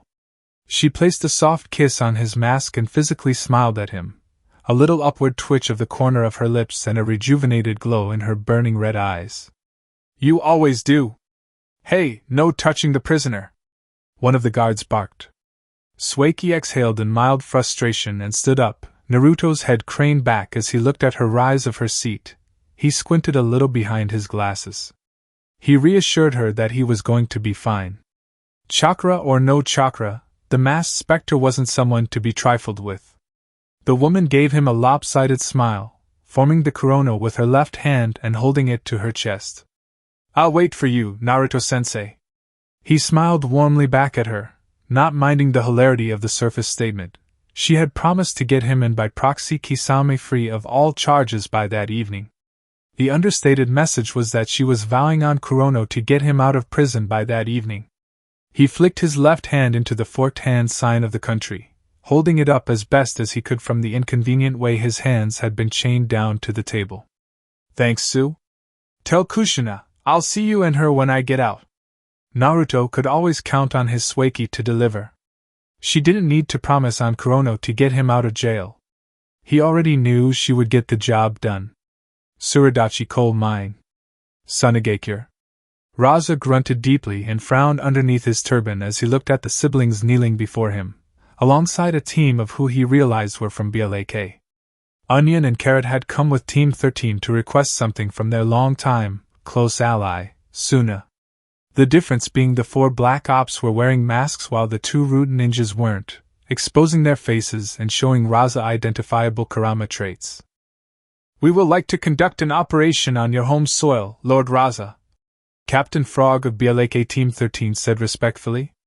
This operation will happen in 30 hours' time after preparations have been finalized, and it will not cause damage to Suna or its people. Raza crossed his arms. Where is this operation taking place? Frog faltered in his answer. I am not at liberty to tell you where this operation will take place, for deniability reasons if we are discovered. What I am cleared to tell you is that the location of this operation is approximately 1,000 or so miles from Suna village, somewhere in the desert. This operation will not make use of explosions and, as per protocol, there will be no flashlights, flares or strobe lights involved. The operation will take place in pitch darkness, so Suna wouldn't notice their presence, and no person from Fire Country will detect the light from their sentry post on their side of the Suna Fire Country border. The tunnel route used to infiltrate Suna was only a few miles away from the main base inside Konoha, and it was understandable why Danzo did not bring the tunnel any closer, as that would no doubt arouse the suspicion of Suna ninjas. Just about 20 BLAK teams were assigned to the mission, making the total number of hand-selected black operatives to be a little over 80 shinobi and kunoichi, seeing as there were 4 people in one team. Less than half of those ninjas would stay back to impersonate the Kurama clan in their compound, heavily covered by paint illusions. They were picked out due to their similarity in physical features and their similarity in their chakra nature to the Kurama people, although they were either not affiliated with the painting clan or were related to them in some way, like outside marriages. The rest, a good 60 of them, would help the Kurama people seal their things away and escort them out of the escape hole in the desert floor to a minor road, where horse carriages would be waiting for them to transport them back to Dark Country. When Konoha finds out that the Kurama were no longer in the village, and they will eventually, Naruto wanted to ensure that his friends, Raza included, could deny knowing about the operation. Dark Country was prepared to defend its borders in case Konoha got hostile in its demand for the return of the clan, and the blonde leader was less than afraid if the fire daimyo was involved, as his source in her palace had said that she did not like Konoha all that much. Naruto's confidence in his police, his defense corps, his BLK and his normal ninjas couldn't be emphasized enough. Just because there hadn't been any person that had managed to forcefully break into darkness didn't mean there weren't any who tried. Many have tried. All had failed. When Naruto said that Dark Country had long since surpassed Konoha when it came to military and economic power, he wasn't lying. The economic power and outreach of darkness had passed Konoha after the first 7 years. The only thing Konoha really had over them was the collective respect of a majority of the continent, though they were slowly inching past the hidden leaf in that aspect. Evident with how the first 3 wealth nations feared darkness due to its silent, secretive nature. Allies spoke only praises and identified dark merchants locked their lips. Yes, darkness could handle Konoha just fine. The difficult part in the operation was handling the holder of Mania. The present holder was 22 years old, within the same age bracket as the present generation occupying most of Naruto's ninja forces, and the same generation that were making innovative moves in Dark Country. Those in the generation included Kushina, Kisame, Shurmara, Epic Mist, Onion, Carrot, Polar Bear, Azura Kamuri clan head Dash, and more than a few others. The holder of Mania, as a measure to prevent the demon inside of her from gaining strength, was not trained in basic ninja knowledge but was tutored in subjects taught in her home country, Darkness. People from the Kurama clan could not touch her, else the demon would awaken, and most of the Kurama people could not be further than 10 miles from her. This meant that she was to be led out of Suna first by Bileke ninjas, far in front of the rest of the Kurama clan, while still keeping her within 5 miles of the rest, and she would have her own personal carriage. Naruto's special operatives were keeping 4 things their leader had outlined in mind. Naruto didn't want the holder of Mania to accidentally or tap a person from the Kurama clan. Naruto didn't want the holder of the deadly demon to feel isolated from her clan and Naruto, giving these last orders strictly and to be obeyed to the letter. Wanted the Kurama clan's movement out of Konoha to be as comfortable as humanly possible, and also wanted their transition into the society of their home country to be smooth and without preventable problems. Naruto wanted to take part in this operation, and it was on receiving news that he had been incarcerated for false charges leveled on Kisame that they extended the day of the operation by a day. The Kurama weren't very happy at the extension, but they had been waiting to leave Konoha for 30 years. They could patiently wait another day. The plans for the mission had been rigorously created by a dual council of Naruto's half and the Kurama half. All angles and situations were considered, including if Minato got involved or if a spotlight from the Konoha half flashed on the evacuating clan. There was no space for mistakes, and Naruto, in a strongly worded letter the other day, had said that there would be grave consequences to the 80 selected ninjas if so much as a hair on a Kurama clan head was out of place. Naruto was remorseful for not bringing them out of Konoha sooner, and ensuring their safety with 8 ninjas specialized in assassination techniques and ninja arts in general, was a small way for him to apologize for his inefficiency. Being there and helping how he could during the mission was another way of expressing regret. The captain of the 3rd most specialized Bileke squad continued, his head tilted down. The operation will not take any Suna time, and we will not be in your borders longer than 40 minutes. Can I ask why I'm not allowed to know more about this operation? Leader Naruto, out of respect for your past alliances, wants you to have deniability and non-involvement in case of any future accusation. Raza could know about the operation, but he could easily deny where it had taken place, what was involved, and why it happened. Raza filled in inside his head that past alliances meant one thing. Konoha. Leader Naruto is willing to have Suna's debt in return for you granting permission for this operation. Raza hummed in thought and said, No, that won't be necessary. Suna always pays back its debts. Tell Naruto, we'll talk later. There was a highly risky venture Suna intended to undergo, but it needed human support from a capable, knowledgeable ally, and Naruto's country immediately sprang into mind. The venture wasn't illegal, but it was dangerous. Raza's ninjas had discovered oil under the sea, west of Wind Country, and he wanted to extend his reach over there, set up a pipeline to pump the oil into Suna, where it would be taken to Dark Country to be distilled. Half would be sent back to Raza's village and half would remain with Naruto's country, where the two nations would sell the oil to their connections, pool the profits back together and split it. This was all in 2.5-decade-long Dark Sand Alliance, penned down by Naruto and Tetsuya during Raza's father's time as Kage. It had been working to both of their benefit, so Raza didn't see any need to change it. One other thing Darkness needed help with concerning that undersea venture for oil was of convincing the Wind Daimyo to sell the land to Suna without said daimyo finding out about the billions in ryu of oil flowing in underwater.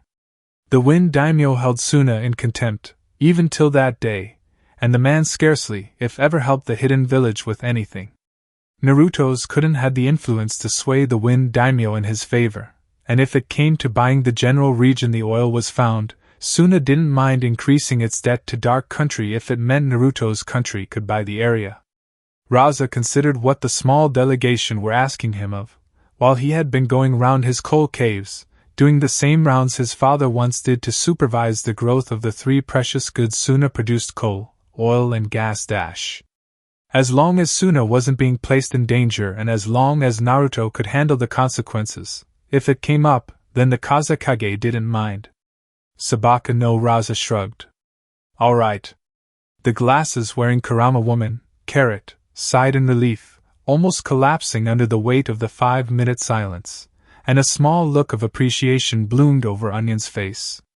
Thank you, Lord Kazekage. You'll barely even know what's going on.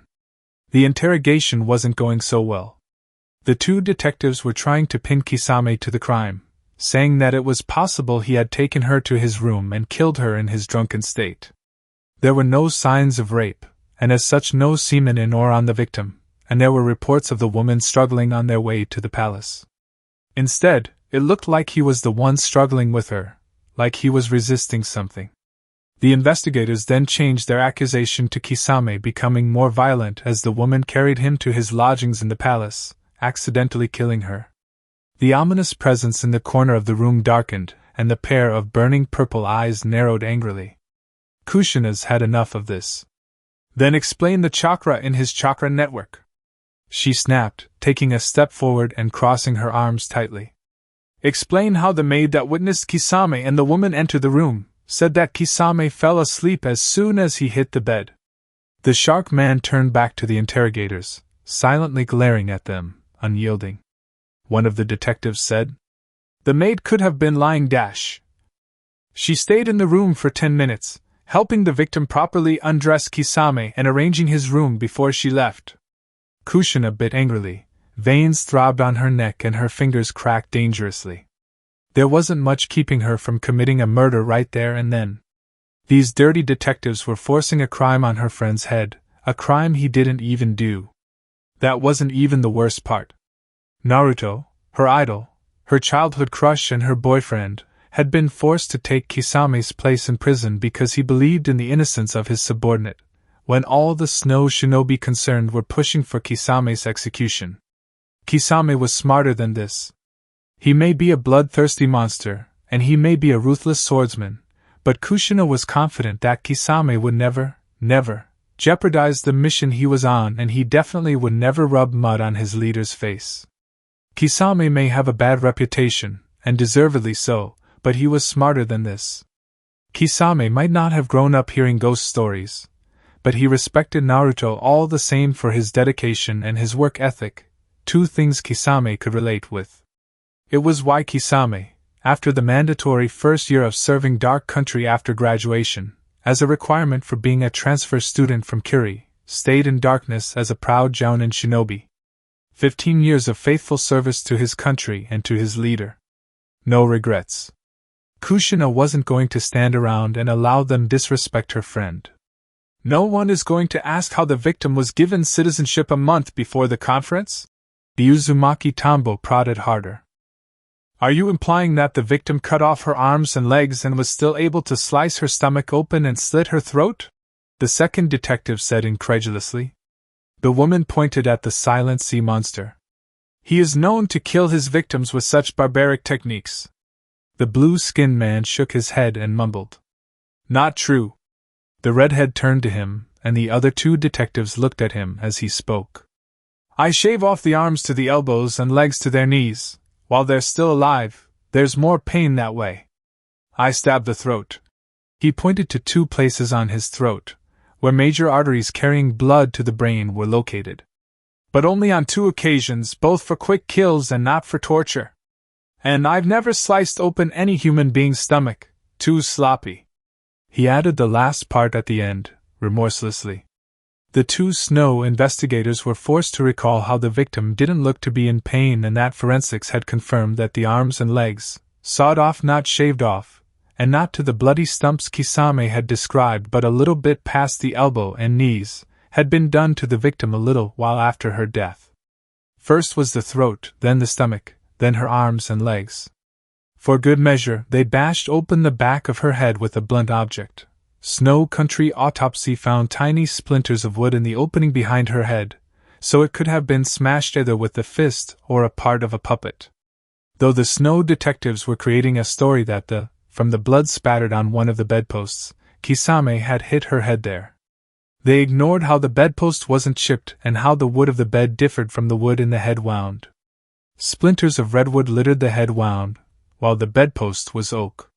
These terrible things had been numbed out by the chakra in the system, leading them to think that she was dead long before she sat next to Kisame in the bar.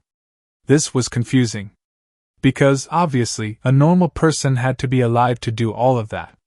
The forensic team had been forced to not alter the truth by the tomboyish woman's mere presence. Kisame was now more subdued, Kushina noticed. His leader taking the fall for the crime had changed him.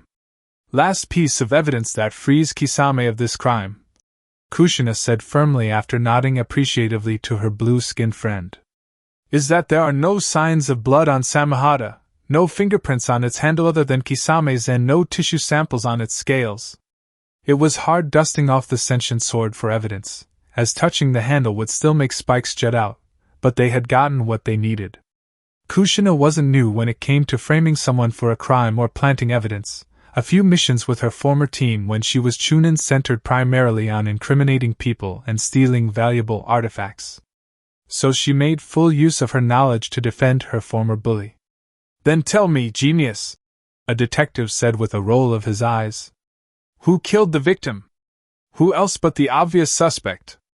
I don't care who killed her, the woman said lowly, directing her eyes from the 2 detectives and to Kisame. What I care about is clearing his name and taking my lord out of prison. It wasn't unheard of in Snow for a suspect to be absolved for a crime he or she didn't commit, the problem being that there needed to be undeniable proof the person was innocent. While Kisame was allowed to leave the interrogation room, the 2 detectives and Kushina left look over the scene of the crime again. BLAK operative Phoenix grabbed Kisame by the back of his shirt, and both ninjas disappeared in a small burst of fire. A dark-skinned black operative came out of the pop of fire at the back of the bar he had spent most of last night in. The kunoichi pointed to a booth and Kisame went to it without hesitation, sliding open the door and looking at the single person seated inside. Bat jerked her head to the seat on the other side of the table, and the man sat down heavily. He noticed how Phoenix had taken off her mask as they entered the bar, though he didn't get to see her face, and he also noticed how Bat was also not in her mask, wearing civilian clothing, a pair of blue jeans, a white turtleneck sweater, red gloves and red sneakers. Her white hair was tied up into a bun, and her burning red eyes bored into his own.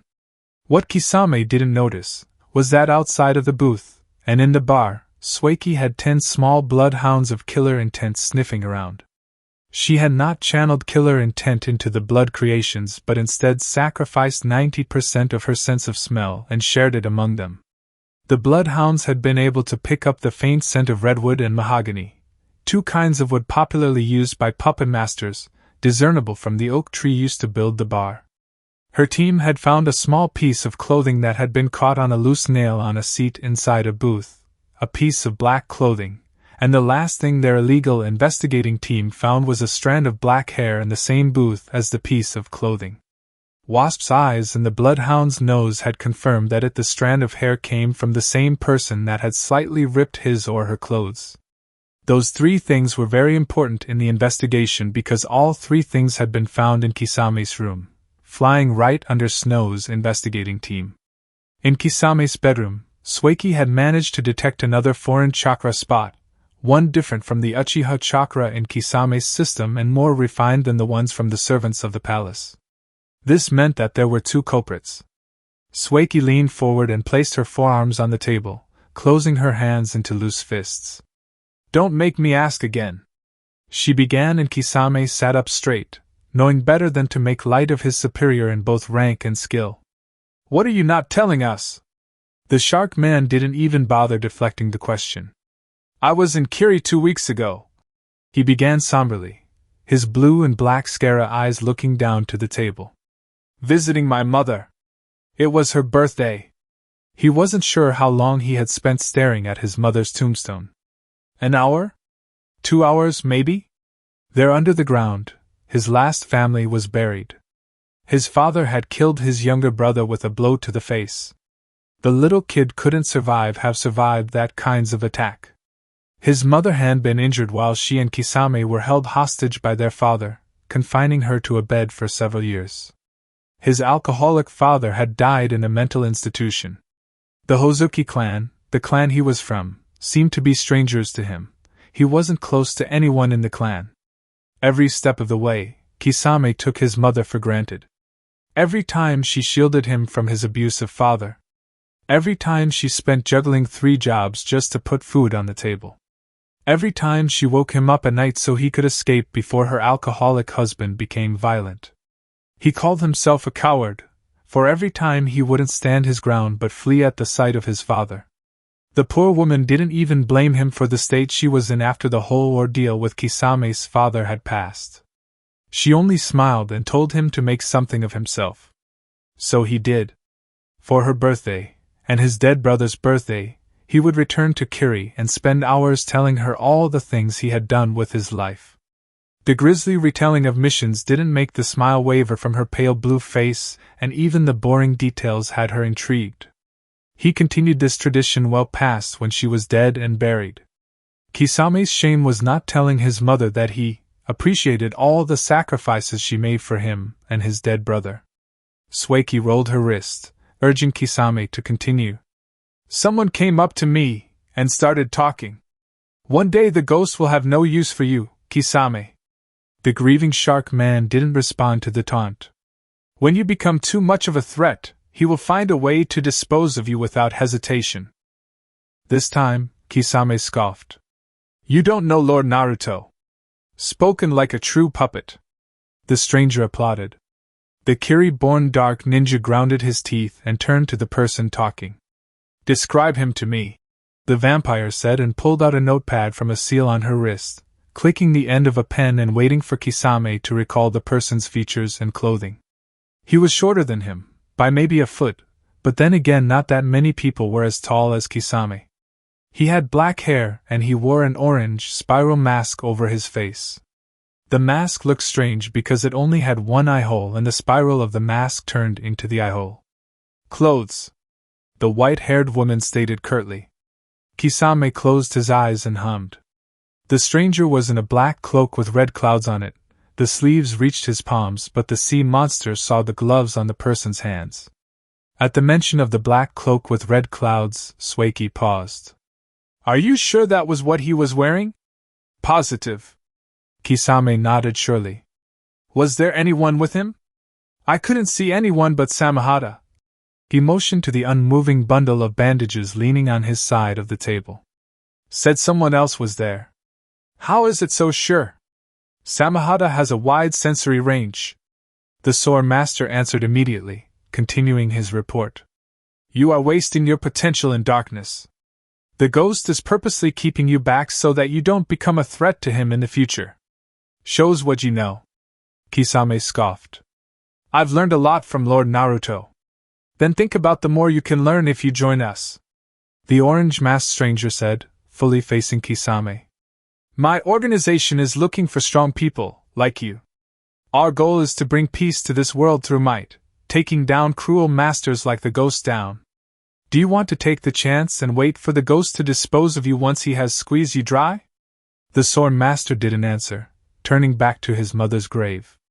Take your time and think about it, Kisame. I'll be back to take your answer. And then? Sueki pushed.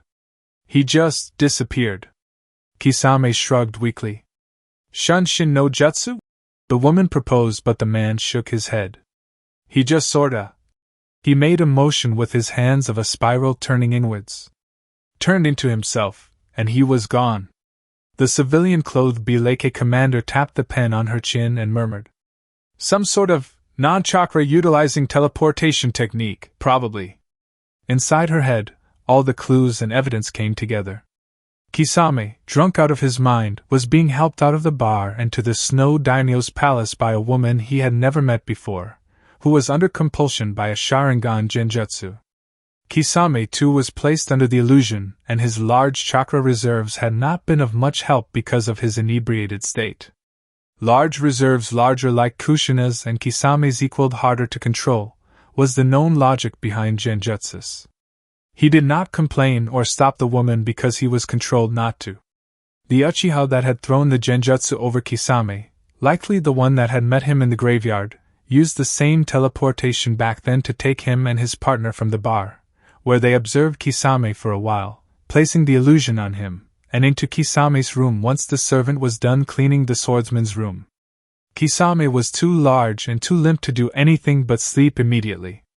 The puppet master with the Uchiha, from where the smell of wood in the booth from the bar and in the bedroom came from, controlled the woman to do all those heinous things to her, except for severing her arms and legs, where it was an actual puppet that did the deed, passably mirroring what Samahata would do.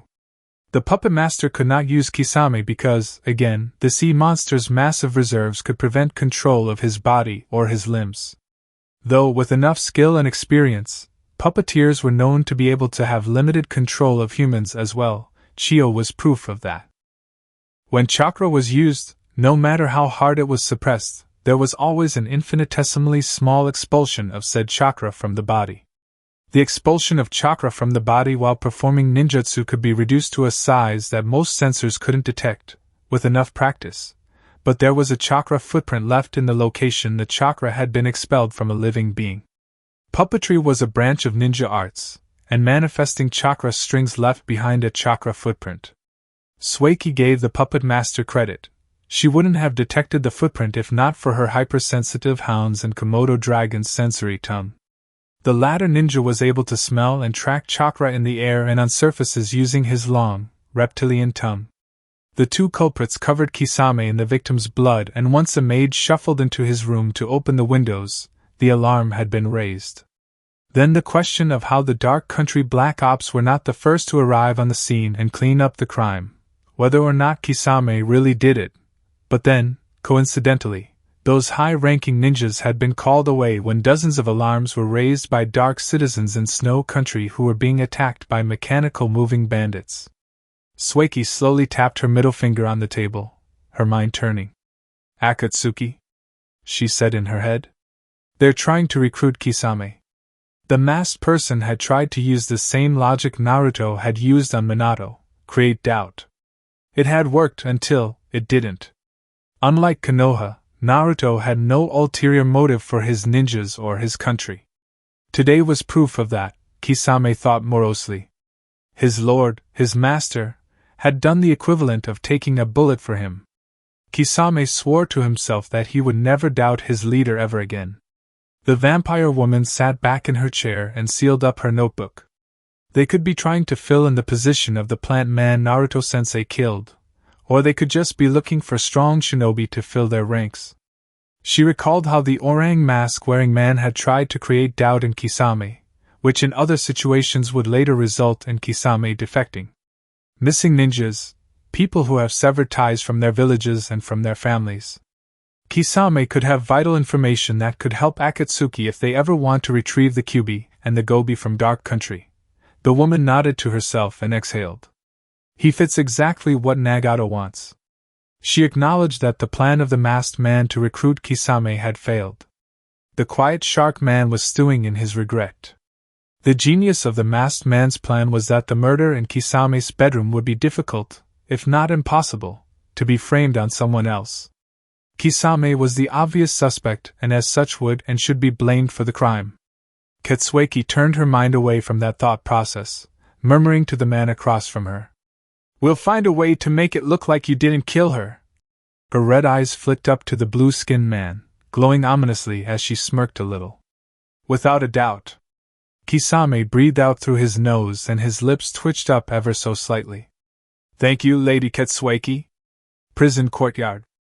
The bespectacled blonde coughed into his fist as he casually walked into the prison courtyard, his hands tucked into his pockets, and the torso of his bright orange jumpsuit unzipped to show sleeveless white vest.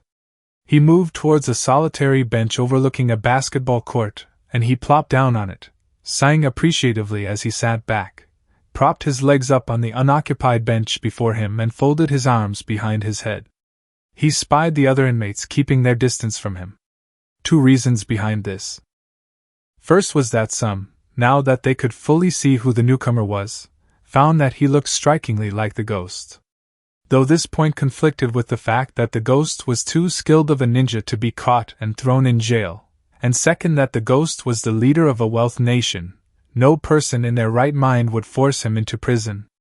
He had all the telltale signs of the ghost: blonde hair, blue eyes, black half mask, black-rimmed, rectangular glasses and pale skin. The second reason they were flicking their eyes at him and muttering under their breaths was that King, the boss of Chi no Kaze, had his sights set on him, and underlings of the biggest man in prison had warned others not to interact with the newcomer, or else they would face the king's wrath. Naruto didn't care much about that last one. For the first one, he could already see the disbelief at him being the real ghost dissipate from their eyes. When he was being arrested and he was escorted to the prison, he told the person that had taken him in to not give him any special treatment. That means he shouldn't be referred to as a lord and he shouldn't be referred to as his moniker. Initially, the warden and a fair chunk of the guards that had processed him recognized him immediately. Though they then had a second thought. The ghost, the phantom that had defeated the Raikage, slaughtered hundreds of shinobi at a time and had pushed Hanzo the salamander to the limit, couldn't be this man that had been brought in with chains. Naruto, bearing the same birth name as the ghost, even seemed offensive to them. The glasses-wearing war veteran looked on at the game of basketball, trying to figure out how the game was played and what was the end point of it all. His confusion at the rules of basketball allowed his mind to wander. He could feel how much weaker he was without his chakra. His limbs felt weighed down, and his movements took more effort than normal. Surrounded by dozens of the continent's most feared and most notorious criminals, it felt exhilarating. As part of his training when he was young, Orochimaru sealed up the chakra in his arms and forced him to do a few push-ups at a time, starting with 10, moving up to 30, then to 80, then to 100, then to 500 push-ups with no chakra in his arms. The sadistic teacher then ordered his student at that time to do those same push-ups, without chakra in his arms, with only one hand. The exercises became crueler: 2-finger, to 1-finger, to handstand push-ups, to 1-handstand push-ups. On bad days, Orochimaru would add weighted seals on his body and make him run around the field on his arms. If he fell or stumbled, he would do not less than 50 handstand push-ups and continue the hand jog around the field. Looking back on it now, Naruto was man enough to admit that Orochimaru's sadistic training had done him a world of good. As his arms were devoid of usable chakra, the physical exercises accumulated more chakra in his reserves, increasing the size of his chakra coils. Once the seals on his arms had been deactivated, the chakra that was supposed to be in his arms flooded back with a vengeance, adding in the store of chakra gotten from the training. Orochimaru would repeat those exercises, except now with his legs, seal away chakra from his legs and make him run around a field, do squats, one-leg squats, jumping jacks, running in place, burpees. It was hell. When a training session was over, Naruto barely had any strength left to teach his own student anything. Flexibility training, muscle toning so he didn't bulk up like a gorilla, something Orochimaru didn't like, and endurance.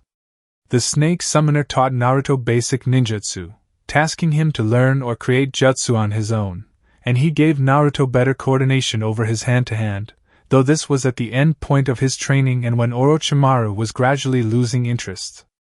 Naruto didn't learn any fighting style from Orochimaru. At the end of the first month, Naruto felt a significant difference in himself. He was stronger, faster, smarter, and best of all, he was more confident in himself. So, Naruto wasn't unfamiliar with having no chakra. It was that he hadn't felt like this in years. Excitement. Pure, unbridled excitement. That was the emotion the trained assassin felt at that moment, as he saw a few of King's underlings eye him from the other side of the courtyard. Naruto could barely keep a straight face, only smiling genially back at them from behind his glasses. The corners of his eyes crinkled in anticipation. The prison guards patrolled the extreme edges of the courtyard, smart enough to keep their distance from the dangerous prisoners, and the guard towers, manned around the clock and fitted with the latest computers and surveillance cameras, watched each and every prisoner in the facility, whether they were in the courtyard, in their cells, in the workshops, doing the laundry, or simply moping the mess hall.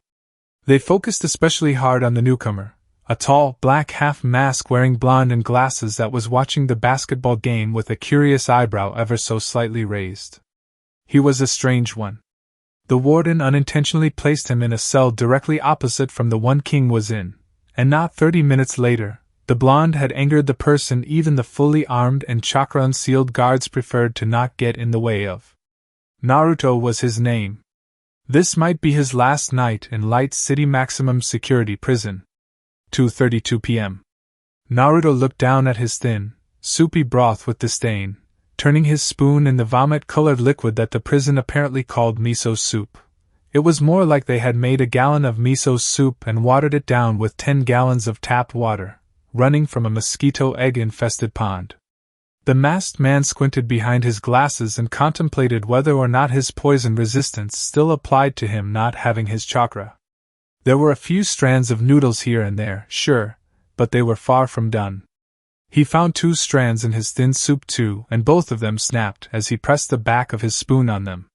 The man cleared his throat and shrugged carelessly, dipping his spoon in the soup and bringing his head down, ready to take a taste of whatever it was that the cooks called food, but he paused as the empty bench to his right creaked as a person hopped to his side.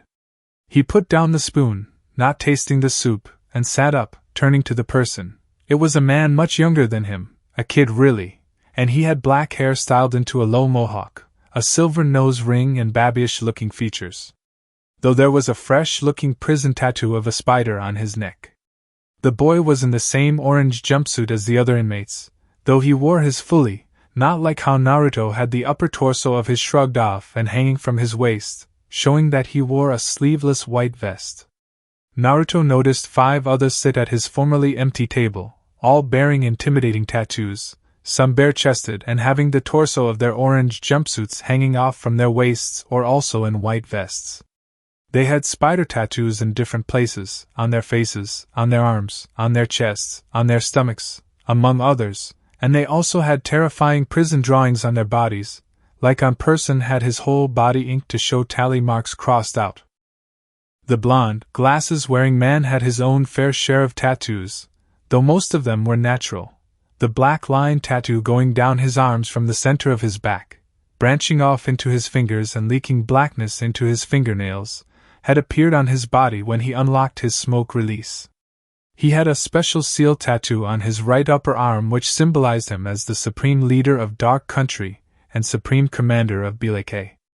That one hadn't hurt, though it had been placed in such a way that it didn't disrupt his smoke release markings but also incorporated it. He had 2 storage seal permanent ink arts that Amara Chuyenku, clan head, had done herself on the back of his hands. The last one he had was the one the salamander elder had drawn on him, positioned on his inner lower left arm. If not for his glasses, Naruto would have cast a very scary image. It wasn't that Naruto was unaccustomed to people bearing massive body art, seeing as he had some as well. A few people in his ninja force bore body art as well. Kisame first sprang to mind. The blue-skinned man had an illustration of a congregation of sharks spread out on his whole back, one he proudly boasted of from time to time to his teammates when they were still a team and to his friends. Some Jounin Chuinka clan members also had ink art, albeit they were small and unnoticeable. This was to show how proficient they were in fuinjutsu, using a seal as small as a coin to unleash a whole waterfall of water. Sueki had tattoos too, though hers had purposely been drawn with invisible sealing ink by an experienced artist from the Chuinka clan.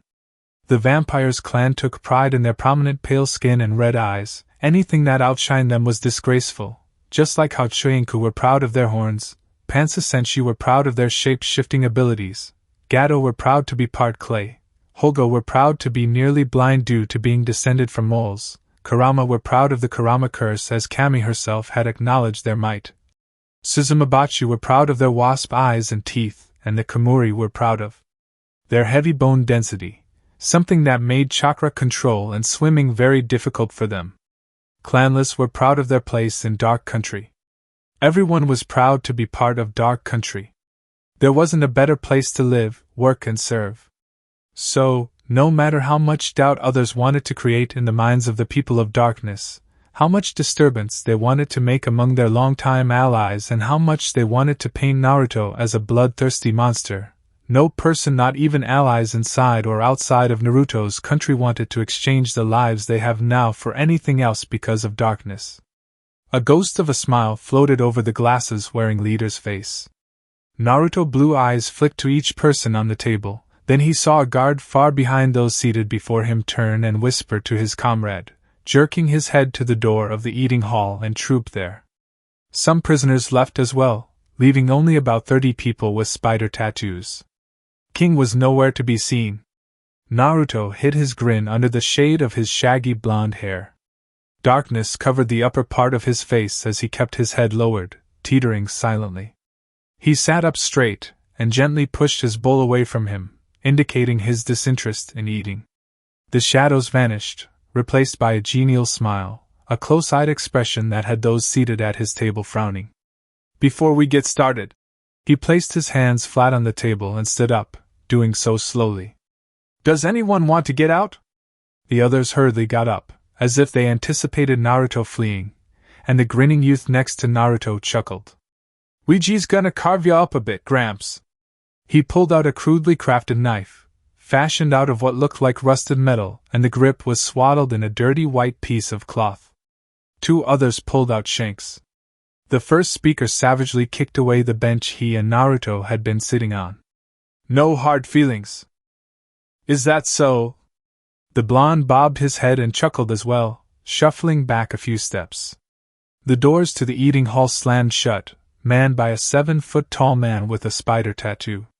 The masked man looked over his shoulder, caged in the eating hall full of Chi no Kaze gang members, and moved back so that he was exactly 10 feet from the first speaker, right in the middle of the gang surrounding him in the eating area. He counted 35 of them. The legendary ninja lifted his fists up to his chin. Naruto inhaled. The ghost exhaled. The youngster that had spoken to him took this as his cue to attack, and the rest followed accordingly. There wasn't any particular style Naruto was using. This was brawling. He wasn't facing failed ninjas or bandits. These people were hardened criminals, gangbangers, serial killers, rapists, arsonists, captured missing ninjas, renegade samurai, and the like. They had spent years in this prison, ruthless and merciless, and the ghost fought as such.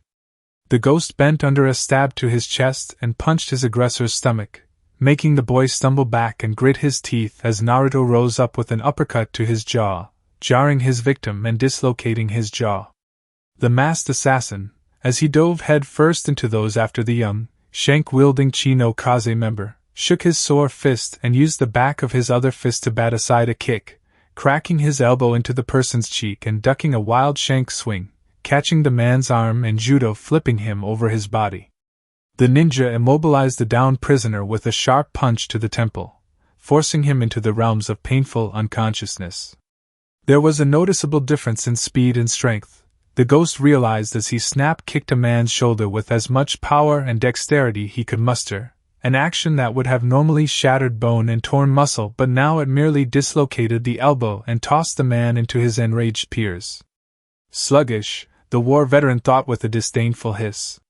His face was eternally devoid of feeling and compassion, but inside he was berating himself. A straight punch dug into a man's face and a right hook finished him off, allowing the ghost to turn on his heel before another opponent could smash the back of his head with a bench, sliding beneath the swing, tripping the man onto his face and bringing down a savage axe kick to crack into his lower back, dislodging his spine. Ugh!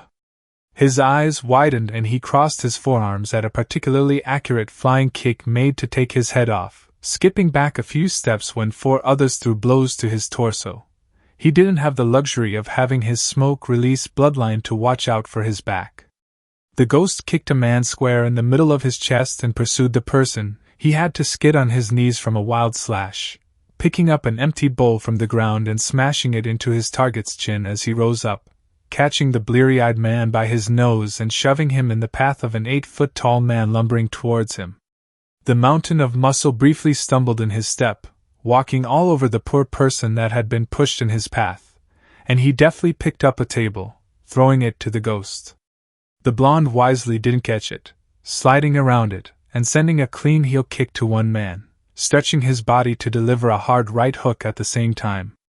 The ghost picked up a loose shank on the ground and, with a flick of his wrist, let it sail all the way into the 8-foot-tall behemoth's eye, hilting it. Still the man came running at him, like a runaway train, fully intending on flattening the shorter man in his path. The masked man sent 2 straight punches into the chest of a particularly stubborn man, turning around and cracking his foot on the same man's jaw while at the same time dodging a simultaneous punch to the head from 3 others. The blonde grunted as he blocked with his forearm, jabbing the man's liver with a firm punch but grunting again as a blow met the back of his head. The assassin rolled with the punch, blinking rapidly to clear away the blackness. He had heard the blow coming, he heard it coming, but he had been too preoccupied with taking down his former opponent and avoiding the person next to his former opponent. Yahiko! The ghost's blue eyes darkened at the bellow from the 8-foot-tall man, shuffling back as 10 more Chi-no-Kaze goons sped up to him, holding up their fists. The ninja lowered his center of gravity, flattened his feet on the ground and strengthened his shoulder muscles, his chest and his abdomen. He ignored the dull throb of pain from the back of his head and the pulsing soreness from his knuckles. Come on! They saw the madness in his blue eyes, and yet they still charged. He ducked under a kick, wrapping his arm around the leg and smashing the man into the ground, holding the person's heel and swinging him around like a mace. In a feat of strength that amazed the few Chi-no-Kaze that remained, the ghost hefted up the person he was swinging around into the air, never once moving his feet and keeping his knees bent at a 90-degree angle, thus his center of gravity being low. The unfortunate man landed messily on his feet, and the ghost slammed his awaiting fist into the center of his chest. The man's feet lifted clear off the ground and he traveled through the air, clattering lifelessly into the 8-foot-tall monster and making the massive man stumble again. Meanwhile, the ghost caught a fist with his left hand, caught another with his right and crossed his arms, smashing both prisoners' heads together, and giving them both a parting blow to the skull for good measure, as they crumpled before him. The ghost and glasses exchanged blows with 3 skilled inmates, having to move about in a circle in the middle of the 3 to better defend and attack them. He blocked a punch to his forehead, smacking the attack aside and a burning fist, swiveling on his heel to backhand a kick to his stomach, ducking a punch to his nose and cracking an elbow upwards to shatter the forearm, spinning around to cross his elbow across the man behind him, ducking a kick from another man and liver jabbing the man he was tussling with, sending him to the ground. The masked man got tired of facing the man to his back, so he found a space in the person's defense, while still defending and countering blows from the one in front of him, and stepped down hard on his foot, cracking the back of his fist into his face, smack dab on the bridge of his nose. The unfortunate man never saw it coming, only feeling an explosion of pain burst on his nose, bright lights popping around him, encroaching even the darkness of his closed eyes and heat spouting out from his nose. He stumbled back and fell onto his back, his eyes rolling into the back of his head. The ghost wasn't paying attention to him anymore, now dividing his attention between one taijutsu expert that had doggedly refused to be felled and an apparent kenjutsu expert, wielding a short shank instead of a longer blade. The blonde assassin used his elbow to drive up a stab towards his chest, shooting a straight fist into his other opponent's sturdy guard, shifted his head aside from a downward slash, flicked a kick aside with the back of his hand, shifted his head to the other side from another poke of the shank, and his forearm deflected a knee strike aimed to his chin. His eyes vigilantly stayed on them, but a pained roar brought his attention back to the giant Uchi no Kaze he had blinded in one eye from throwing the shank. The 8-foot-tall creature was still coming for his target, albeit at a slower pace, and Naruto's priority was stay as far away from the 8-foot-tall man's reach as much as possible.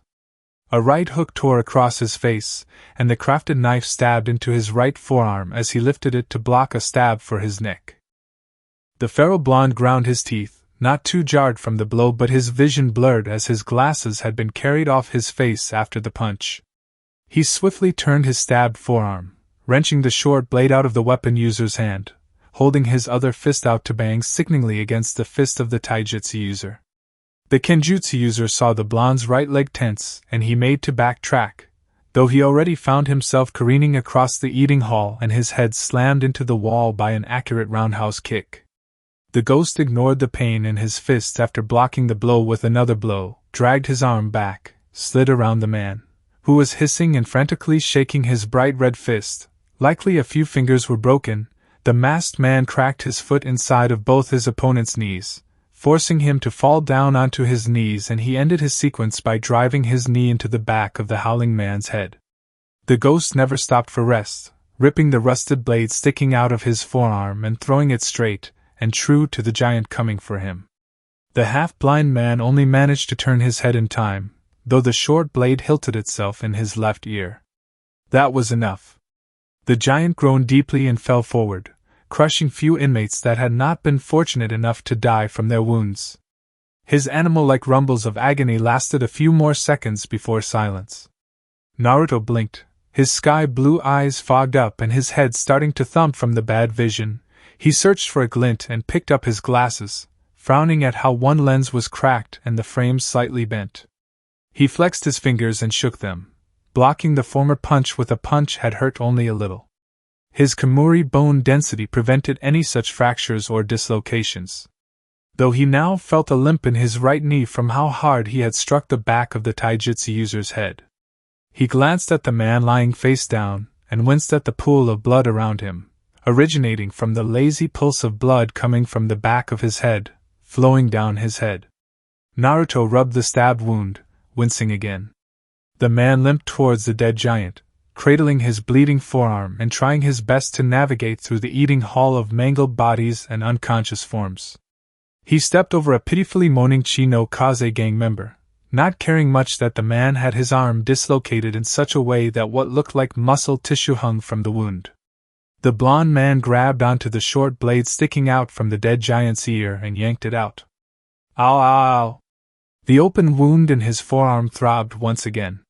His headache was somewhat gone and his vision was clear, but seeing as he didn't have the luxury of having his chakra, his natural body regeneration couldn't help him heal his knee or his blade-wounded forearm. The man hobbled towards the door of the eating hall, throwing it open and flicking his eyes to the Chi no Kaze gaping at him. "Oh, don't mind me," he said casually, limping ahead. He held the shank in a reverse grip in his left hand. His right arm hung to his side. He turned to a random inmate and asked, "By any chance is King in his cell?" Dash. "I'll take that as a yes," the man in the mangled glasses said with a genial smile. "Is there anyone with him?" A braver, though still surprised, prisoner replied him. "Yes."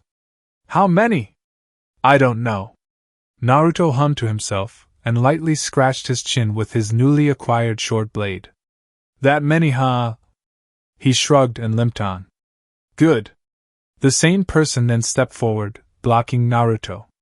They're gonna kill you, Blondie. Bah, I'll be fine. He shoved the man aside and ambled on. The man then paused and he scoffed, saying to himself, I guess Kushina and Kisame won the bet. 8:32 p.m. Hours later, as Doton, the other daimyos and Naruto's guards came to retrieve the leader of darkness from the ill-reputed prison, the warden told them that the blonde was in solitary confinement. The Snow daimyo asked why. The warden, knowing that his head was now officially on the chopping block, showed his daimyo the video footage of 6 hours ago. Starting from the eating hall and leading into the cell blocks. Naruto was less of a man and more of a beast. He tore, he slashed, he stabbed, he poked, he rend, he dislocated, he snapped, he battered, he wounded, he maimed, and he killed. He tossed people over the railing to their untimely demise, he poked out eyes and he slashed jugulars. When Naruto got to King, and he got to King, amid the walkway of battered humanity he had left in his wake, those watching lost hope in the leader of darkness. King was so tall that the 6-foot, some inches tall blonde had to crane his head all the way back, and King was muscular, built like a war machine with veins and throbbing muscles. Naruto was visibly tired, the fashioned short blade was chipped and broken, his stabbed forearm bled freely, and the man had long since abandoned his glasses, choosing low visibility and a headache than risking the chance of getting a shard of glass in his eyes. The malevolent ghost entered King's cell. King held nothing back, ripping his soul bunk apart, and using a long piece of rusted metal as a weapon, though the tired blonde threw his blunt shank towards the massive man as King prepared to use the long metal to crush Naruto's head. The chipped blade cut past King's throat, but it also tore open a vital artery. King dropped the metal in his hand in favor of holding the blood spouting from his neck, and Naruto capitalized on this by snagging the rusted metal King had dropped and swung it hard and true, smashing into the side of the Chi no Kaze boss's head. That was when guards stormed the cell. Not during the brawl in the eating hall, not when Naruto was carving a path through Chi no Kaze on King's cell block, and certainly not during the short fight with King. When it was all said and done, that was when the guards came.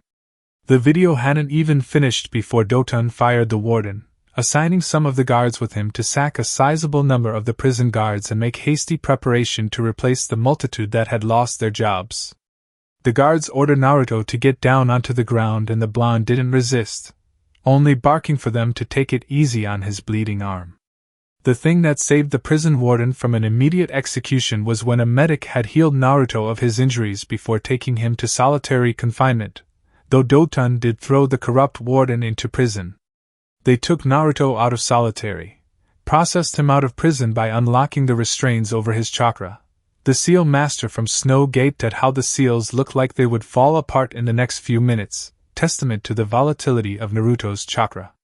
Doton admitted that Kisame was not the one that killed the woman. The evidence was overwhelming. The man had insisted that the leader of darkness, who was now out of the orange prison jumpsuit and in his normal shinobi gear, plus his leader's robe and hat as well as a fully bandaged right forearm, stay a longer in Snow so he could properly apologize for both the corruption in his prison system as well as for jumping the gun and assuming the worst in one of Naruto's ninjas. Naruto declined without much thought. He had other matters to attend to. The leader of darkness and his people left Snow, but they set course for Suna. Somewhere outside of Snow, Sueki drew her master, Kushina and Kisame's attention. The vampire subordinates were nowhere to be seen, this being because they were spread out and protecting their leader in the darkness of the night. They swiftly dealt with bandits or troubling animals long before their master could notice, giving them privacy. The procession was speeding hastily towards Sunagakure. The Bieleke commander laid out all she and her subordinates had discovered from their covert investigation. Hopping from tree to tree, Naruto scratched his chin. I purposely chose to ignore Akatsuki after I killed that plant man. Hi, sensei. Sueki nodded. Nagato is smart enough not to test my patience. He fixed each person in his confidence a dark, hard look, one that they returned back to their master with grim expressions. We move now. Hi, Lord Naruto. The three ninjas echoed mutely. 3 hours of steady running later, they reached Sunagakure, specifically the manhole Danzo formerly used to infiltrate Suna when he was still alive. Those standing before the hole in the sandy ground went down onto their knees before Naruto. Onion, Carrot, and the captain of BLAK Team 13 inclined their heads forward and placed their hands over their hearts, welcoming their leader. The 80 black operatives handpicked for the special mission were already now in Konoha, some in the vacated Kurama clan compound and some in the root base the majority of the painting clan occupied, helping them pack. Kushina leaped into the hole at Naruto's command, and went ahead to help however she could. The goal was to make the migration out of Konoha and transition into darkness as smooth and as comfortable as possible. Onion, Carrot, and the captain of Team 13 went in after the eager redhead, leaving behind Naruto, Sueki, and Kisame. Teacher and student shared a look. Sueki shook her head. There was no other living being watching or listening for at least 50 miles of them, except for the Konoha sentry posts, her bloodline accurately informed her. The BLAK teams had swept through the dark desert multiple times, clearing the path towards dark country so that not even an errant beetle would get in their way. The Kazekage, Sabaku no Raza, was only vaguely aware of their presence, though he didn't know their exact location in his deserts, and the sentry posts looking out into the dark desert couldn't spot them, seeing as no person used any light among them. There was no moon to illuminate the night, and no stars in the sky. Kisame stood at attention as Naruto faced him. Kisame's leader sighed quietly and the corners of his eyes dipped. Kisame, I have a mission for you. By morning, news of Kisame defecting from dark country spread like wildfire. Suna, Kiri, and Yuzashio bingo books promptly entered him into the S-rank section, but as the zero-tailed beast, Kisame Hashigaki. Chapter 26. The leader of darkness took off his wide-brimmed hat and pulled off his ceremonial cloak, handing them to his BLAK commander, who sealed them away and handed him a chalk-white mask with a red and black painted beastly, gnarly grin and wide-open eye-holes. She did so with a deep bow. The man collected the mask, but he did not wear it. Instead, he fastened it to the top of his head, a bit messily inclined to the left.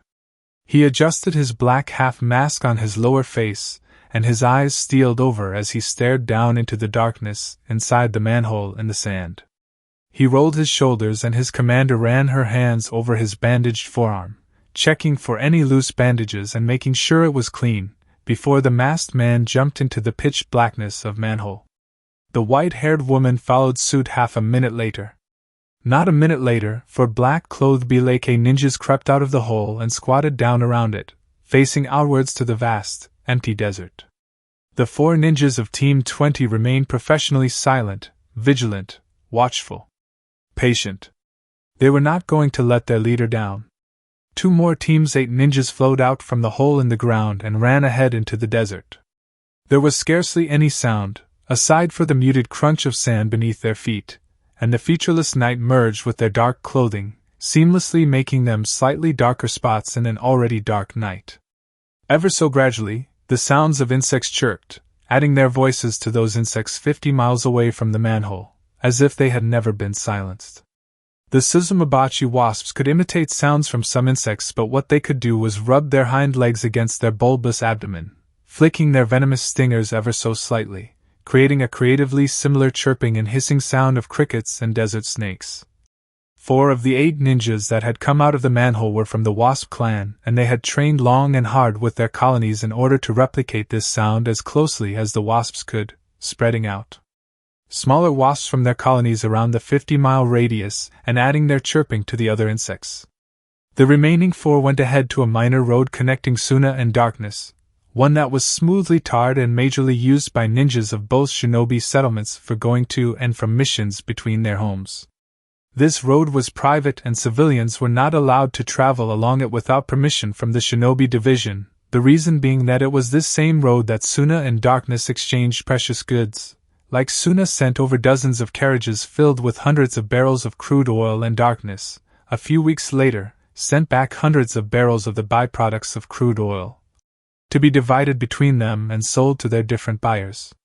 Darkness would send hide and animal skin to Suna, and Suna would return it as clothes and shoes that would most certainly stand the test of time, that too would be divided equally among the two closely allied shinobi settlements. Basically, anything that needed to be closely guarded by many ninjas and of which the road should not be blocked for security reasons, was the purpose of the minor road they were on. Aside from the 6-lane major road leading back and forth from Darkness to Suna, there were 2 other minor roads between them, one that entered the southwestern region and gave allied merchants easy access to Ghost Town, one that entered the northern region, and the main road led up to Darkness's main western gate and Suna's main eastern gate. Merchants, traders, travelers and tourists were at liberty to use the main road and the 3 minor roads, but the exchange road was off-limits to all but authorized ninjas charged with transporting precious goods. The exchange road was not constantly being in use, reason being the items transported on it sometimes needed weeks to be processed once they reached their destination, but it was maintained by Suna and Dark Shinobi alike. There was a slightly smaller road than the major road going out of Darkness and connecting it with River. This one was at the northwestern side of Dark Country and southeastern end of River, and this road wound right into Darkness, branching off either into the capital or Ghost Town, also branching out into other reaches of the Silent Nation. On the other end, in River, the road led to the Merchants' Guild and smaller markets around it. The connection between Uzushio and Darkness was by sea, and the same was with Kiri, for the most part. Going by boat from Kiri to Darkness was faster and safer than circumventing the continent around Fire Country. The port in the southern region was very hospitable to seafarers, primarily those from Uzushio and Kiri. Naruto and his allies guarded these roads that connected them individually or as a group to Darkness very diligently. There had been no reports of bandits or kidnappers, and there was hardly ever any missing ninja or group of them that had set up shop near those important roads that survived after a joint operation. Those roads, 5 roads going out of Darkness, were not exactly a secret from non-allies. The problem being that those roads major and minor were watched at all times and no one but citizens of Darkness or allies could walk on them at ease. Allies that used the road for their own purposes feared nothing. It was the entrance/citizen seal that had allowed the Defense Corps to catch impersonators. The 4 black operatives met up with their Gato counterparts in Bileke, also assigned to the mission, and those mask-wearing clay users flagged for the fleet of carriages to follow them as they seamlessly created a clay path for the wooden wheels of the carriages to silently roll through the Suna part of the tarred road. The horses that drew these large carriages, 6-eyed beasts that were clearly domesticated demon horses from the night forest, huffed slowly behind the Gato shinobi laying down clay on the tarred road. The clay was somewhat soft beneath their hooves, though not so soft as for their legs to sink in or for the carriages to lag behind them. The Gato ninjas formed hand seals and whispered the jutsu under their breaths. Hide and art, clay release, earth and walkway to the stars. When they ran out of chakra and clay, some 10 miles into the journey, other clay release users tapped in and swiftly took their place. As the Bileke ninjas did this, Naruto entered the main hall the Kurama people were gathered in, all packed up and ready to move out. Lady Amara Kurama exclaimed and dropped onto her right knee. "My lord Naruto!" The Kurama people couldn't follow suit fast enough, murmuring excitedly as they saw their master's bright, beaming face enter the hall. The atmosphere in the hall visibly improved at the entrance of their legendary leader. The masked man glanced into the crowd of people, catching a few masked faces walking about here and there, some of which wore the animal masks of Blak while the rest wore the blank masks of Root. The others that didn't wear masks were the elderly, children, young teenagers and adult caretakers. Naruto noted to Sueki, his assistant for that moment who also doubled as the Blak commander, that he would dissolve Root and incorporate those willing to join Blak into the illustrious ranks of the elite shinobi. There would be those that would want to retire, want to join any other military branch in Dark Country, or would simply want to perform lesser roles, and Naruto accounted for that as well in his mind. The glasses-wearing man smiled gently. "Stand, feel at ease everyone." "Yes, my lord," Amara said humbly. Naruto reached forward with his left hand to the clan head, and the woman eagerly took his hand with both of hers, bowing her head slightly. The leader asked, "How has Konoha been treating you, Amara?" "Very poorly, my lord. They tried to starve us by not sending funds. Without your support, She smiled beauteously. We might have all perished. Oh, don't say that. We the people of the dark are very resilient. We know how to survive, Naruto said with a smirk. Agreed, my lord. Amara grinned outright, reluctantly releasing his hand. We don't know how to die. The masked man laughed and patted the woman's shoulder. That we don't, Amara. He fixed her a secretive eye. And we'll take our pound of flesh from Konoha, soon. The woman, feeling both elated that the leaf would get what was coming to them and suspicious at how her leader phrased it, bobbed her head and lowered her gaze respectfully. The man, still keeping a hand on the slightly shorter woman's shoulder, looked around at the throng of Kurama people, muttering with a mysteriously faint smile. Thankfully, you and your people will be far away from the carnage when it happens. Amara's eyes steeled over and bowing her head. I want to fight, my lord. Wherever you fight, I want to fight alongside you.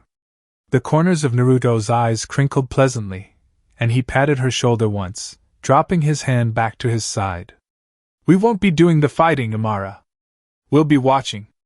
The Kurama clan had left it at that, acknowledging that her master had given her permission to stay back and watch the carnage, nodded once again with a pleased smile. This time Naruto turned to Carrot and Onion. The last time he had seen them was just about 10 months ago, when Minato had ambushed Kushina and Kisame's team during a routine rescue mission, and even then he didn't get a good look at them. He would meet them only a small handful of times, but only when route missions happened to cross his path. Quite frankly, the last time he looked at the really looked at them was when they were still kids. The man stood back and looked at the two Kurama siblings, a warm, fatherly smile lifted up on his face. Look at you two! They weren't the skittish, nervous kids from all those years ago. You two are taller. Naruto joked with a wide smile, lifting his fists and bumping them against the younger ninja's own, flicking his left hand into Kurono, just as Onion and Carrot did. The siblings laughed, amused when their master exaggeratedly looked up into the domed ceiling of the underground hall, squinting behind his glasses and blocking the non-existent sunlight with his right hand. Much taller. Onion was in a dark long-sleeved shirt and black pants with a black, featureless flak jacket over his torso and black sandals on his feet. His hands weren't covered, Naruto noticed thankfully. Onion wasn't ashamed of the concentric circle birthmarks he had on both of his palms. The young Kurama man oozed self-confidence, though not to the extent of being overly prideful, and the same could be said about his older sister, Carrot. The orange-haired young woman didn't have an overbite anymore, one reason being that she had worn braces for the majority of her teenage years, to align her teeth properly. She wore large, thin, circular glasses, a dark gray battle kimono, reaching slightly above her knees, black sandals and her black root flak jacket over her trunk. Naruto, as he spoke to the siblings, chuckled at how Carrot was still the awkward, bashfully praise-seeking kid he had known back when he first met them. Onion too, for that matter. Onion did not use any weapons aside from the standard kunai and shuriken set, and this was because he was a genjutsu master. Carrot wasn't a frontline kind of fighter, rather she preferred to stay back and make strategies to aid those at the front, though this didn't mean she was in any way weak. She had been able to fight Mikoto Uchiha on equal footing, and while she went about Konoha, she had been able to fool more than a few people for information, for she was also a master of disguise. The two children had grown up well. Naruto was glad. As he listened to Onion tell him about a mission, he went on to Iron Country, detailing how Carrot had managed to convincingly disguise herself as an intermediate samurai. Suiki slipped out of the crowd of people and said to her leader, "Exactly 52,561 people, sensei." 52,561 people, the same exact number of people his Bieleke had accounted for during their initial head count. The vampire, in her bat mask, pointed over the crowd to the exit hundreds of yards away from their current location. "There are 4 more rooms." The blond man hummed in thought, then asking, "Is there anyone left?" He directed this question to not only Bat but also to the Kurama clan head, Amara. Amara replied, "This is everyone, there's no one left." Bat nodded in agreement. "Hi, sensei, I went back and checked. She saw the question her leader was about to ask. Hi, I went into Konoha with 4 teams and searched. Bat and the 4 teams she had gone with had stretched the bare limits of their sensory abilities, spreading out over the blissfully ignorant hidden leaf, and they had confirmed with a perfect 100% certainty that no Kurama, not even one with Kurama-like chakra, remained in Konoha. Technically, there were still Kurama in Konoha, seeing as the base they were currently in was still within Konoha's borders. But the BLAK commander held nothing back and searched for any stragglers that might have either lost their way inside of Leaf or were forcefully taken away. Your ninjas are now in the vacated compound, Bat supplied. Those that were in the former Kurama clan compound in Konoha bore similar chakra types to the vacated clan, but they were not able to use paint release. Amara and Onion had personally erected their strongest illusion over the whole compound, making it seem like there was life inside of the mostly empty compound, while in reality, 20 BLAK operatives and their shadow clones were hunkered down all over the inside. From an outsider's point of view, looking at the closed-off Kurama compound, all they would see were small stacks of smoke caused by fireplaces, lights and faint murmuring sounds, some laughter, some vague chattering. The gates were closed, as they had always been to all of Konoha, and the paint illusion very well nearly altered reality itself, as sensors would find it doubly hard to detect anything amiss. Bat tilted her head to the side as the seal on her arm vibrated lightly. The Konoha sentry posts are under our surveillance, Naruto-sensei. Outside of the 2 posts looking into the desert, both of which wisely stayed 1 foot away from the Sunagakure border, was a team of black operatives, split into 2 groups, 2 people for 1 sentry post dash. They crept up the sides of their assigned post and peered in, their eyes glowing in the dark as they watched the Konoha Chunin watching the desert, unaware of the presence of Naruto's elite shinobi. 1 person from each divided group held out a device in both of their hands, slowly turning one of the 10 dials on the face of the device, while the other person faced the antenna of the device into the building. Jamming their signals, now! The radios of the Konoha sentries buzzed and flicked off. The Leaf Chunin ran to their radios and cursed when all they heard was static. Bats nodded to her teacher when her subordinates reported success.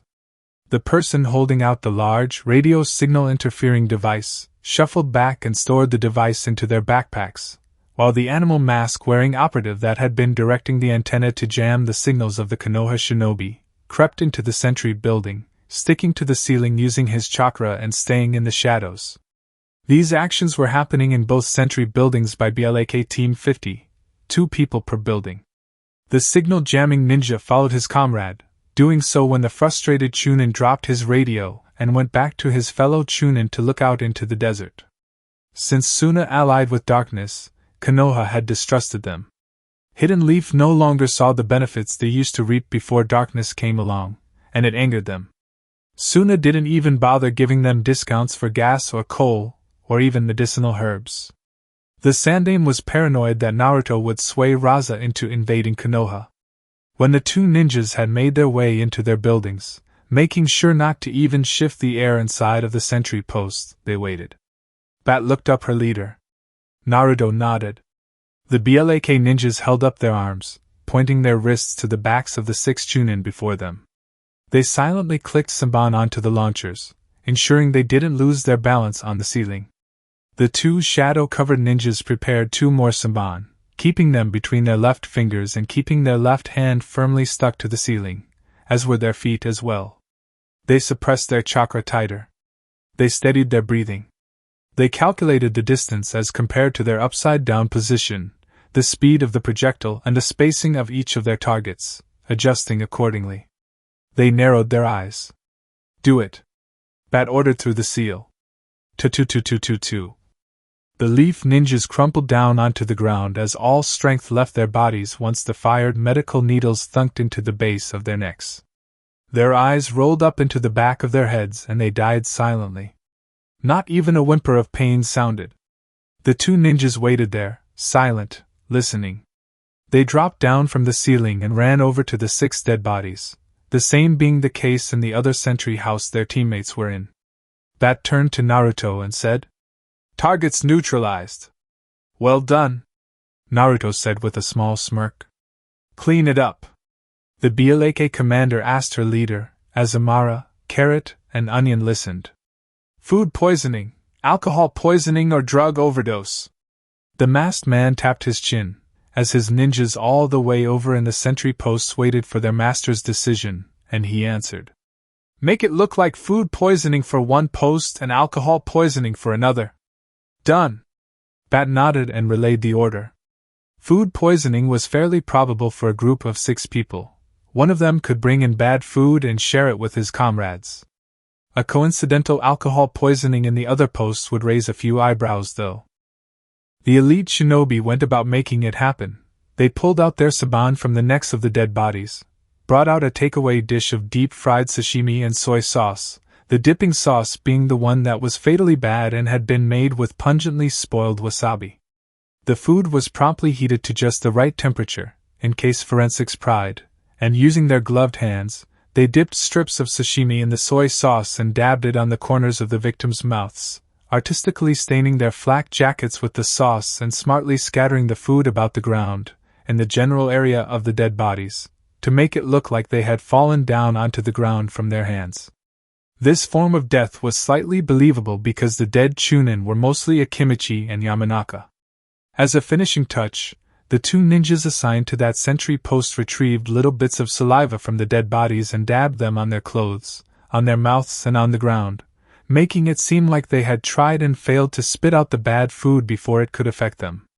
The other team forced open the locked-jawed corpses and poured copious amounts of sake into their mouths.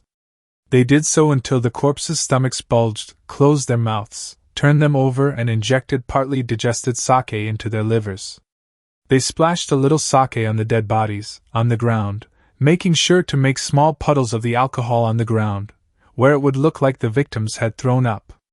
The lungs of the victims tightened, and the BLAK shinobi arranged the dead bodies in such a way that it looked like they had choked for air, gasping for breath and falling onto their knees.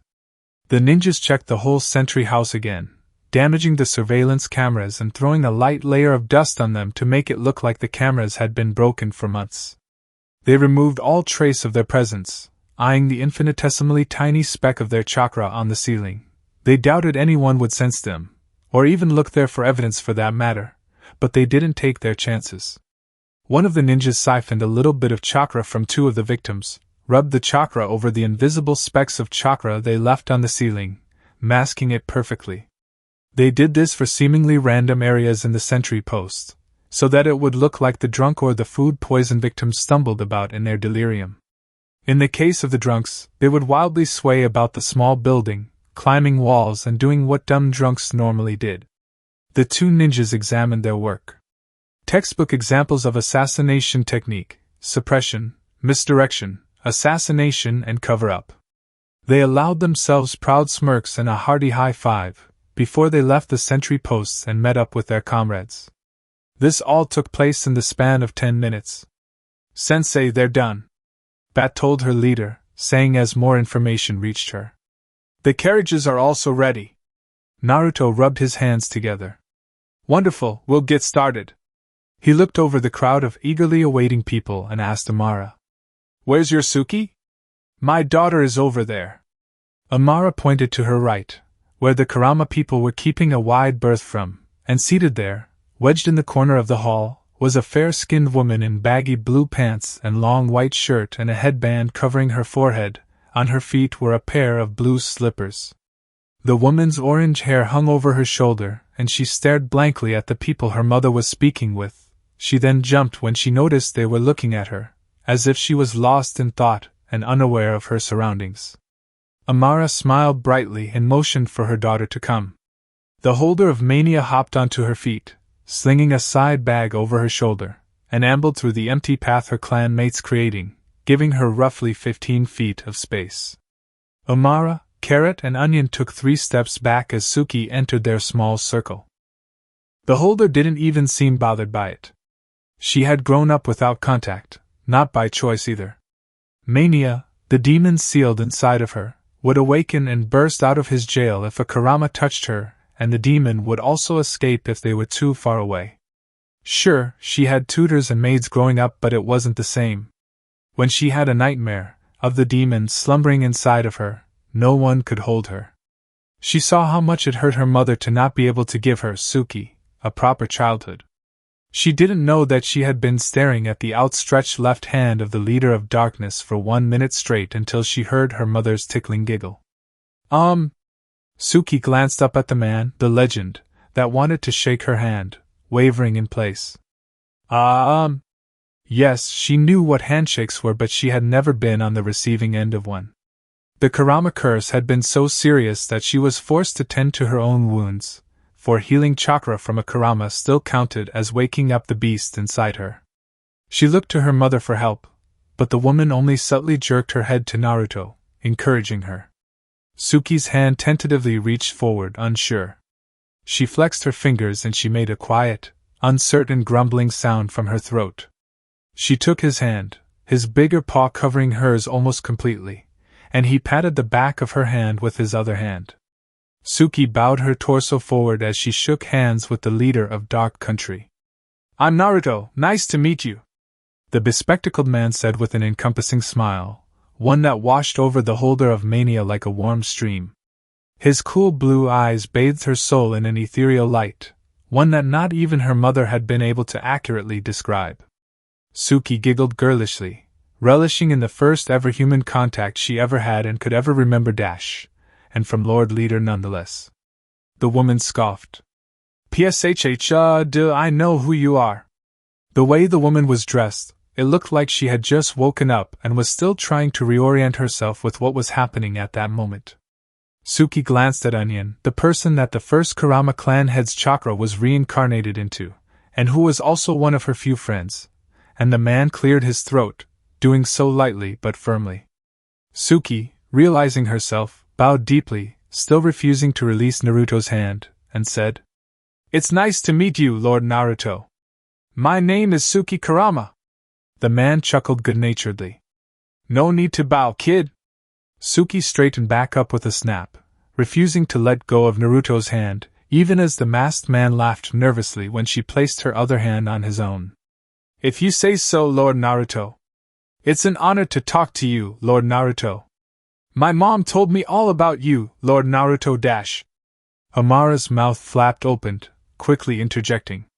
"Suki, stop " An evil glow shone from Naruto's eyes and Bat hid her silently amused smile. No, let the girl speak." The man looked at the holder of mania with a soft expression. "What has your mother said about me, Suki?" Amara contemplated whether the end of the world would be better, as she wished with all her heart to cross the distance between herself and her daughter and cover Suki's mouth. Alas, she couldn't. "She said you're the coolest, handsomest, nicest person she's ever met," Suki exclaimed unabashed, still not used to physical contact, not letting go of Naruto's hand and not used to talking to someone so close, as her attendants and clanmates stood at a safe 15 feet away from her at all times. She had to shout to them for them to hear her properly. "She also said that there's no one on this whole planet that can beat you, and it's not 'cause of smoke release Naruto laughed as he saw the eyes that had long since been looking at their small group turn up and laugh politely, chortling behind their hands, both at the extreme bashfulness of their red-faced clan head and the now apparent extreme clinginess of the holder of mania, as Suki now not only held Naruto's hand but also held his elbow, doing so half a step from their leader but also holding it like it was her only anchor in reality. The truth, it was. Holding her leader's hand was Suki's equivalent of pinching herself. This couldn't be real. "I think your mother has suffered enough." Naruto laughed, patting Suki's head. The woman preened under his hand like a cat, something that reminded Sueki of herself. The bespectacled blonde motioned to his side and waved over a tomboyish redhead excitedly speaking to a gaggle of eager, enthusiastic orange-haired Kurama men and women. The kunoichi apologized to the group and rushed through the crowd to her uncle.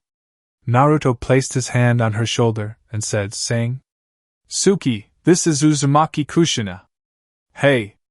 The Uzumaki waved. Suki smiled brightly. "I know you too, Red Reaper."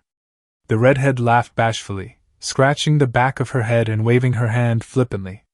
"Just Kushina is fine. I'm Suki. Kushina here is the Kyubi Jinchuriki," Naruto said. "As you might already know, I envied your freedom once, yes, Suki outright said, adding a sharp, vaguely false smile. But not anymore. She gasped under her breath and rubbed Naruto's hand, the vice grip on his elbow tightening somewhat. Your hand is surprisingly soft. She placed his hand on her face and inhaled deeply. Is that ramen? And a hint of, what is that, blood maybe? Or is that despair? She dragged her tongue up his hand, something that drove chills down Naruto's spine and an embarrassed chuckle from Suki's mother. Yes, definitely despair. The masked man laughed nervously and scratched his cheek, turning to Amara as she covered her face in shame. Curious kid you've got here, Amara. I am so sorry, my lord. Suki's antisocialness and lack of understanding of personal space had a sweat drop roll down the side of Naruto's head. The holder of mania blinked slowly, realizing that it probably wasn't polite to lick people's hands without permission. Oops, sorry. She rubbed his hand on her chest, obliviously not realizing that she was unintentionally making Naruto grow her modestly sized breasts. Amara, poor Amara, face-palmed, and Kushina wasn't sure whether or not to growl at the unmindful Kurama for unknowingly making her man Koppa feel or to gush at how innocent the young woman was at not knowing the basic tenets of public decency. It should be illegal to be this innocent. Though Kushina wasn't packing a lot of heat, she was fairly proud of the size of her chest. The other night she found out that her aunt's breasts were somewhat bigger, though Sueki taped hers down. Kushina too also bandaged her chest, like most kunoichi, so as not to throw off her center of gravity. Not once had she felt insecure of her cup's size. Naruto didn't complain when he felt them, so there wasn't any problem, but seeing the doe-eyed, innocent brown eyes of the orange-haired holder of mania, Kushina felt inadequate and that Suki was somehow, encroaching on her territory. Didn't she see the mark she left on her master's neck? Sure, it was now an invisible dent in his skin, but still, didn't she see it? Damn it if it wasn't adorable. Kushina felt guilty at thinking that Suki held impure thoughts of her master, though she also felt like she had to stake her claim on the love of her life. Naruto was hers. And Sueki's. But still. The tomboyish redhead snagged Naruto's other arm, wrapped her arms around it, and hugged it to her chest, basically pressing herself into her uncle's side. Suki looked at her with a dully raised eyebrow and Kushina looked back smug. Mine, she said inaudibly, correcting herself in her mind. Ours. Sueki though was giggling, discarding her emotionless facade, and laughing quietly into her hand as her husband's eyes widened in sheer shock at his hand being directed to Suki's chest by the girl herself nonetheless. Suki, holding Naruto's hand in one hand and his elbow in another, asked, Is there something wrong, Lord Naruto? Did I do something bad? Your mother will tell you later. He wiggled his arm out of Kushina's monstrous grip, miraculously, but the redhead grabbed a firm hold of his black with white designed flak jacket. Suki's grip visibly tightened and Naruto chuckled, uncomfortable at the possessiveness in the mania holder's eyes. Kushina here will escort you above ground and to darkness in a few minutes. Suki glanced at Suki, barely even an acknowledging look, and looked back to the first physical contact she had since she was born. Oh, that's nice. That was now directing the Kurama people to leave the hall and enter the tunnel, 100 people at a time. They were to go out at a 2-minute interval, so that the people that had already gone ahead would fill the carriages, be taken to dark territory, and carriages would replace those that have already left, creating a cycle of silently moving horse-drawn vehicles filled with 25 people at a time. She got to the second batch of 100 Kurama clan members. Why you can dash? He gently pried her fingers off his elbow. You can let go of my hand now. Suki furrowed her eyebrow. You're not coming with me? I have to stay back and make sure everyone leaves fine, the man said, sighing to himself as he managed to release the hand on his elbow and latched that hand onto Kushina's forearm. He went to work prying off the hand holding his own hand. I kinda need my hand back, Suki. Why though? Because my hand is part of my body. The man grunted, releasing 2 fingers successfully. And I can't go anywhere without my body. But I want you to come with me. Suki pleaded, her eyes enlarging and her bottom lip quivering.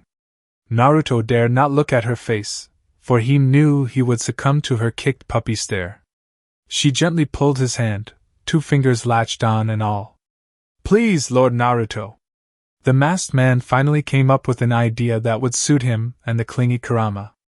His whole arm shifted and warbled, changing into a smoky tentacle and slipping out of her grip. A copy of himself seeped out of the thick, misty black tentacle, just as Suki's fingers made to grasp the air for his hand. Naruto stepped back as his clone cleanly took his place. "There." Suki looked up at the clone, even as the smoke creation felt nervous beads of sweat pop up on its forehead under the scrutiny of the large brown eyes. Suki, taking her hand away from Kushina's forearm, grabbed the clone's hand and felt it, running the fingers of both her hands up and down his hand, lifting the limb up and delicately smelling it. Her tongue darted out and lightly lapped on the clone's pinky finger, then she took half of the small finger into her mouth and sucked. That gave her leader a hard look, and the blonde man shrugged with a wide grin. The white-haired woman rolled her eyes underneath her mask. The clingy Kurama didn't even know it, but her actions vaguely resembled foreplay. Naruto wondered if Suki had ever gotten her hands on porn mags before. Was she even aware of what she was doing? "It's not the same," the mania holder said firmly, brining Naruto wood of his mind. Then her eyes closed in resignation. "But it'll have to do for now." "Perfect." Naruto clapped and rubbed his hands together. He directed his sky-blue eyes to the purple-eyed woman to his side, and Kushina, hiding her mixed feelings at Suki tasting the clone, smiled and motioned to the entrance of the underground hall. The ditzy holder of mania followed the Uzumaki, taking along with her the hugely unimpressive substitute for the first human contact she had. Now, Naruto had learnt under Orochimaru for a good 3-4 years just about dash, so he was fairly knowledgeable of the concept of creepy. Orochimaru was a creep, and little Naruto then knew very well that the Sannin teaching him was especially creepy. Creepy to the extent that Naruto would prefer not to have his back to his teacher, and would preferably not leave Sueki alone with his teacher. Naruto knew creepy very well. Suki wasn't creepy, she was simply weird. It wasn't an irritating or disgusting kind of weird, but rather an endearing, quietly eccentric kind of weird that made Naruto want to impulsively pet Suki's head. Sueki, in her younger years, from when she first met Naruto to when she relocated with her blonde teacher to Kiri, was exactly the same kind of weird. The vampire didn't understand the concept of personal space, not very well when it came to Naruto or his personal belongings, and he felt like Suki, who had never had recallable physical contact up until he shook her hand, would go down that very same road until someone, anyone, told her that licking people's hands wasn't considered polite. A part of him felt like Suki knew what she was doing was weird, but when he looked into her swimming, dark brown eyes, he noticed the apprehension and uncertainty of what to do, basically going on instinct and not thinking much about those watching. Naruto could only hope that out of the hundreds and thousands of non-Kurama people in darkness, that the mania holder wouldn't limit her adorable weirdness to only him. His mind returned to the present. So as not to free the demon inside of Suki, there were to be Kurama people, safely inside of carriages, ahead of her and, as Bat called for the next batch of 100 people to go out of the tunnel, behind her as well. Outside of the route base, the carriage-drawing demon horses diligently clopped on the roads, egged on by their coaches. The sounds of insect life covered their feet, and the Suzumabachi wasps added the silent, background hissing of desert snakes to make the desert night sounds all the more authentic. Once the carriages reached dark country borders, Bieleke stepped back and the Dark Country Defense Corps took control. They entered the carriages comfortably filled with 25 people and registered each person into the Dark Country Citizen Database, adding tiny drops of their blood into the seal matrix and providing temporary Fuinjutsu markers for each person until they came by any of the DC offices for a permanent painless and invisible until needed to be seen tattoo on the back of their hands. This was so that the security seals didn't harmfully repel the Kurama people, and also made sure not to raise any alarms for DC officers that weren't stationed to welcome the Kurama clan back home. The whole process took over 5,000 DC officers, required at least 20 minutes per carriage and handing out pamphlets to each adult in the carriage, explaining to them what to do, who to meet if they needed help, important branches of the Dark Country military, and giving them locations to the nearest DC office in either the northern or southern region, took an extra 20 minutes. This including detailing how much darkness had changed since the Kurama left, and addressing each and every question thrown at them. It was stressful, though it was also fulfilling. Bieleke had given the DC's 2 directors a heads up in the night operation, and in turn the directors of the North and South DC units informed their subordinates, temporarily merging their offices and assigning officers to the Northwestern Exchange Road entrance to welcome the people of the Kurama clan. Makoto Gato and Inako Hogo, directors of the North and South DC units respectively, were even there with their officers to help with the short reorientation. Those willing to learn more about how much darkness had changed and improved were always free to come by any of their offices. There will be a small lecture hosted by the Dark Country Council in 2 days. The knowledge the border defending branch of military were bestowing was so that the clan of painters could better navigate their environment. The DC officers were ready for the stress. It also wasn't easy for the Kurama people either, but this process made them feel like they were a part of Dark Country again. Their leader and their country were holding nothing back in the reorientation, showing their intention of actually wanting them back, instead of begrudgingly accepting them. They were going to make sure to attend the lecture. It would take a short time to fully incorporate the Kurama clan back into the fold, but Darkness was willing to go all the way. The clan of painters felt safe migrating out of Konoha under the security of Darkness's very own elite shinobi, as well as a few of their own that were wearing root masks. But the feeling of passing through the great gates keyed into the seal matrix and bearing basic knowledge and entering their home once again was indescribable. It couldn't be put into words. By morning, the rest of the country would learn of the return of one of their own clans, and Naruto would enact a week-long, countrywide festival to celebrate it.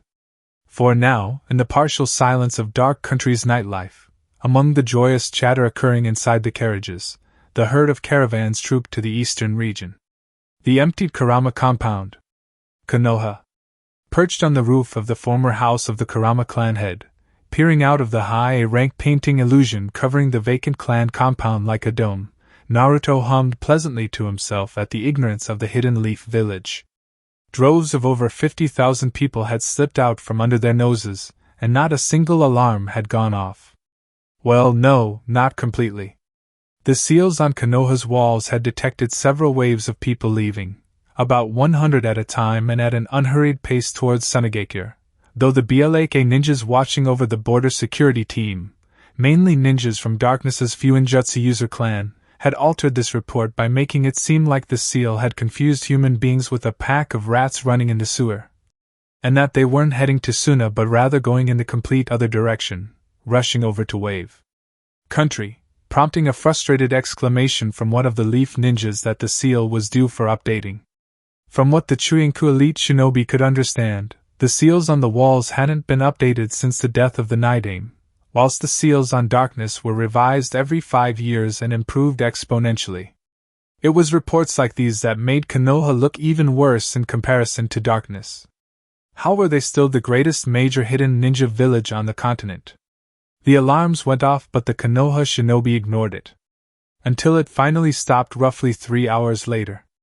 Presently, Bat was coordinating her subordinates impersonating Kurama clan members to create shadow clones and leave the Hidden Leaf through the manhole a stone throw away from the clan compound, hidden in a copse of trees and an assembled cluster of shrubs.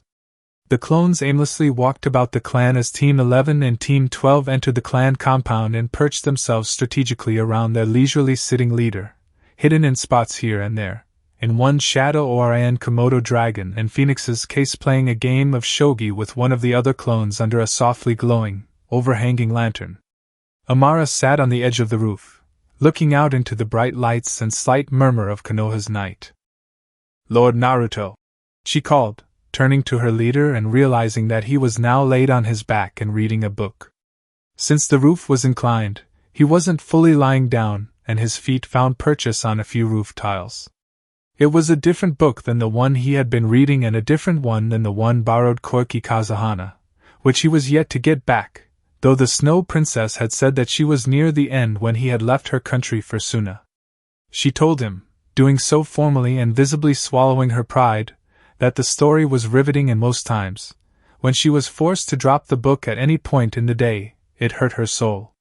She could relate to the main character, a young man that had seen his parents murdered by their grandparents during a private dinner party, so that they could steal their vast fortune. The grandparents left the boy in the hands of a blind hag. Naruto grunted, turning a page. The name of the book he was reading was from a Snow author. It was called Ascension. He was using the small blips of light from the lanterns shining inside the near-empty clan compound. "Why are we still in Konoha, my lord?" The man lightly scratched his bandaged forearm and his eyes slowly slithered over each word, replying, "I want to watch the Hokage pick his successor tomorrow." Is that important, my lord?" "You're free to leave, Amara," the man answered factly. "Your clan might need your help settling down." "My council is representing me," the woman answered curtly. "I don't feel it's wise for me to leave my lord here in Konoha. I'm confident I can defend myself," he said airily. "What happened to your arm then?" "Oh, this?" he said, flicking his eyes to his bandaged forearm. "Prison fight." Amara almost fell off the roof. Her eyes bugged out and her mouth dropped open, more at how casually her master had said those words. "PP prison fight?" He looked at her with a raised eyebrow, as if he was confused by her reaction. It looked like he was honestly surprised she didn't expect him to one day get thrown into jail and become involved in an all-out brawl, so he clarified. "Yeah, prison fight." How did you get into a prison fight?" He waved nonchalantly. "It's a long story, I'll tell you later." The shank wound in his forearm wasn't fully healed, likely because the prison medic hadn't done a good healing the wound. His regeneration wasn't accelerating the healing process, maybe because the wound had been sustained while he was devoid of usable chakra. A medic among his black operatives, BLK operative Pony of Team 12, had checked the wound, saying that it was infected and promptly cleaning it out as well as she could. Pony was just glad that as the short blade scratched both of those bones, his bones weren't infected. Kamuri bone density prevented any such thing. Naruto was reminded of what Dr. Yuma Nakamura had told him. He more or less had a non-transmittable skin disease that made his skin cells thinner and weaker than what they were supposed to be. He was to avoid chakra attacks and or weapons that cut deep enough to chip his bone, which the shank had very well done, sliding through his radius and ulna, deeply scratching both bones. The shank was dirty and made out of rusted metal. Pony, during her detailed analysis of his arm and after treating it, had said that the wound would heal at its own time, not at the accelerated time his regeneration was capable of or through the remarkable use of medical ninjutsu, but at a slow, gradual pace, where his skin cells, muscle fiber, bones and the cells in his blood would painstakingly repair the wound. There would be small scar, but Naruto could live with that. The masked man summarily ordered Pony to not tell anyone what she discovered, at the risk of corporal punishment. The elite ninja professionally didn't pry into her master's secret, though she did make sure to subtly check him for wounds each time she encountered him, plain clothed or shinobi garbed. Pony, and a large chunk of Naruto's people, also didn't know that his glasses prevented his eyes from burning and from his head thumping painfully. If somehow he got a headache, Yuma had prescribed a pill bottle for his leader to take then, and only then. Naruto's volatile chakra was hard to work with. The leader's family doctor was still working on a permanent solution for Naruto's headaches and eye pains, this time studying Naruto's blood as well as his chakra. Every day felt like he was getting closer to a lasting cure. Dr. Yuma Nakamura was a very smart man, so smart that he was the intended successor for the head of Dark Country's medical department. Not because he was the leader's family doctor and not because of the fame of the Nakamura family as being deeply entrenched in darkness, but because the man was genuinely qualified to become the next head. He started learning the healing arts since he could walk, enlisted in the rebel camp's hospital and moved about darkness during the Civil War, tending to the sick and the wounded. Yuma didn't have fighting experience, being a medic and all, But he was a brave man to have been able to sneak past dozens of Konoha and Kumo ninjas to get into a caged-in group of rebel forces so that he could heal their injured. He did so by himself. Naruto trusted his family doctor. If anyone could come up with a cure, then it was Yuma. Another errant thought entered Naruto's mind. His black operatives had said that the Kurama people were hesitant to enter the carriages drawn by the demon horse, their physical appearance being the main reason. They did so when they were satisfied that the six-eyed horses were properly tamed. Naruto choosing demon horses instead of normal horses was simple. The BLAK headquarters was located in the Night Forest, and as such the suborganization of elite shinobi knew, just as much as the animal conservationists, which animals to stay away from and which to approach. Demon horses were stronger, more durable, and they were near mute.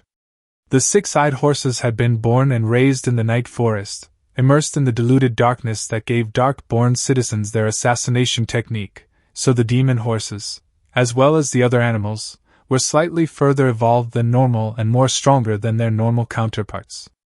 For long missions that required less finesse and more destructive force, demon horse were commonly used. Once BLAK and conservationist trainers reached a certain stage of taming demon horses, they discovered that demon horses were docile and more considerate animals, as opposed to their dark, ominous appearance. Demon horses, other domesticated and tameable animals of the Night Forest, were known to defend their trainers from the more feral and savage animals of the forest.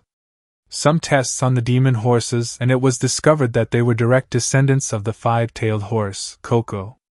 Smaller, less Biju chakra saturated and bathed in the darkness of the Night Forest, the demon horses showed character traits the great demon showed: kindness, patience, and consideration. Other demon animals of the Night Forest that were smarter and less savage than most animals of the forest were cat demons, dog demons, a few species of bird demons, a handful of wolf demons, and dens of fox demons or kitsune, as they were popularly known as within BLAK-.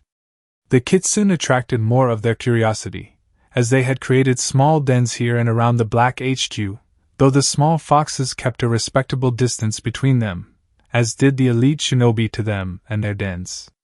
Kitsune were playful, and the oldest fox among them, the second of whom Naruto's black operatives noticed had more than one tail, 5, in the elder fox's case headed a large den that controlled and influenced the smaller dens. The foxes were small animals that zipped around hyperactively, though the tamers recognized their potential for being reliable messengers.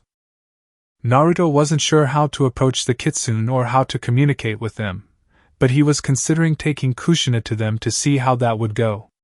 The leader of Darkness's schedule was full, though he would find time to meet the kitsune in a few weeks or so.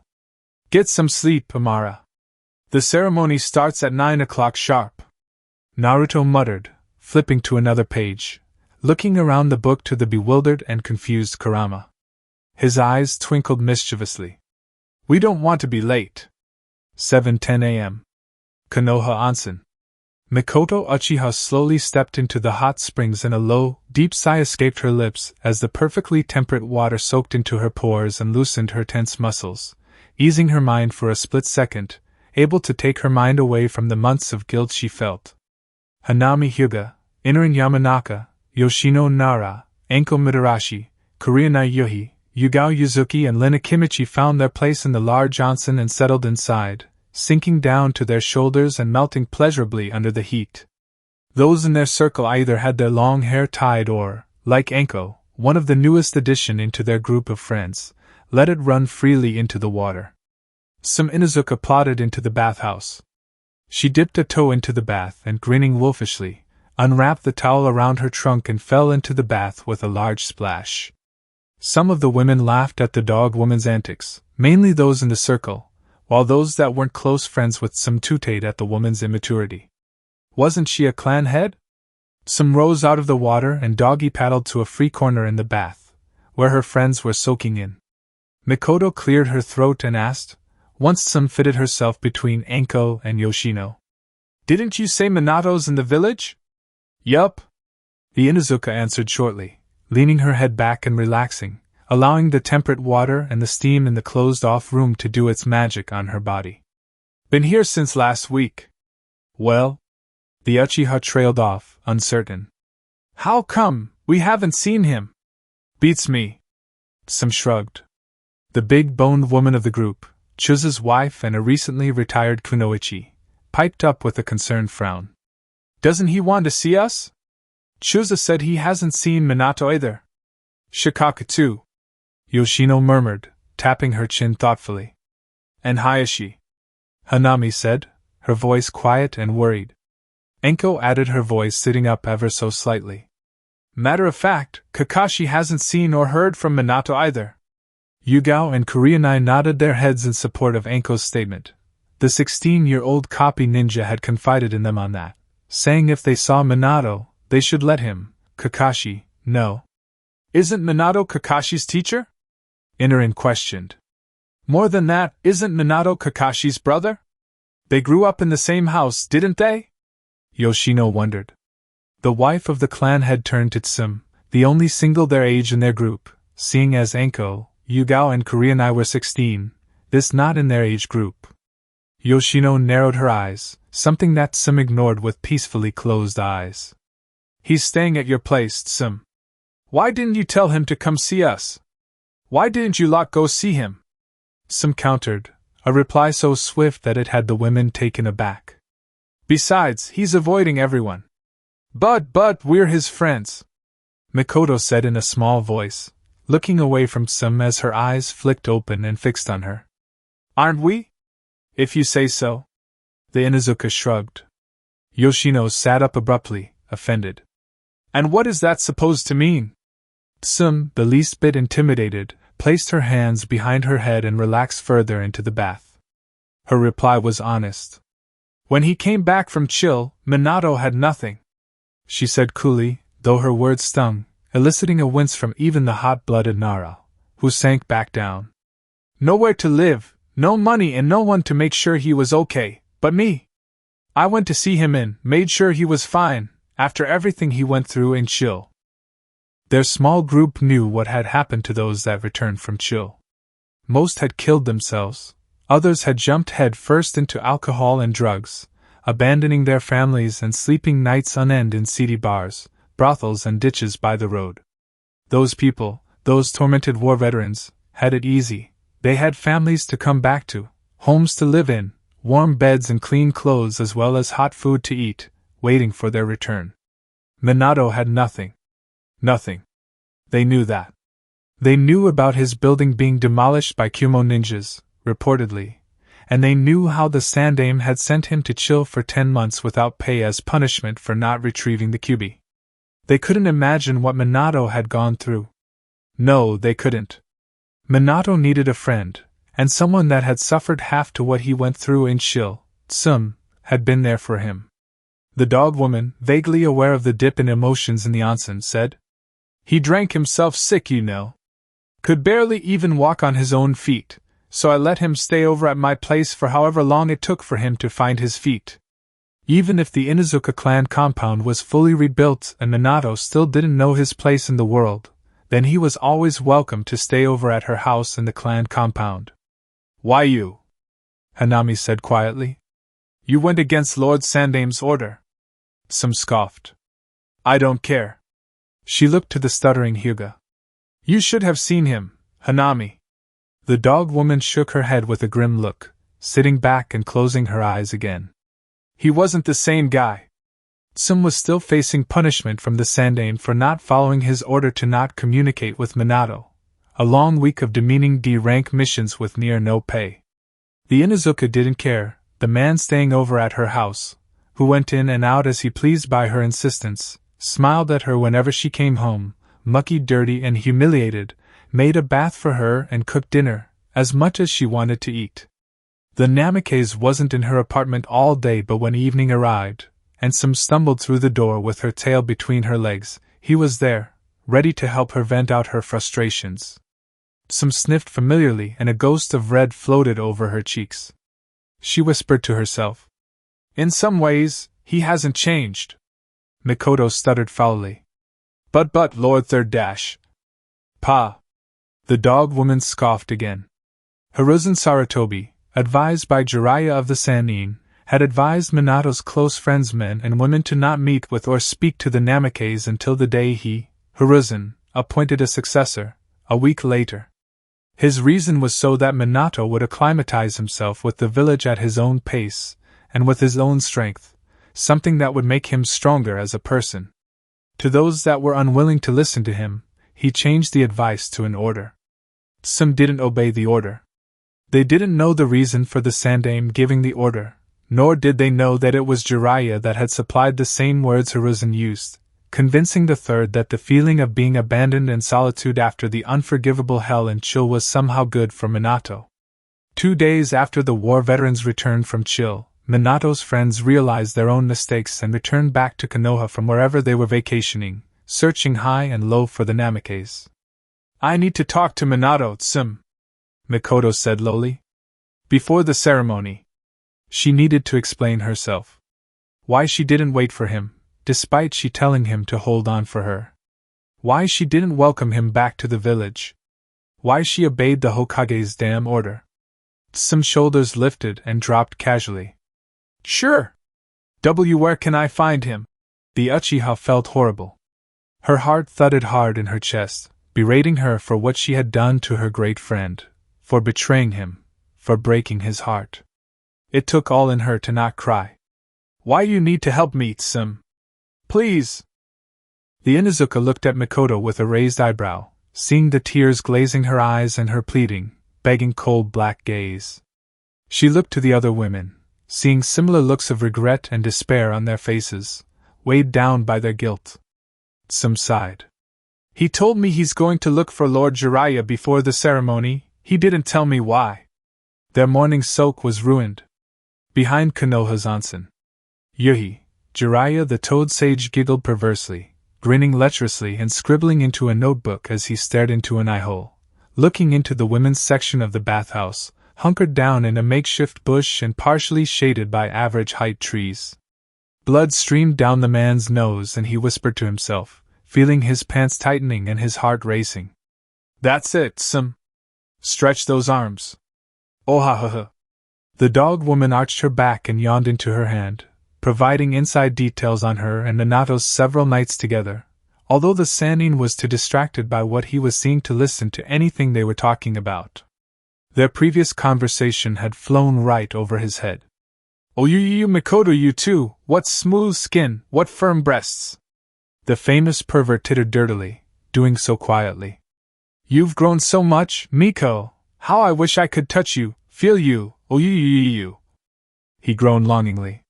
"You've all grown marvelously." He ogled Hanami's large chest and panted, beads of sweat dripping down to his neck. "Let me see those." He bit his bottom lip and groaned when he got what he wanted before he even finished. "Nipples. Jiraiya." The white-haired man jumped and tendrils of fear rolled over him at the coldness and hollowness of the voice. The sage turned around and his shoulders relaxed, so much so he almost fell down onto his knees in relief. He bared his teeth and shook a stern finger at Minato, standing roughly 5'3" from him. "Cammy damn it, brat. Don't sneak up on me like that." The Namikaze's face didn't shift, and he didn't recoil back under the finger. Jiraiya got a good look at his student. Minato looked paler, thinner and more unkempt. His jounin vest was casually unzipped to show his black, long-sleeved shirt.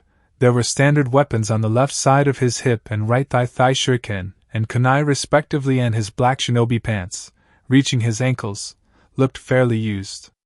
Minato's shaggy blonde hair was grown out just a bit longer, spiking above his head and not kept together, unlike when he wore his forehead protector, which he didn't, now that Jiraiya got a good look. There was also a holstered sword on the right side of Minato's hip, though the thin black cloth covering the handle didn't clue him in on what the weapon looked like. Jiraiya raised an eyebrow at the familiar feeling he was getting from the sheathed sword.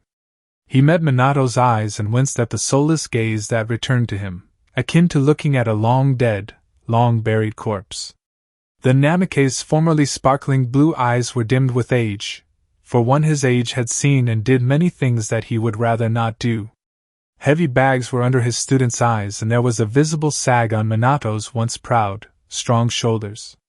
Jiraiya almost regretted having Minato's friends leave the village for the week. Almost. Minato needed the time to himself, to reflect on what he had seen and done in Chill. It would make him stronger, prepare him for the path ahead. That was what Jiraiya the Toad Sage told himself. "Hey kid, how's it going?" the older ninja abruptly said as Minato stared a hole into his soul for 5 long, silent minutes. The blonde gave nothing away, standing rigidly ramrod and his face clean of emotion. "I've been looking for you, Jiraiya," Minato said in an empty voice. His eyes looked over his teacher, slowly dipped down to Jiraiya's feet, and took its time looking back into the sage's black eyes. "You look well." The sage placed his right hand on his chin and entered a pose, grinning widely. The corner of his eyes twinkled. "I know, the great Toad Sage, Jiraiya of the Sannin, always looks good." The only reaction he got from Minato was a slow blink and a fractional dip of the corners of his lips. The man chuckled uneasily. A sweat drop fell down the side of his head. "You look alive." Minato hummed mutely and answered. "Just barely." Jiraiya exhaled heavily. "I wanted to see you back, but I had to be Sarutobi-sensei's bodyguard for the Kage Summit in Kiri, you understand, right?" Minato shook his head once. "No, Jiraiya, I don't understand." He breathed out quietly and closed his eyes, centering himself as he felt his dormant emotions well up, saying, "I wasn't paid for 10 months while I was in Chill, you know that, right?" He took a half a step to Jiraiya. "I didn't have a place to live, you know that, right?" Wakono, the Fire Lord, made sure to stuff his mouth with as many biscuits as she could before he disappeared in a yellow flash, each and every time he came by. She would notice his hollow cheeks as he instructed her to leave something in his vault for him, and she would push bread or bottles of water into his hand, imploring her with the pride and entitledness she was known for. Jiraiya winced and shrugged. "Well, the past is the past." He waggled his eyebrows. "I heard you were staying with that hot dog lady, Tsum. Lucky bastard." He furrowed his eyebrows at Minato's sharp flinch at his last statement, struggling to remain his perverse grin again. "On a scale of 1 to 10, how is she?" "I think she's a good 9, probably dash." "Is Tsukumo Hatake my father, Jiraiya?" Minato asked, cutting his teacher off before he could begin rambling. The white-haired Sannin briefly stumbled back at the question, looking like it had been a slap on the face. He regained himself and promptly replied, smiling gently. "No, Minato. Naruto is your father." Minato's face lowered and his unkempt blonde hair cast a shadow over his upper face. "There's no use lying to me, Jiraiya." What do you mean, kid?" Jiraiya faltered. "I told you, Naruto is your father." He pointed away from the onsen, towards Konoha. "He's the reason people have hated you. He hurt people in the village, tore families apart, and made Konoha look like a fool. We've lost too much to Naruto dash." "Stop."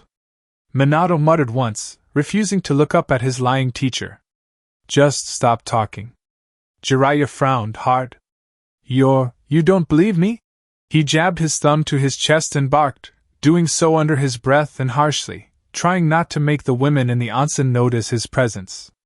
"I've never lied to you, Minato." "Not once."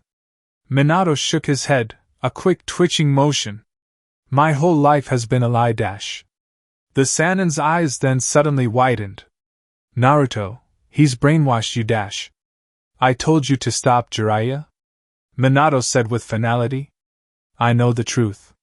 Naruto isn't my father. Tsukumo was. Jiraiya then sighed, giving up with a hefty shrug. "And so what, Naruto is still our enemy here. Whether or not you're his kid or Tsukumo's doesn't matter. What matters is that Naruto faces his crimes and Konoha gets justice." "No, Jiraiya. It does matter." Minato muttered, his voice laden with sadness. The blonde frowned slightly, his hair still shading his face. "My whole existence was built on the thought that the person you claimed was my father, that Naruto was the most evil man in the world, only I can kill him, to restore balance in the world again.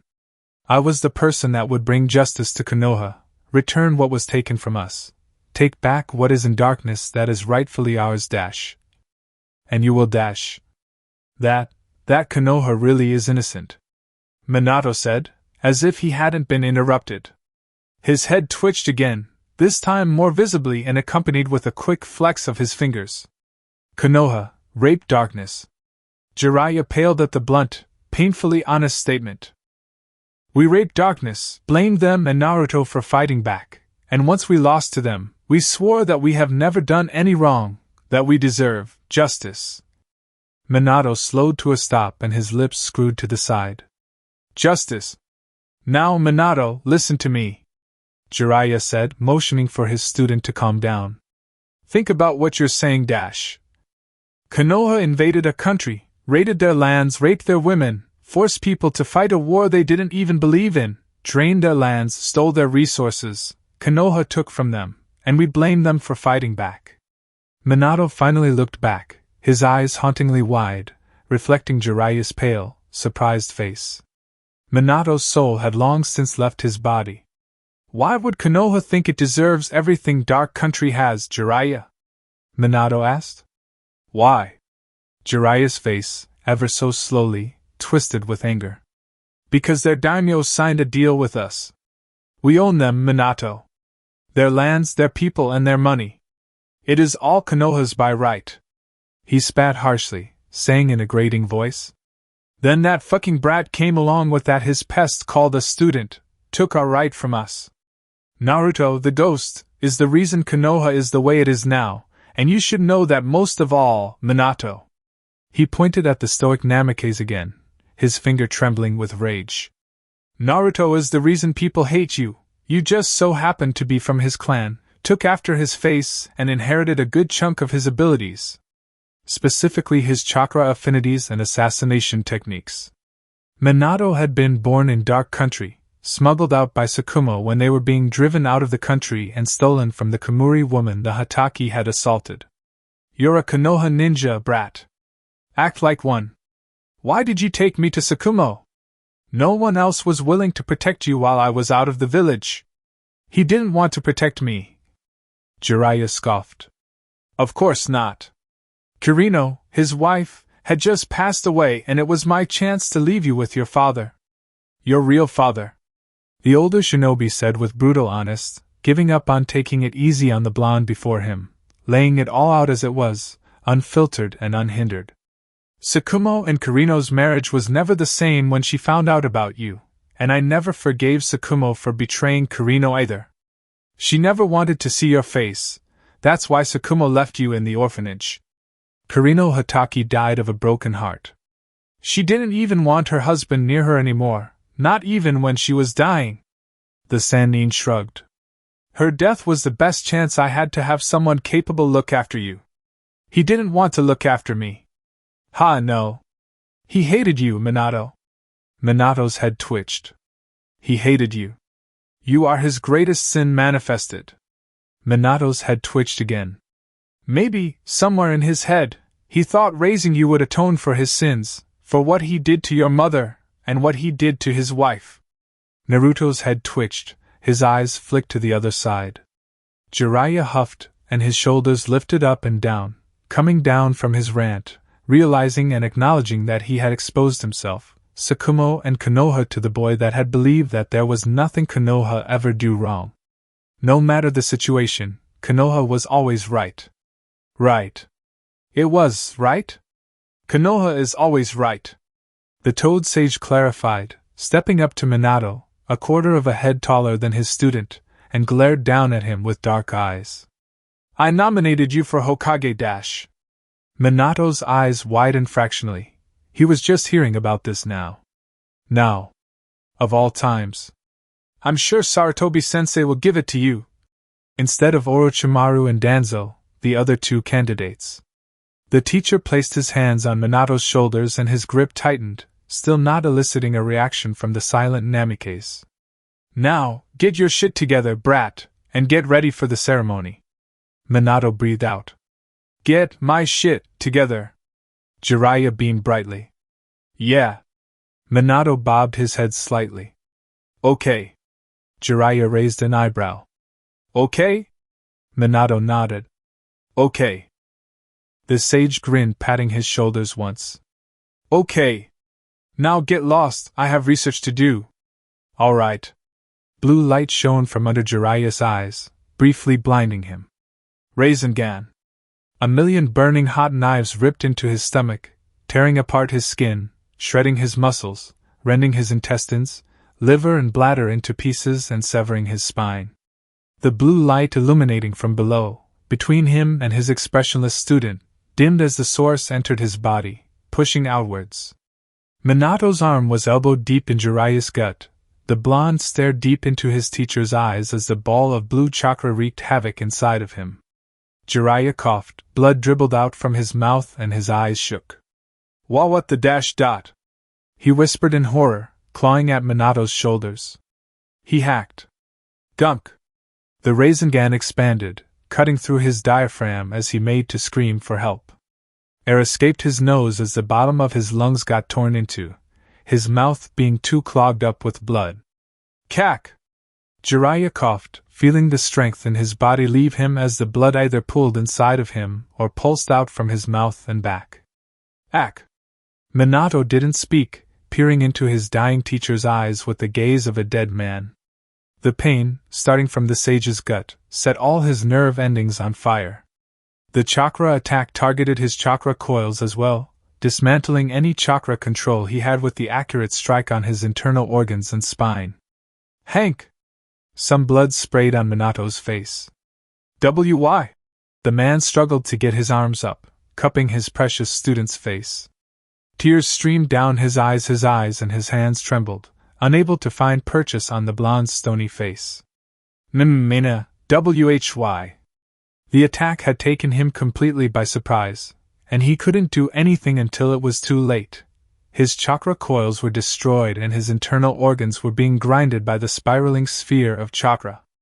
No ninja, no matter how renowned or powerful, was invulnerable to an attack from the person he least expected.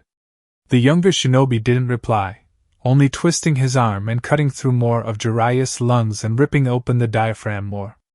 The Namikaze then suddenly pulled his arm out of his teacher's gut. Jiraiya's legs gave out and he fell down onto his knees, his head defiantly staring up at the impassive blonde.